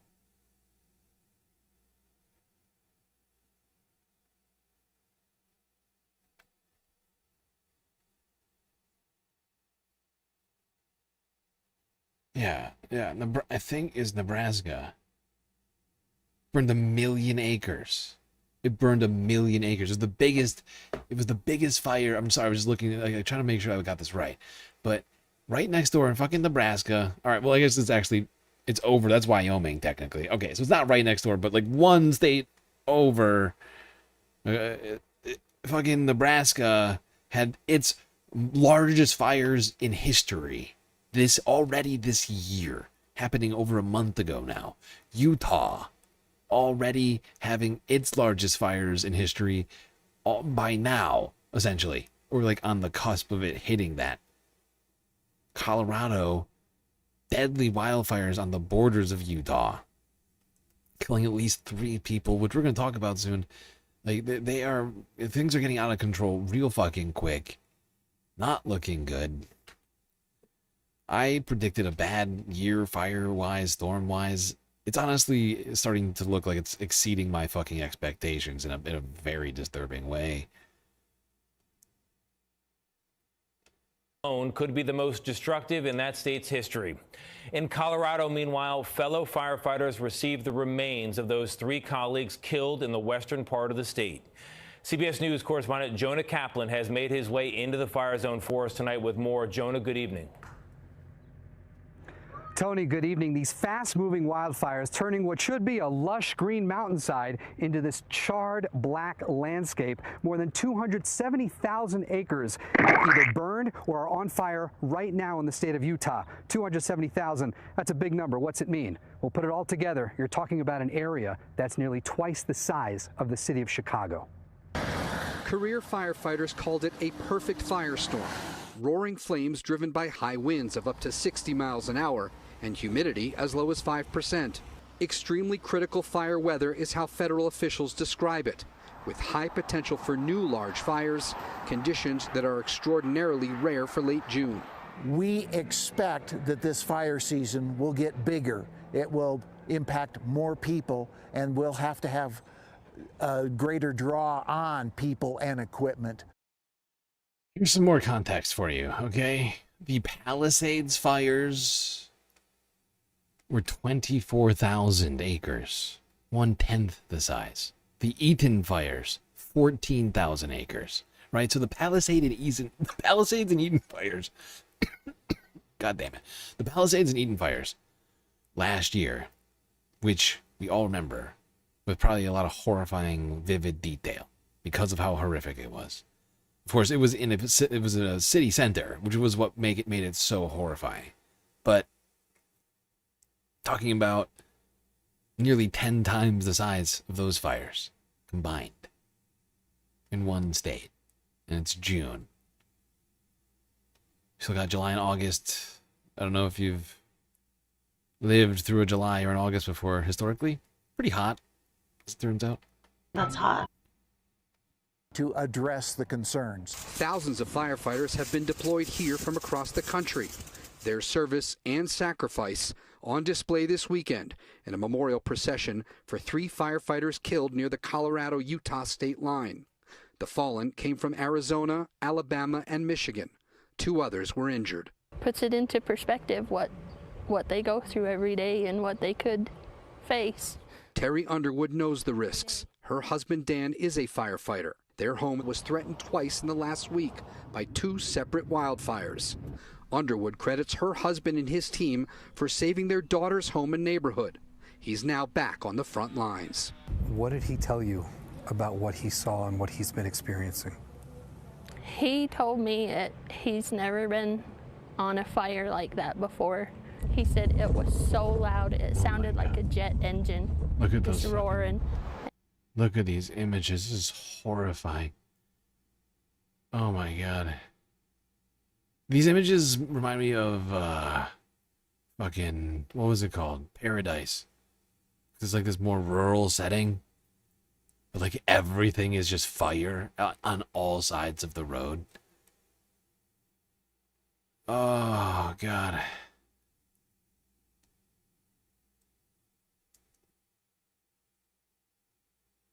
He said it was so loud, it sounded like a jet engine just roaring, and they saw the big flames coming. Those firefighters died trying to make this a fire line that protects people and property, but they were killed by something called burnover. That means they were basically trapped. The other 2 firefighters who were injured, they're recuperating at a Denver hospital. It's a little cooler today, Tony, but it is still a state of emergency in the state of Utah, and Governor Cox banning all fireworks for this July 4th holiday. Fireworks in Utah because of climate change. I thought this was America. Huh? Isn't this America? I'm sorry, I thought this was America. Yeah, probably smart, Spencer. Can't wait for him to actually admit this is a result of, this is all because of climate change. We wouldn't be seeing historic fires in states right next to each other at the beginning of summer if it didn't exist. Unfortunately, in a state right next to Utah, New Mexico, there are fires burning, including one over 3,000 acres as of yesterday. I don't even have the latest update on this. This is KRQE. The Beehive Fire. Meanwhile, the Beehive Fire continues to burn in Carson National Forest. The fire has burned more than 3,100 acres with containment sitting at 0%. Stage 1 fire restrictions are currently in effect for the area and are expected to increase tomorrow morning. There are no evacuation orders at this time, but heavy smoke in the areas between Thresby. Look at the size of that smoke cloud. It is enormous. 3,000 acres burned. Short period of time. The fucking country is a tinderbox, literally. And figuratively, it feels like. Fuck's sake, everything is burning down. And unfortunately, high fire danger conditions continue throughout the West, including in New Mexico, staying with KRQE. I mean, the fact is, we've been talking about it. The entire West is experiencing, nearly the entire West is experiencing severe drought conditions.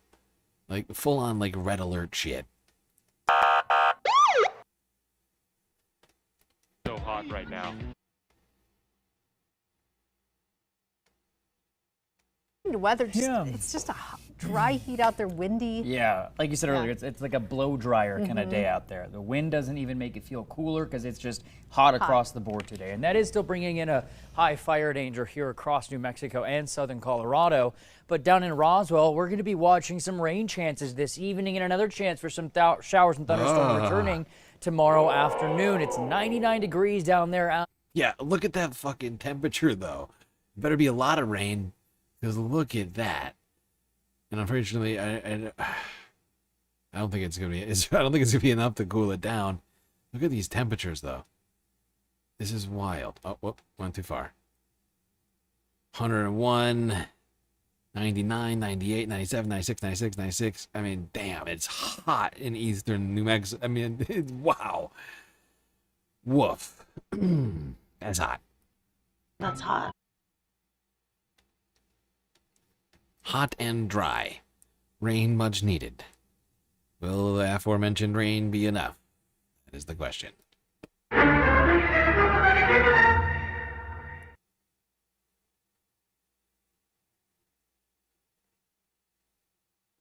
quit driving then, Mr. Wingtips? I don't drive. I ride an e-bike for transportation. You thought you had a snappy burn, but you didn't. You're new to this chat. You'll learn. All right, to Colorado. Now, meanwhile, the town of We're just talking about these horrifying, deadly fires here. One of them here in Ouray, the Golden Mountain fire, moving away from the town that it was burning. I was going to say near, but it was literally burning the town itself. Here's CBS Colorado from yesterday. Residents hopeful on returning.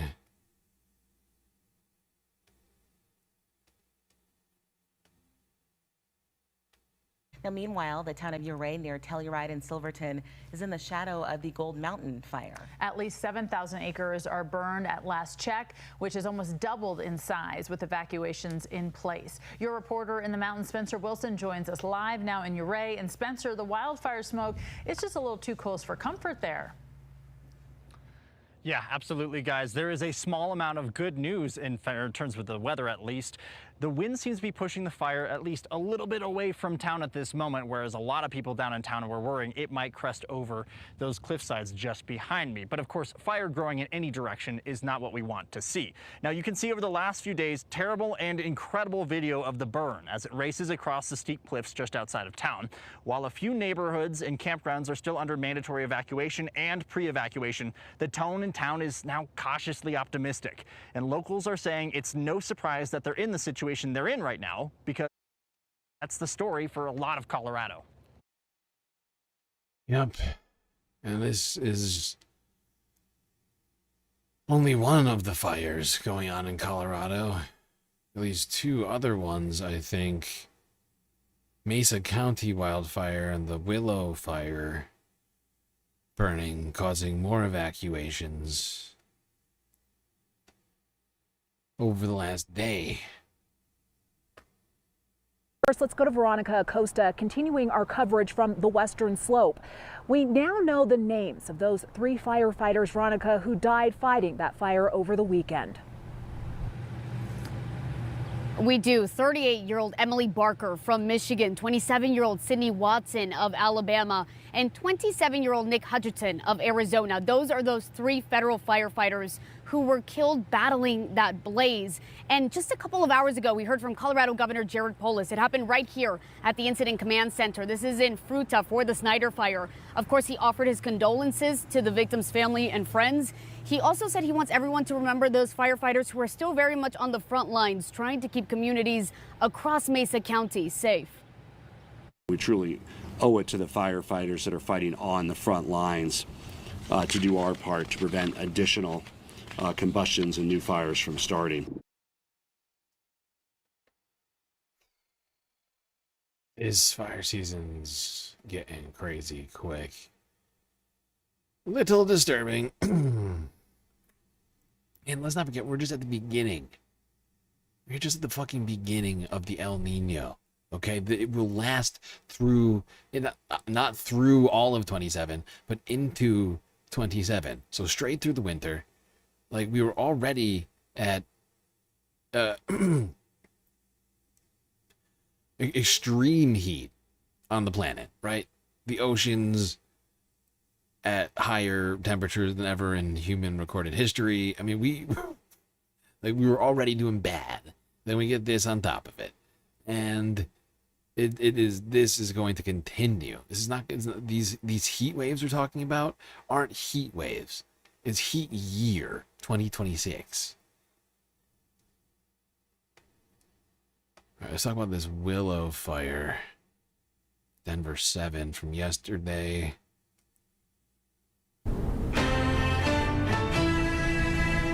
We're tracking nearly a dozen wildfires burning across Colorado tonight, from the Utah state line to Cripple Creek. I'm joining you live from Leadville, where the 1,200-acre Willow Fire is forcing evacuations tonight. You can see that huge plume of smoke behind me. Earlier this evening, I spoke to a camper who evacuated from Turquoise Lake because of that fire. Hunter Diamond tells me he was camping with friends yesterday afternoon when they saw a plume of smoke. That was actually where the fire started. They watched the fire grow, and then they realized they needed to pack up and evacuate. Now, unfortunately, their exit from the lake was where the fire started, so they were unsure of where to go. Finally, a helicopter came and signaled it was safe to pass. Oh my God, look how much freaking smoke is coming off of that. We're thinking of those firefighters, Veronica, as well as their families tonight. Thank you. Meanwhile, here at the Willow Fire, evacuation orders remain in place. Crews now estimate that it's burned around 1,200 acres with no containment so far. Denver 7's Adria Iruhita is also... See, just in this one portion of fucking Colorado, you have 3 different fires. There are fires happening all across the West. Colorado, Utah, New Mexico. We've seen some in Arizona and California. Nebraska, like I said, devastating fires. And they're dealing with more right now.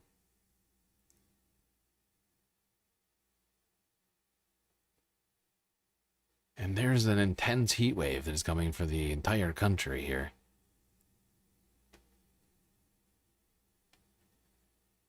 Iowa, you're included. Have any outdoor activities today? You have to plan ahead. Yeah, you got to be ready for the heat, so make sure you got plenty of water, you have some shade, you have somewhere you can cool off, if anybody gets overheated, because we are talking about some pretty intense heat. We get it every summer, but you just got to be ready for it. We're talking about high temperatures in the mid-90s with that heat index. That's a really big issue. Thursday, temperatures come down just slightly. Top of the afternoon index, Monday through Friday, 105 to 102. Enjoy that, Iowa. That sounds fun. Of course, who am I to talk? It's getting hot all over. It's getting hot all over the goddamn country. Everything's on fire. The life-threatening heat moving in across much of the country tonight, potentially record-breaking temperatures. Philadelphia, New York City, Boston, about to get hit with heat index readings of 100 degrees or more for several days. This has already settled into the middle of the country. More than 150 million Americans tonight under these dangerous heat alerts. The heat index in Chicago today, it felt like 102 degrees. Alerts tonight from Kansas all the way to the Northeast. The Northeast will soon feel like triple digits. Firefighters in the Chicago area battling flames amid that brutal heat at the same time. And the wildfires we're watching tonight, 3 firefighters killed near the Colorado River. They deployed their emergency shelters in the middle of the flames, trying to survive it. This extreme heat now making its way. It's moved east. Lee Goldberg standing by with the full forecast tonight, and ABC's Faith Abube leading us off from Chicago. By the way, I just want to go back to the fucking point I made earlier about the bike, because honestly, I hope everybody knows here, including the person I was responding to, that to some degree, I don't actually believe that everybody needs to switch to electric bikes, right? But we need a broad-based effort to switch to more reliable, renewable energy rather than continuing to consume oil for absolutely every single freaking thing we do when it comes to energy creation. But the fact is that everybody switching to e-bikes all of a sudden isn't going to solve it, because we still have a massive problem when it comes to creating electricity with fossil fuels. And if we don't solve that one, we are still going to be creating, in my estimation, too much, not just my estimation, but the estimation of scientists, too much fossil fuels. No, too much carbon dioxide and other greenhouse gases to actually solve the problem. We should be doing the exact opposite of what the Trump administration is doing right now by paying people to shut down renewable energy. Tonight, a dangerous dome of extreme heat is spreading from the Midwest to the East Coast, threatening to break all-time records. This is the time to check in on our neighbors. 102-degree heat index in the Chicago suburbs today. Firefighters sweltering in full gear while tackling a fire in Inglewood. Minneapolis feeling like 103 degrees today, and Kansas City 105 degrees. The extreme heat fueling extreme storms. Straight line winds over 100 miles an hour, taking out these massive wind turbines in Highmore, South Dakota. Yep. And this is one of the problems that we've talked about in the past. But the faster the climate breaks down, the more that our solutions are going to start changing. Our options are going to start fucking changing, right? Or we're not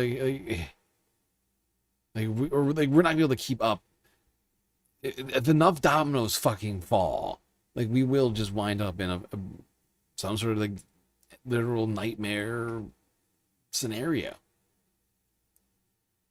where, like, we've been telling ourselves that we have time over and over and over again. That's assuming that everyone continues to do their best effort, right? But that's not what we're doing. We're ushering in this new, age of AI data centers, so that we, and Trump administration right now that is literally paying people to shut down wind energy and solar energy power plants. So, like, we are, and it's also not counting the fact that we have a serious problem vis-a-vis methane that nobody's talking about in the Arctic. A discovery that last year sort of caused us a great deal of alarm around here. That being the discovery of methane seeps in the Antarctic that are leaking an unknown amount, some untold but probably very deeply problematic amount of methane. We were aware of methane seeps. We were aware of the trapped methane in the north of Siberia and Canada and the permafrost, but we did not know about the stuff down in the Antarctic. That was found last year, and it was found to be leaking at a dramatic rate. One that's fast enough that could have serious implications on how quickly we're going to see climate change and its effects.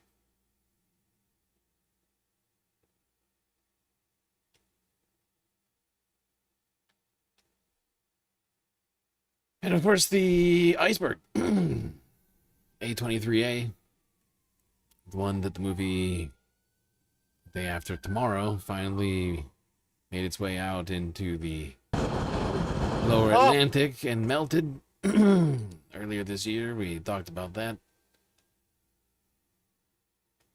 That thing's now added trillions of gallons of fresh water into the ocean,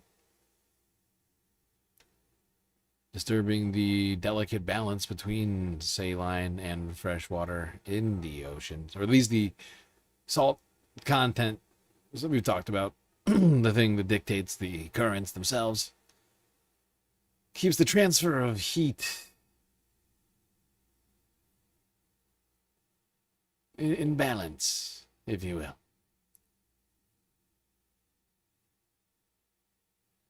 Without that balance, we get the real problem. The heat stops being transferred in the way that we expect it to, and erratic, and honestly, to some degree, unpredictable things will happen. Although most people accept that a slowing of the northern Atlantic meridional overturning current could potentially thrust part of the northern hemisphere into a new ice age. Not instantaneously, perhaps, like in the movie, but over a fairly dramatic period of time, quite short.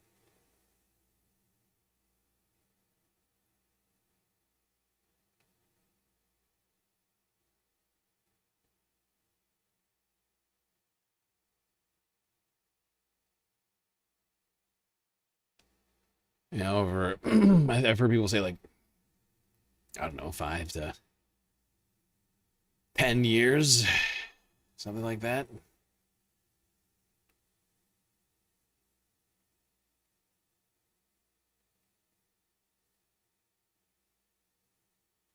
Okay, we're talking about food, and now I'm hungry. See people in chat.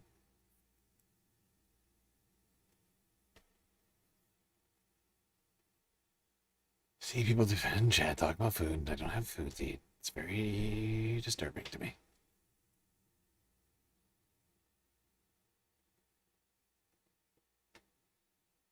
All right, let's go up to Canada. Manitoba. This disturbing scene.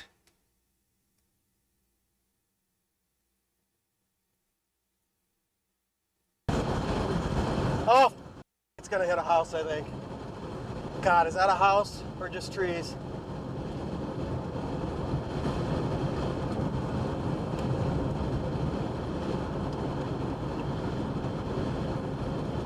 Oh, it hit something. Is that a barn?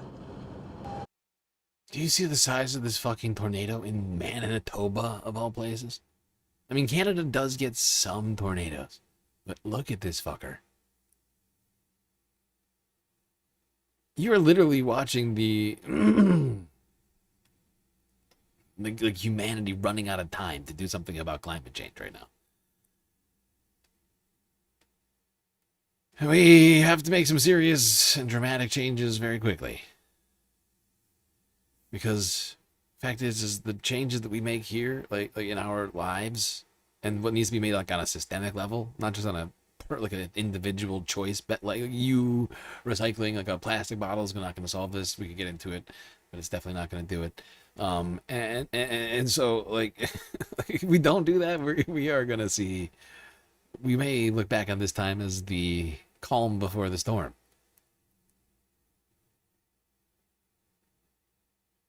Now, all the way down in Florida, crews are continuing to fight multiple wildfires across the state, continuing to burn. This one we have here for you today is in Broward County, CBS Miami from yesterday. I think it's county, right? Broward County?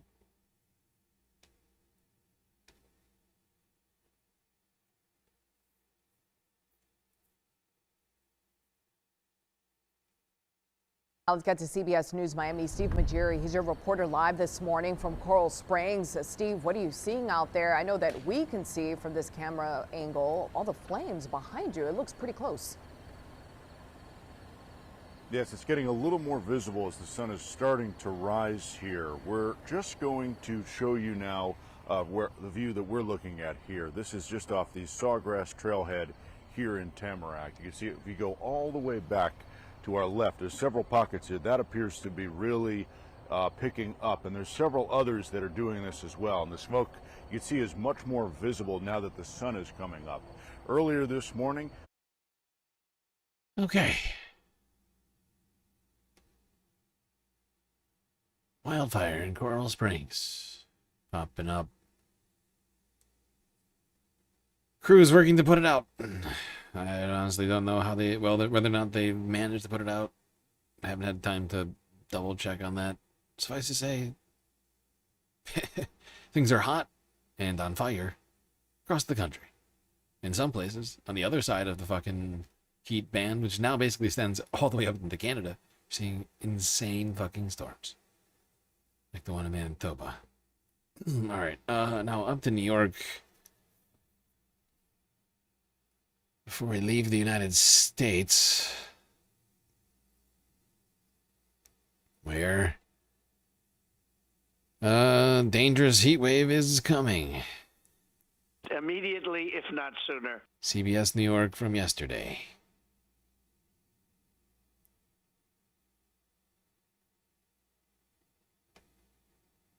Gonna get really hot around here, and it will feel like we'll be burning big time, not just from the sun, but also from the intense heat that we've got on tap. So yes, it's as cool as it gets, and Les pointing out, trying to remind her, if you can, you got outdoor chores to do. Today's the day, right? It's the pick of the week. It's as cool as it gets. The oven, the atmospheric oven, is turned on big time come Wednesday, which means your air conditioner is going to be doing overtime come later this week. So I know this is the type of heat that can get really expensive really fast.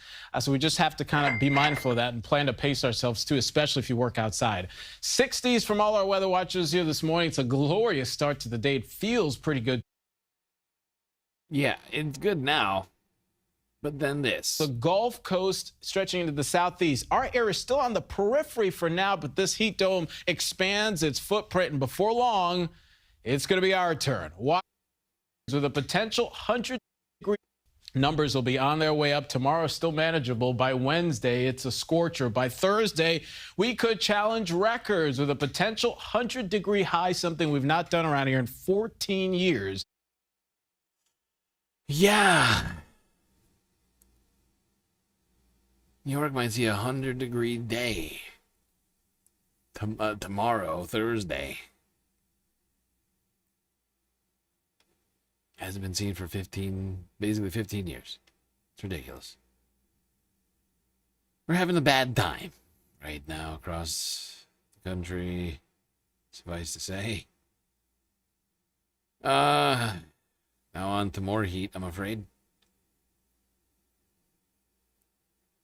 Where more heat wave record... Anybody picking up on a theme yet? Record temperatures.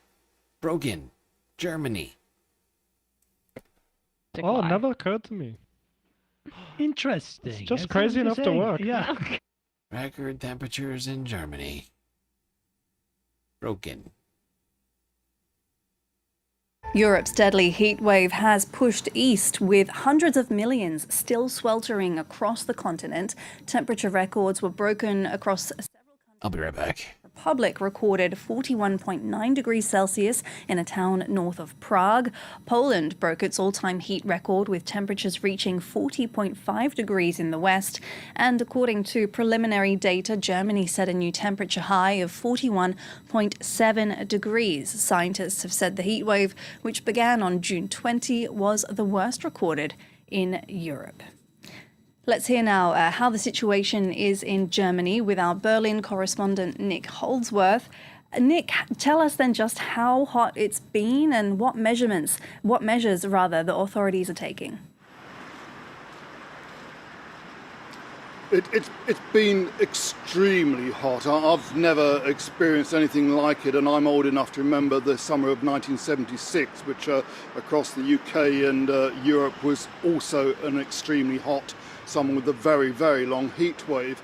The Germans have a great word for this heat, brutal, or in German, brutal, and it's been extremely hot. The authorities have taken active measures. They've given out advice. The police in Berlin over the weekend even used water cannons, spraying it into the air to help people cool down in the...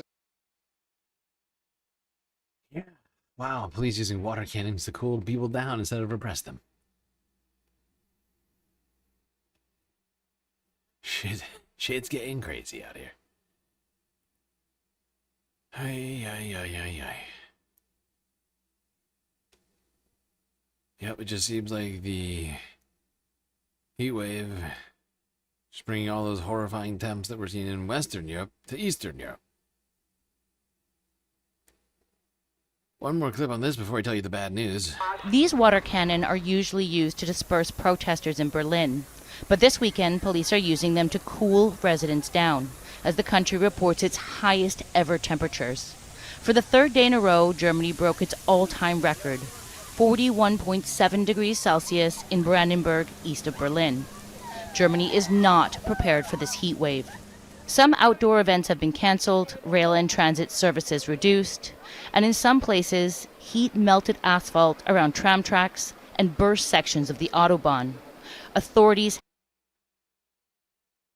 It's just, I mean, this is obliterating infrastructure in, like, every country that it gets to in Europe. The Autobahn fucking, like, exploding?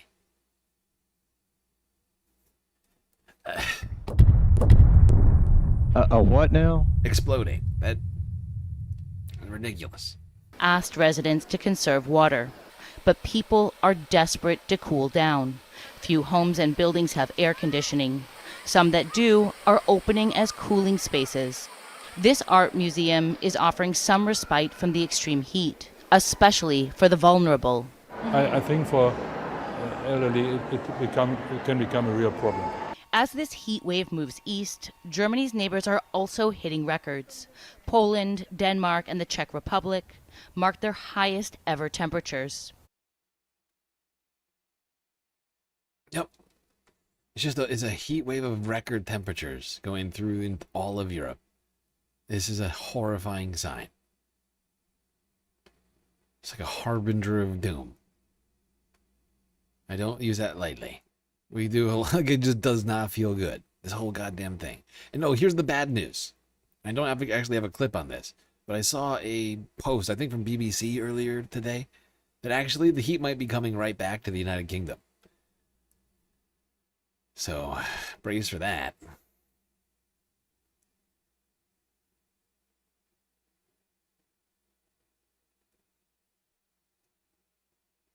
School was canceled. The heat is broken finally, though. Well, that's good. But like I just said, it's coming back. So maybe don't get ahead of yourself.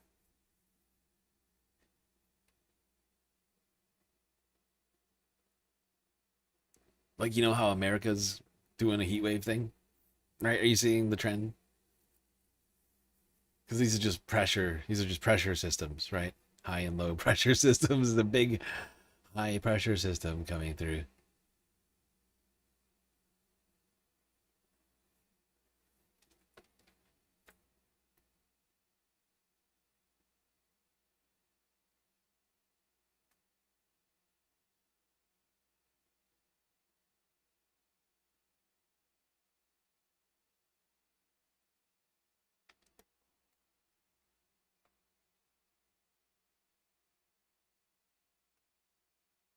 All right.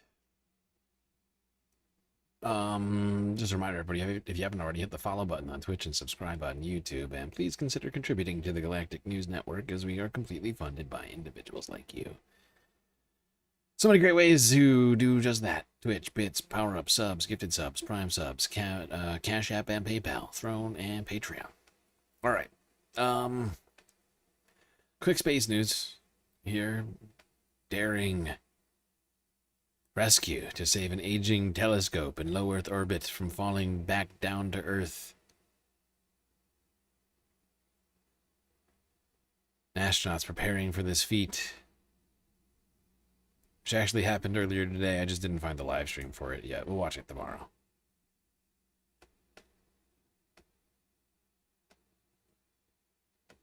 NASA will attempt a daring space rescue mission as soon as Tuesday morning to prevent an aging telescope from falling back to Earth. The Swift Observatory has been scanning space since its launch in 2004, but due to recent solar activity, it's been falling faster and faster. NASA's plan is to launch a spacecraft developed by Catalyst Space to boost Swift to a higher orbit to avoid burning up in Earth's atmosphere.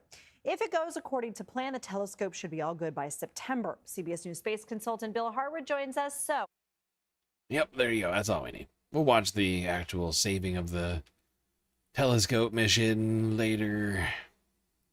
It's probably tomorrow or whenever our next stream is. Maybe tomorrow. We'll see.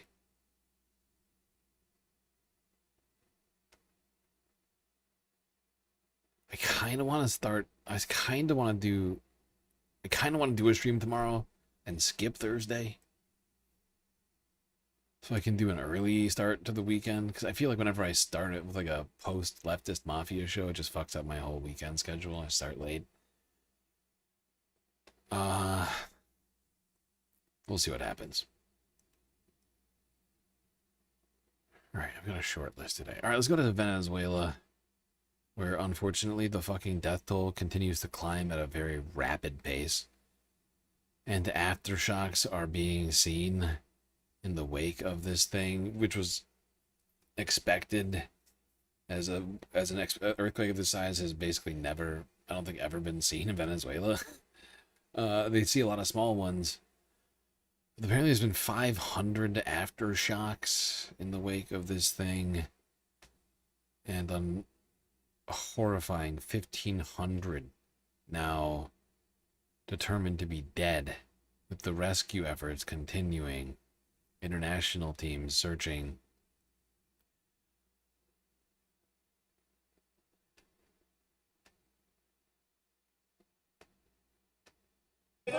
This man was extricated by his legs. There was relief and an overwhelming sense of joy.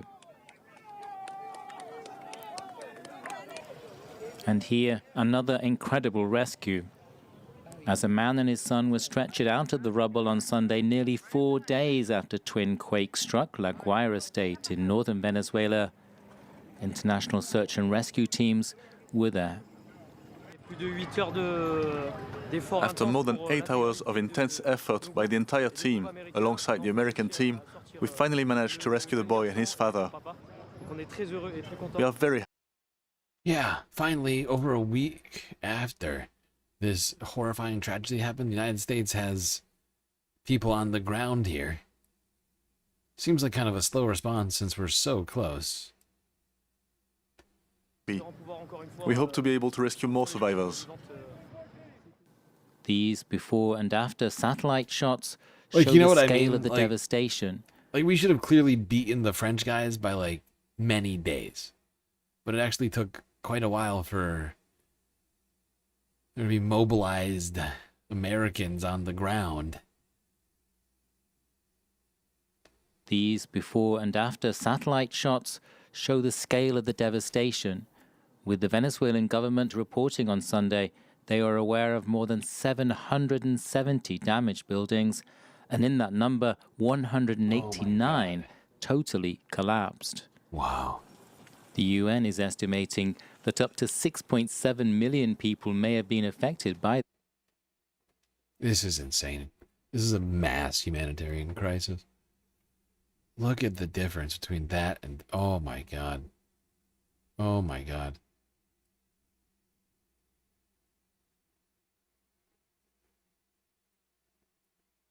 That is horrifying. Just keep going back and forth looking at what the hell is gone. This is incredible in the horror. The UN is estimating that up to 6.7 million people may have been affected by the earthquake disaster. UN teams are there providing assistance to survivors, including this woman who lost members of her family. We know they are no longer alive, but damn, we just have to be able to see them again, even if it's sad.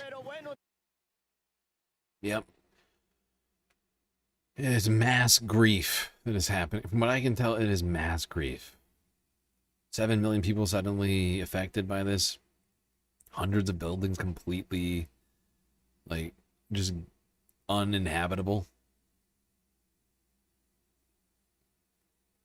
Infrastructure probably completely destroyed. Who knows exactly how much is affected. I'm sure it'll be quantified at some point, but it's just horrifying, the toll. This is the United Nations earlier today, on Tuesday with a update. Great. Gianluca, we see you. Do you hear us? Yes, loud and clear, Stefan. Perfect. Gianluca, thank you for your patience. As promised, we're joined by Gianluca Rampolla del Tinardo, resident humanitarian coordinator for Venezuela. Gianluca, please, you have the floor, and then we'll take some questions. Stefan, if you agree, I'll be rather short so that we can open up for specific questions. Perfect. Yes, please. Go ahead. I'm not go back into the events of last Wednesday because those have been widely reported. I'll focus on where we are at this point. I mean, since Wednesday last week, when we got hit by the 7.2, 7.5 back-to-back earthquakes, we have had 500 aftershocks.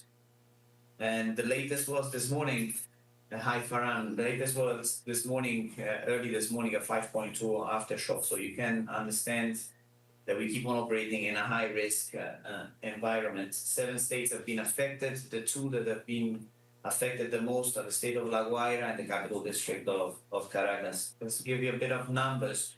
We are working with and using the official numbers provided by government. As of the latest update yesterday night, 1,450 people have lost their life. 3,000, more than 3,000 have been injured, and over 12,000 displaced. Now, these numbers will unavoidably and sadly keep on growing as the search and rescue operation continues. Those are disturbing numbers. 3,000 injured, 1,400 dead, tens of thousands displaced. And those numbers are just going to continue rising. That's not a cheery one, I'm afraid. Now, the United States probably could have been on the scene within 24 hours, mobilized. And would recognize, if the United States Aid and International Development Agency continued to exist, it wasn't dismantled by the Trump administration, Russ Vought, and Elon Musk. Well, first of all, some of the things that I say will be incorrect. Probably could have been there. Russ Vought, while in a congressional hearing, House Appropriations Committee, was forced to answer some, I think, very basic questions that hit at the entire premise of the Republican project, the Trump administration, and Christian nationalists more broadly. And would recognize Mr. Pocan for any questions for 5 minutes that he may have. Great. Thank you, Mr. Chairman, and thank you, Director Vogt, for being with us. I think many of us disagree with the first time in 250 years history of the country, the unified executive theory. So let me drill into one area to ask. Do you concur that multiple studies have shown that people, both adults and children, across the globe have died because of cuts to programs like USAID?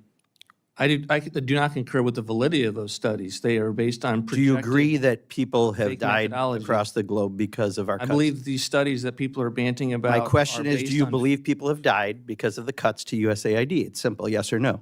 I do not believe that the administration. You don't believe anyone's died? Let me finish the question. No, it's a yes or no. It isn't, Director, it's because really simple. our Do you think cuts- people died or our not? Cuts are aimed at. All right, you're not going to answer it. I would claim my time. I thought you were going to be a little more helpful, Director Vogt, but that's fine.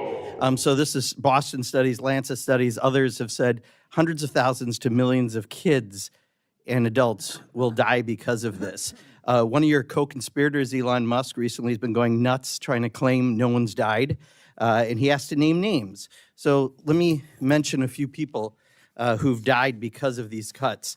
Rovina Naboy in Kenya, her little daughter Jane died of starvation in a refugee camp because we cut back on their food and the food rations. She got sick and died. Ugana Balama in Nigeria, USAID-funded program, babies a special nutrient-dense paste to avoid malnutrition. She had twins, 6 months old. The program ended abruptly because of cuts to USAID. 2 weeks later, one of the twins died.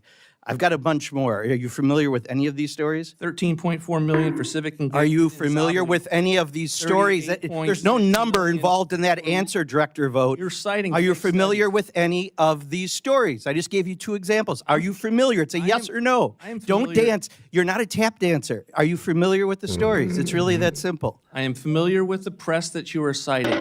The reports that you are also referring to are I take my tie back. You're clearly not going to answer questions today. I thought you came to answer questions. You're not. So will you commit to reach out if I submit some of these names of people who have allegedly died due to cuts? Will you personally reach out to find out if they have, since you're saying no one's died? I will personally read all correspondence that Congress gives me and do everything I can to be responsive to them. Yeah, and could you reach out to them to actually verify whether or not someone's died He doesn't because of a care. cut to USAID? We're monitoring all of these studies to see if there's validity, but there is nothing about those studies that has caused us to think differently about ending morally, that's all right. million to build climate resilience in I Honduras. take my time back, please. Morally, isn't it wrong to facilitate the death of children? Isn't it morally wrong to That's a contribute to question civic coming back with engagement in Zimbabwe?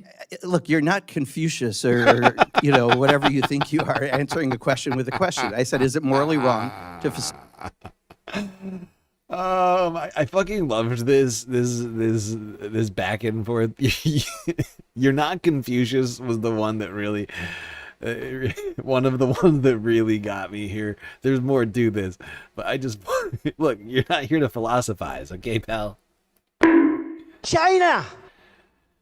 Oh God. Take the killing of children. You're basing Simple it on question. You're basing it on a premise that is false. I'm not going to answer that question. Take my time back. You wrote in a 2021 article in Newsweek about Christian nationalism that our rights and duties are understood to come from God. Isaiah 58:7 commands, quote, share your food with the hungry and provide the poor wanderer with shelter. Are you saying God was misquoted or wrong? I'm sorry. What does that have to do with the question?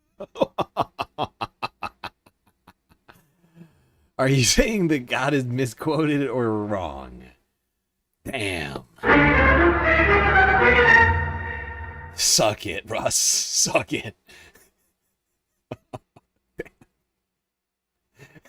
Please, Russ, tell us which one. Is God wrong or just is this Bible quote wrong?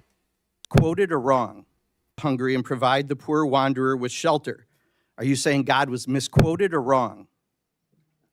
I'm sorry. What does that have to do with the question with regard to our It's administration? morally wrong to facilitate the death of children. I think We're not doing everyone. that. We're not doing that. Like that's why I'm asking you to reach out to folks. But what I'm saying is, if that is a quote from the Bible, and I know you are a Christian nationalist by declaration, by articles. Second year in a row that you've used that slander for It's me not and slander. other, You think that's slander? You and other Christians. Do you think involved calling in someone a public Christian service. nationalist is a Second time- slander? this is the You second wrote year in an a row. article.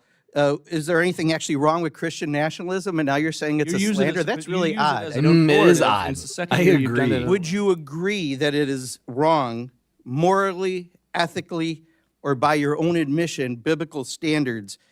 Is it wrong to facilitate the death of children? That's We're a not really doing that. direct- We have adequate foreign aid for this. You're not answering the question. Listen to the question, please.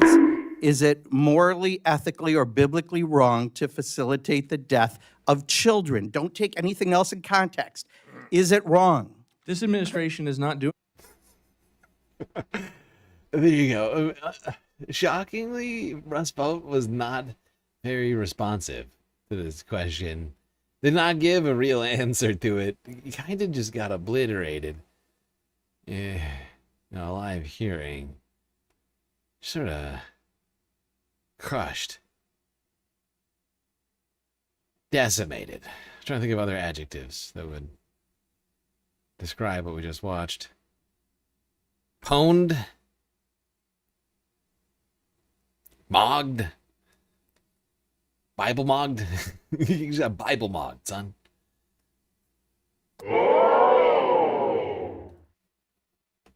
That's in the Bible.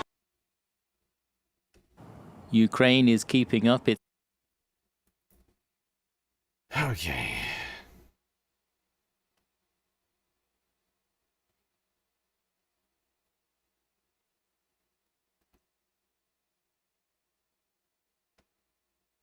And honestly, there's something about watching a Christian nationalist like Russ Vogt get like Bible mocked, as I put it, in like a public setting. I just find so cathartic.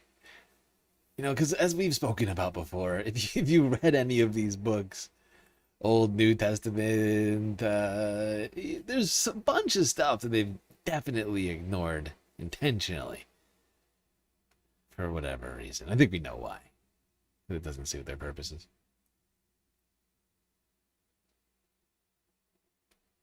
Even with all the bad stuff in the Bible the Old and or New Testaments, there's still a few little things in there that or perhaps inconvenient to the white Christian nationalist individual. Bible monk. Yes, that's a new term we just came up with. You've been Bible maxing. You've been Bible maxing. Oh, God. Why can't I shut up about Jesus? When I go into the dry cleaner, that dry cleaning place becomes holy. That's Donald Trump's spiritual advisor. What a special lady. Paula White.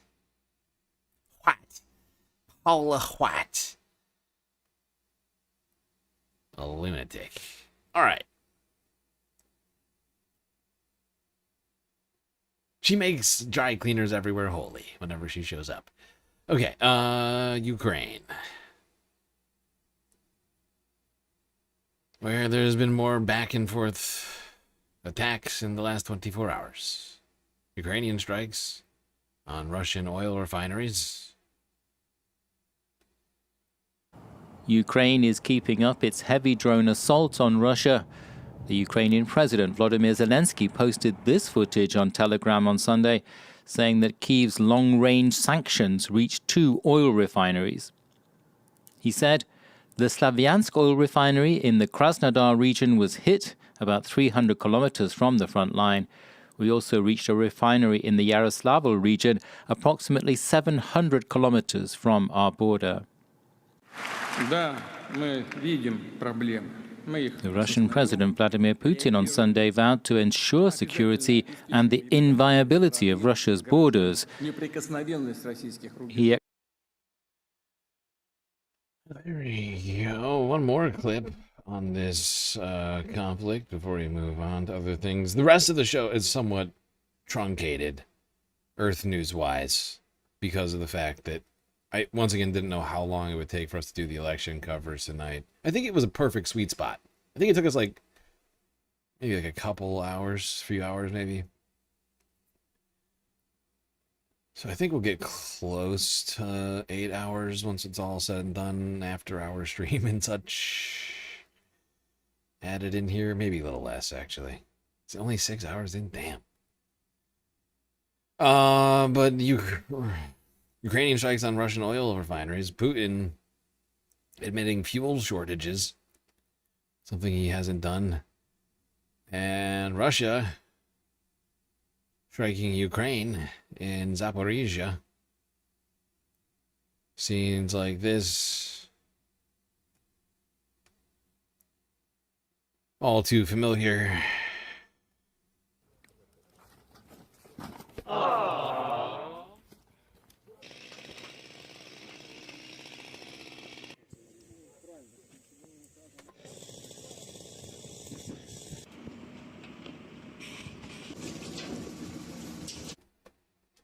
Donald Trump literally told 2 interviewers that he prefers both testaments. That's just his love of God, okay? In fact, I think that's just called being a Messianic Jew. You know, Jews for Jesus. Both equally good. Both of the testaments, so good and so great. Why pick? Jesus, Abraham, both good.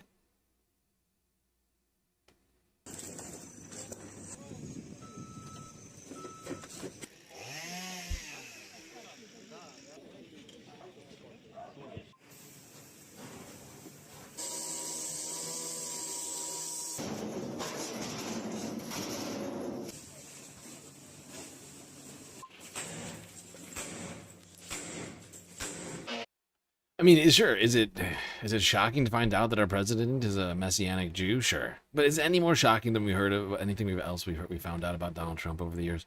I don't think so. Judeo-Christian, literally. Yep. Quite literally.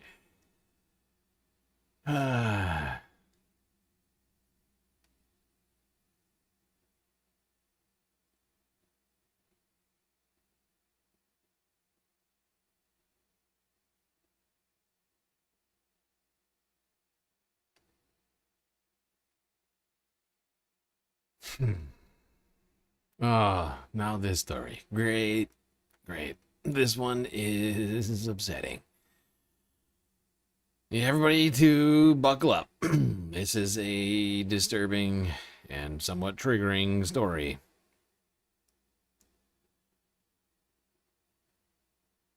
Let's go to Africa, South Africa to be specific, where anti-immigrant sentiment is leading to violent mobs. And African and other migrants being forced to flee for their lives. Something that I feel has definite parallels to what's happening in the United States. But perhaps really dire implications for the continent. Beyond Durban's scenic beaches, on these South African streets, a storm is brewing. A country crippled by unemployment and financial woes is turning on immigrant communities. And this man has given undocumented foreigners until the 30th of June to leave the country. His name is Phakelo Mthakathi.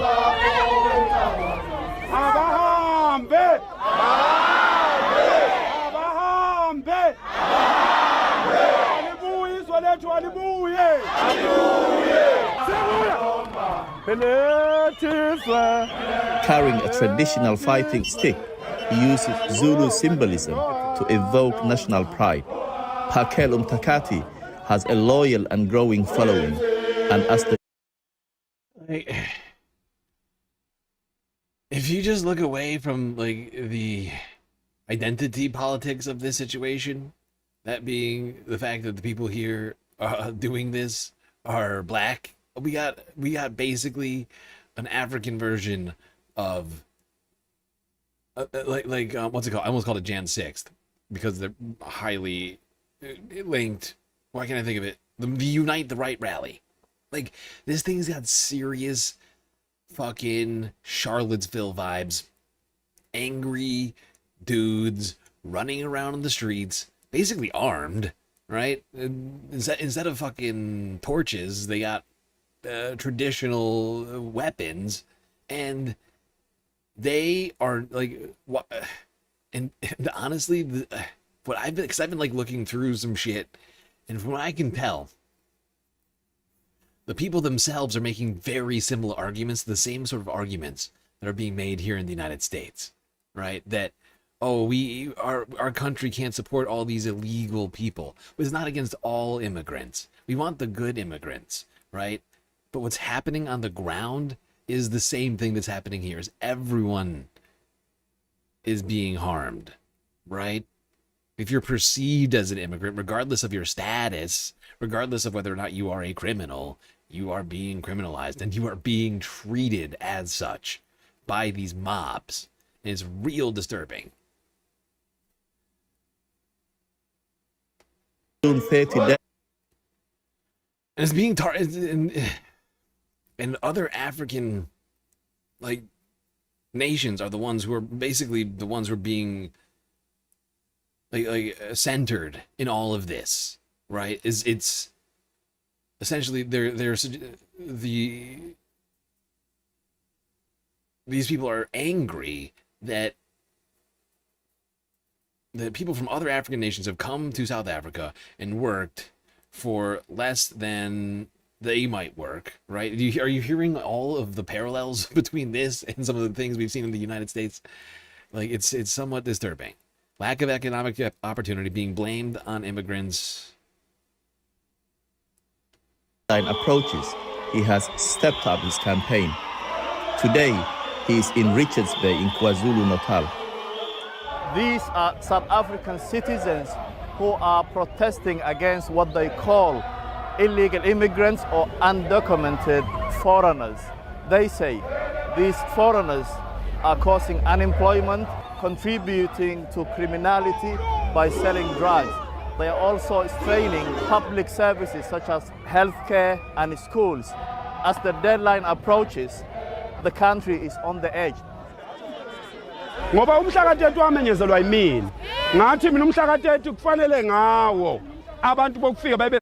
Yeah, so today was the arbitrary deadline that was set up or created like out of thin air by these protesters demanding all immigrants leave, or they were going to enact violence upon the immigrant populations as they saw fit. And honestly, I don't know what happened tonight. I did not have, I honestly didn't think we would take too much time on this tonight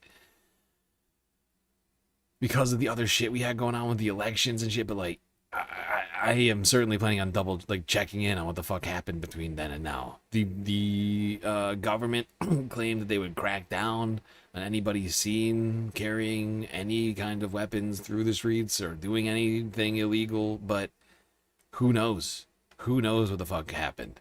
I'm honestly fairly worried, a little concerned about it, to be honest. It's quite a worrying development here.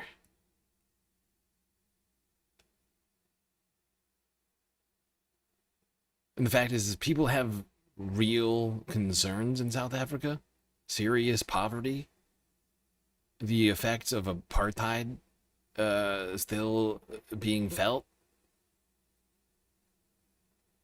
Certainly different dynamics than what's going on in the United States to some degree, but the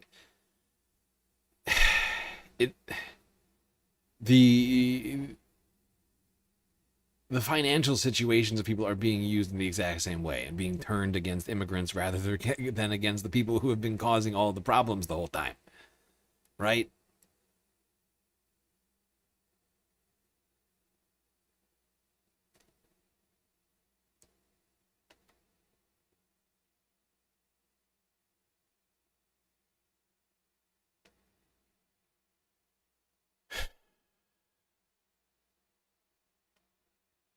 This honestly is a very disturbing trend. We've been seeing a bunch of very far-right sentiments sort of cropping up in places. South America, Peru, Colombia, 2 very far-right leaders getting elected there last week. I mean, this is just, seen a couple of wins with, Viktor Orban getting ousted and, I guess Keir Starmer's not far right, but yeah, it just feels like we're going more in the wrong direction than we are going in the right direction right now still. We gotta keep fighting for a better world where you don't have to see stories like this.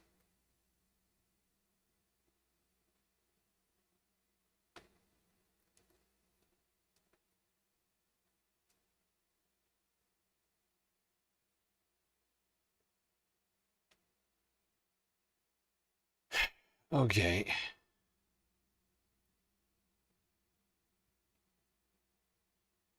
Let's quickly talk about the Middle East. Then we'll wrap up this stream, I guess. We aren't going to get 8 hours. I feel bad. I was like, in my head, this was going to... We're already at the Middle East. I don't know how this happened. It's weird.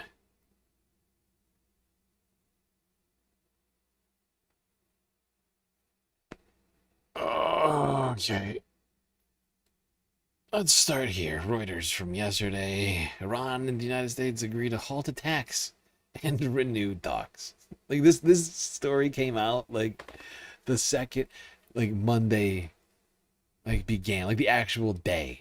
I find it fascinating. But if you line up some of these headlines with like markets opening and closing on the weekends, you see a trend.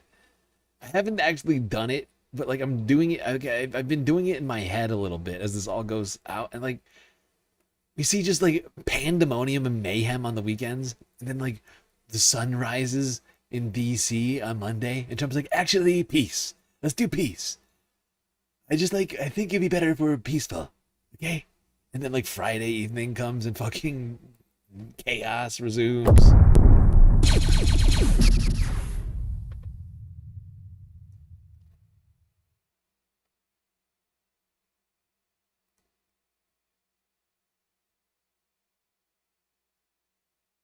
But yeah, claims of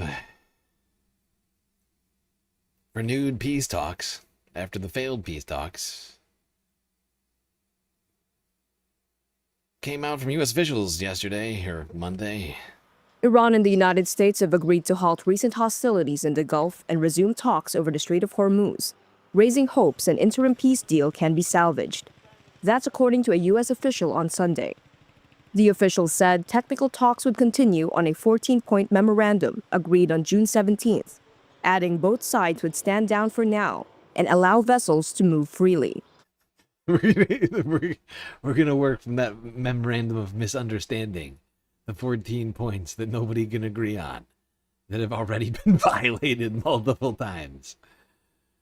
Right. Okay. Good. How reassuring.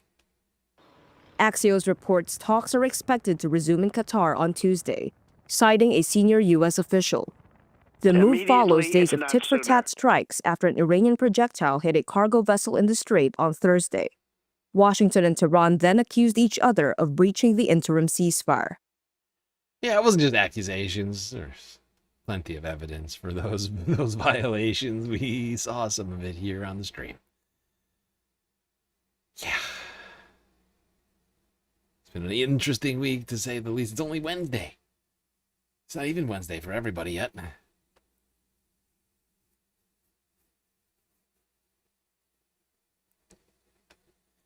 And considering how it's gone, I feel like it could actually get dramatically worse or dramatically better, depending.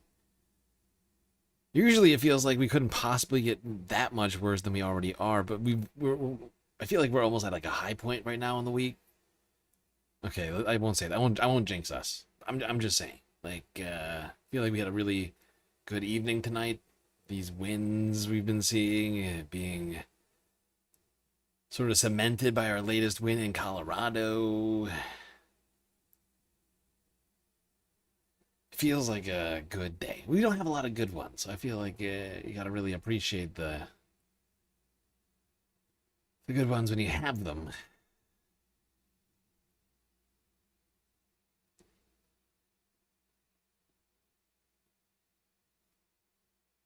But apparently, other people are now meeting up to try and solve this thing. France's Emmanuel Macron and the Sultan of Oman, apparently, discussing the Strait of Hormuz.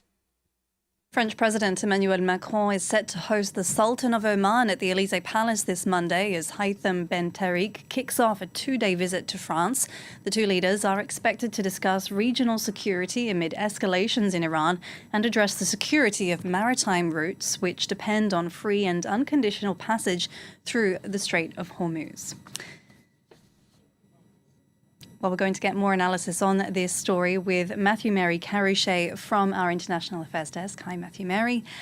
Tell us then, how influential is Oman as a mediator in the Middle East? Well, Oman has been a central player in basically every diplomatic issue in the Middle East, well, especially in the Gulf, for the last 40 years.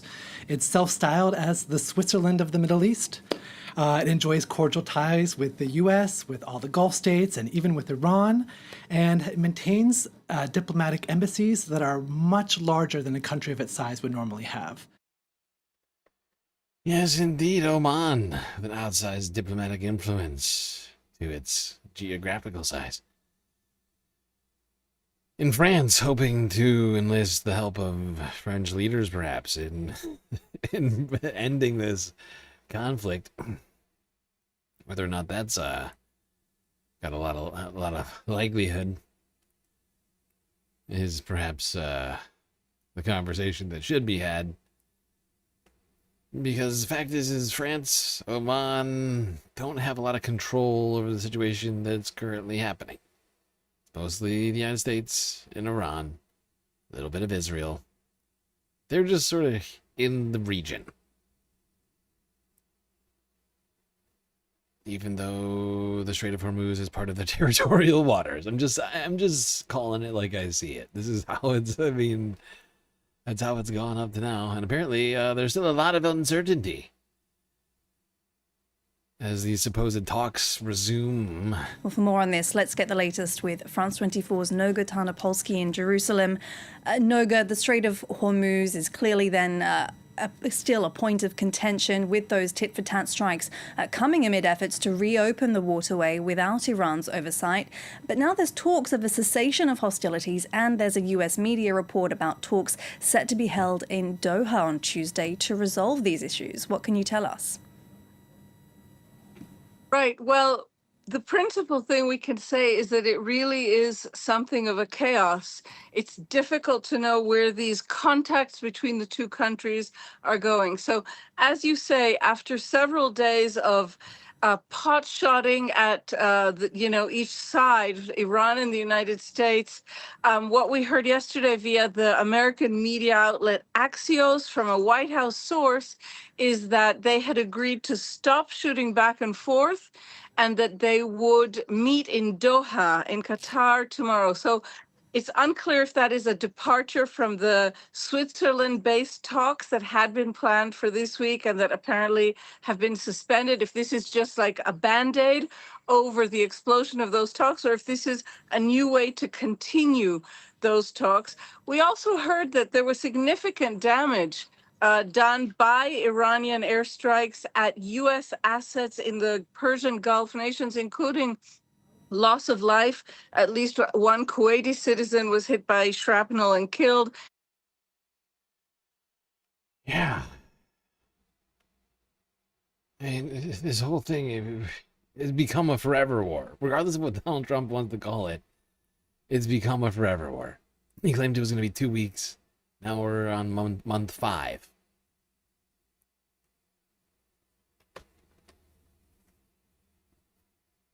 Oh, God. By the way, I just want to say thank you to the person who just became a galactic benefactor. Or not just, but I didn't notice until a little bit ago.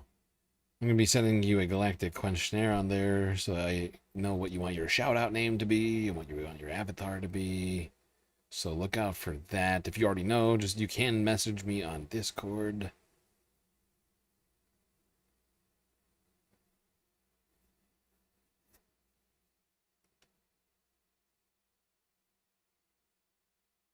I'll try and take care of them as I find time.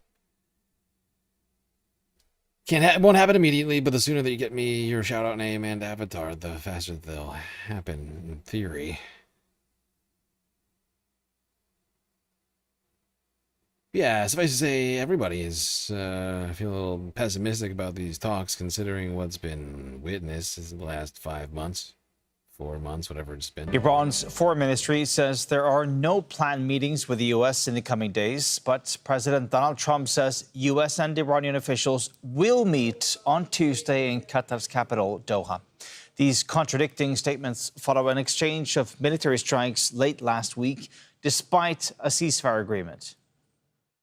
Iran fight that we have, which we're doing very well. There'll be a meeting on that tomorrow in Doha.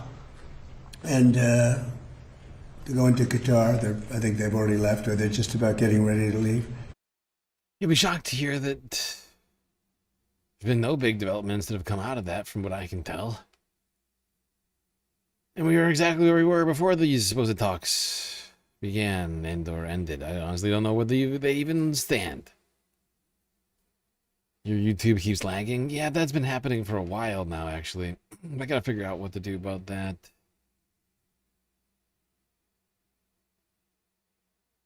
Got a lot of things to tackle. All right. Damn. Now here we are, 2 clips left. Sorry, Space Fams. It's gonna be a slightly shorter stream than expected, but I can't just make more news all of a sudden.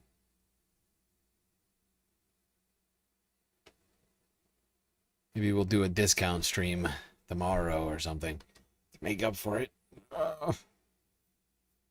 We'll see. We'll see what happens. 2 more clips.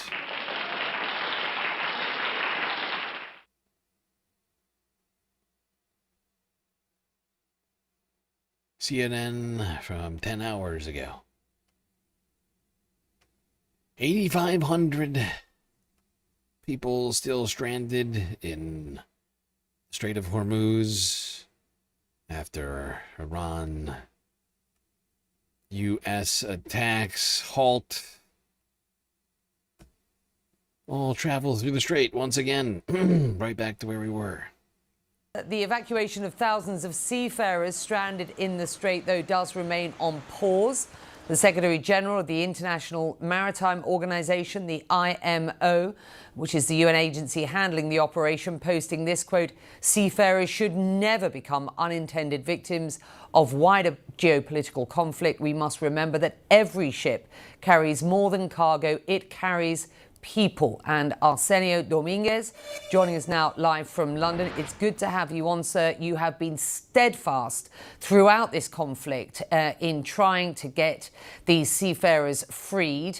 Let's just have a look at the numbers. 2,500 evacuated from the strait before the operation was temporarily suspended last week. 8,500, as I understand it, still stranded. I know that you've been in touch with many of these, mostly men, of course. Tell us, what have they been telling you about what they've been through, the hardships?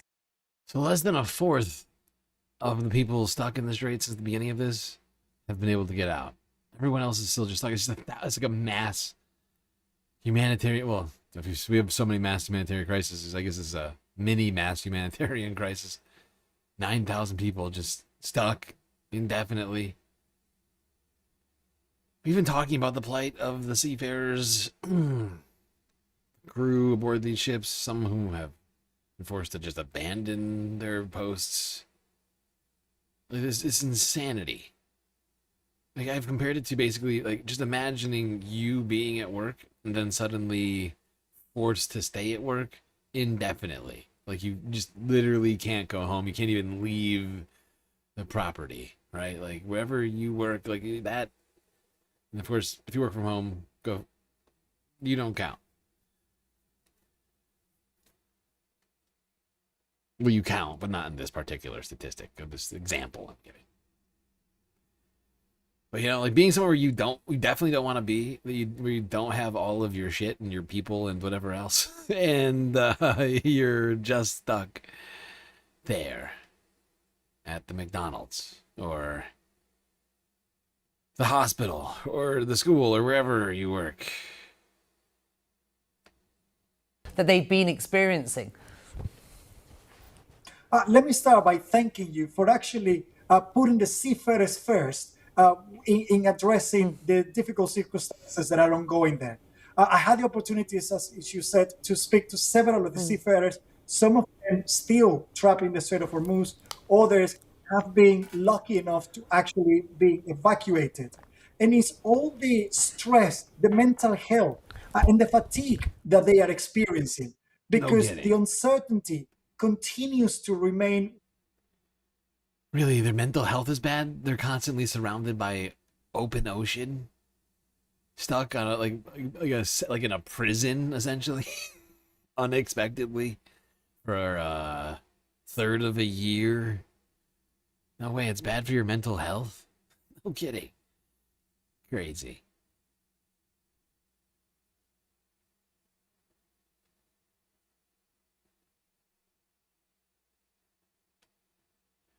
All right, now just make sure we didn't miss anything too important regarding the Middle East. Let's go here to Al Jazeera live stream. Final thing for us to check before we end this puppy.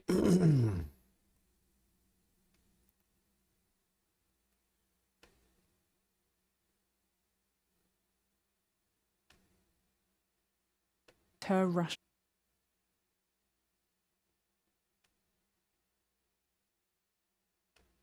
That's how British Prime Minister Keir Starmer described his UK defence investment plan.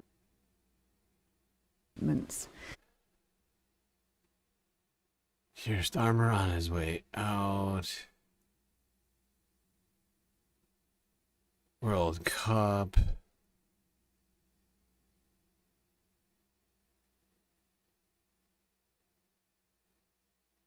That's not the Middle East.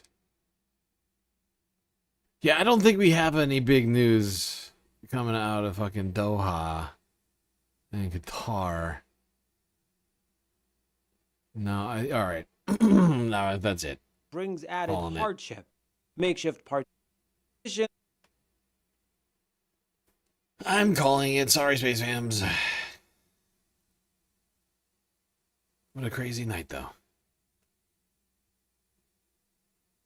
Not the worst night we've had this year. Honestly, one of the better nights we've had this year. Felt quite uplifting, actually. It gave me a lot of energy and felt reinvigorated. Tackle the rest of this year and the rest of these primary elections. Thank you. Thank you. Thank you very much, Greeny Deal, for the applause. Do it again. So hot right now. Aren't I a good guy?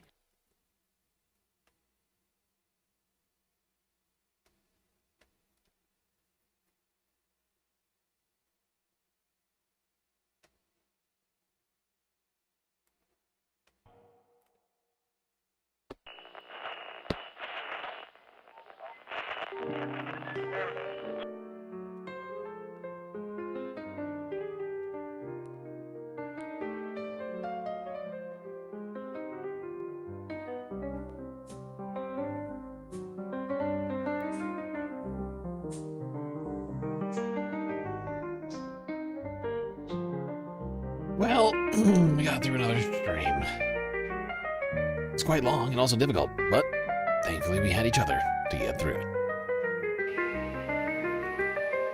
Till I see you next. You stay classy, Galactic Stream Nation.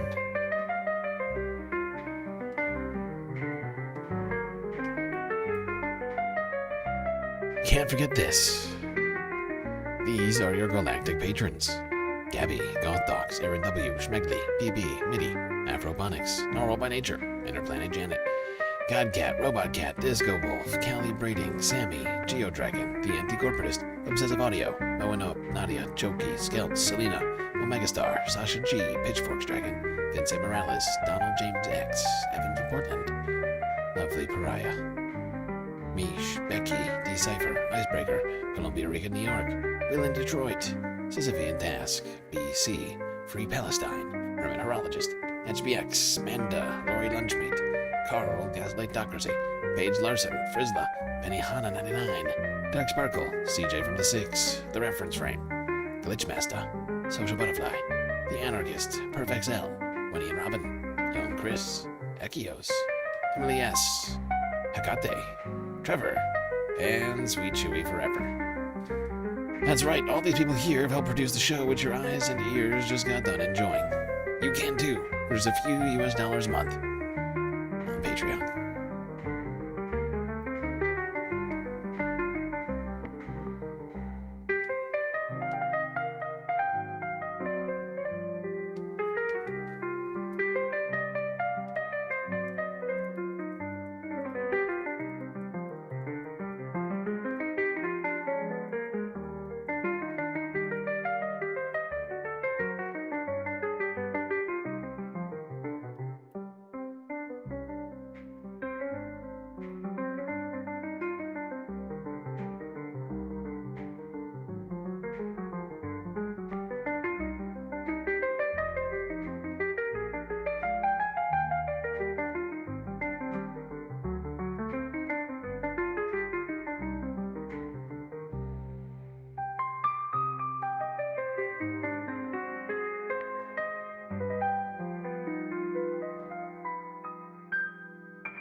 Bye.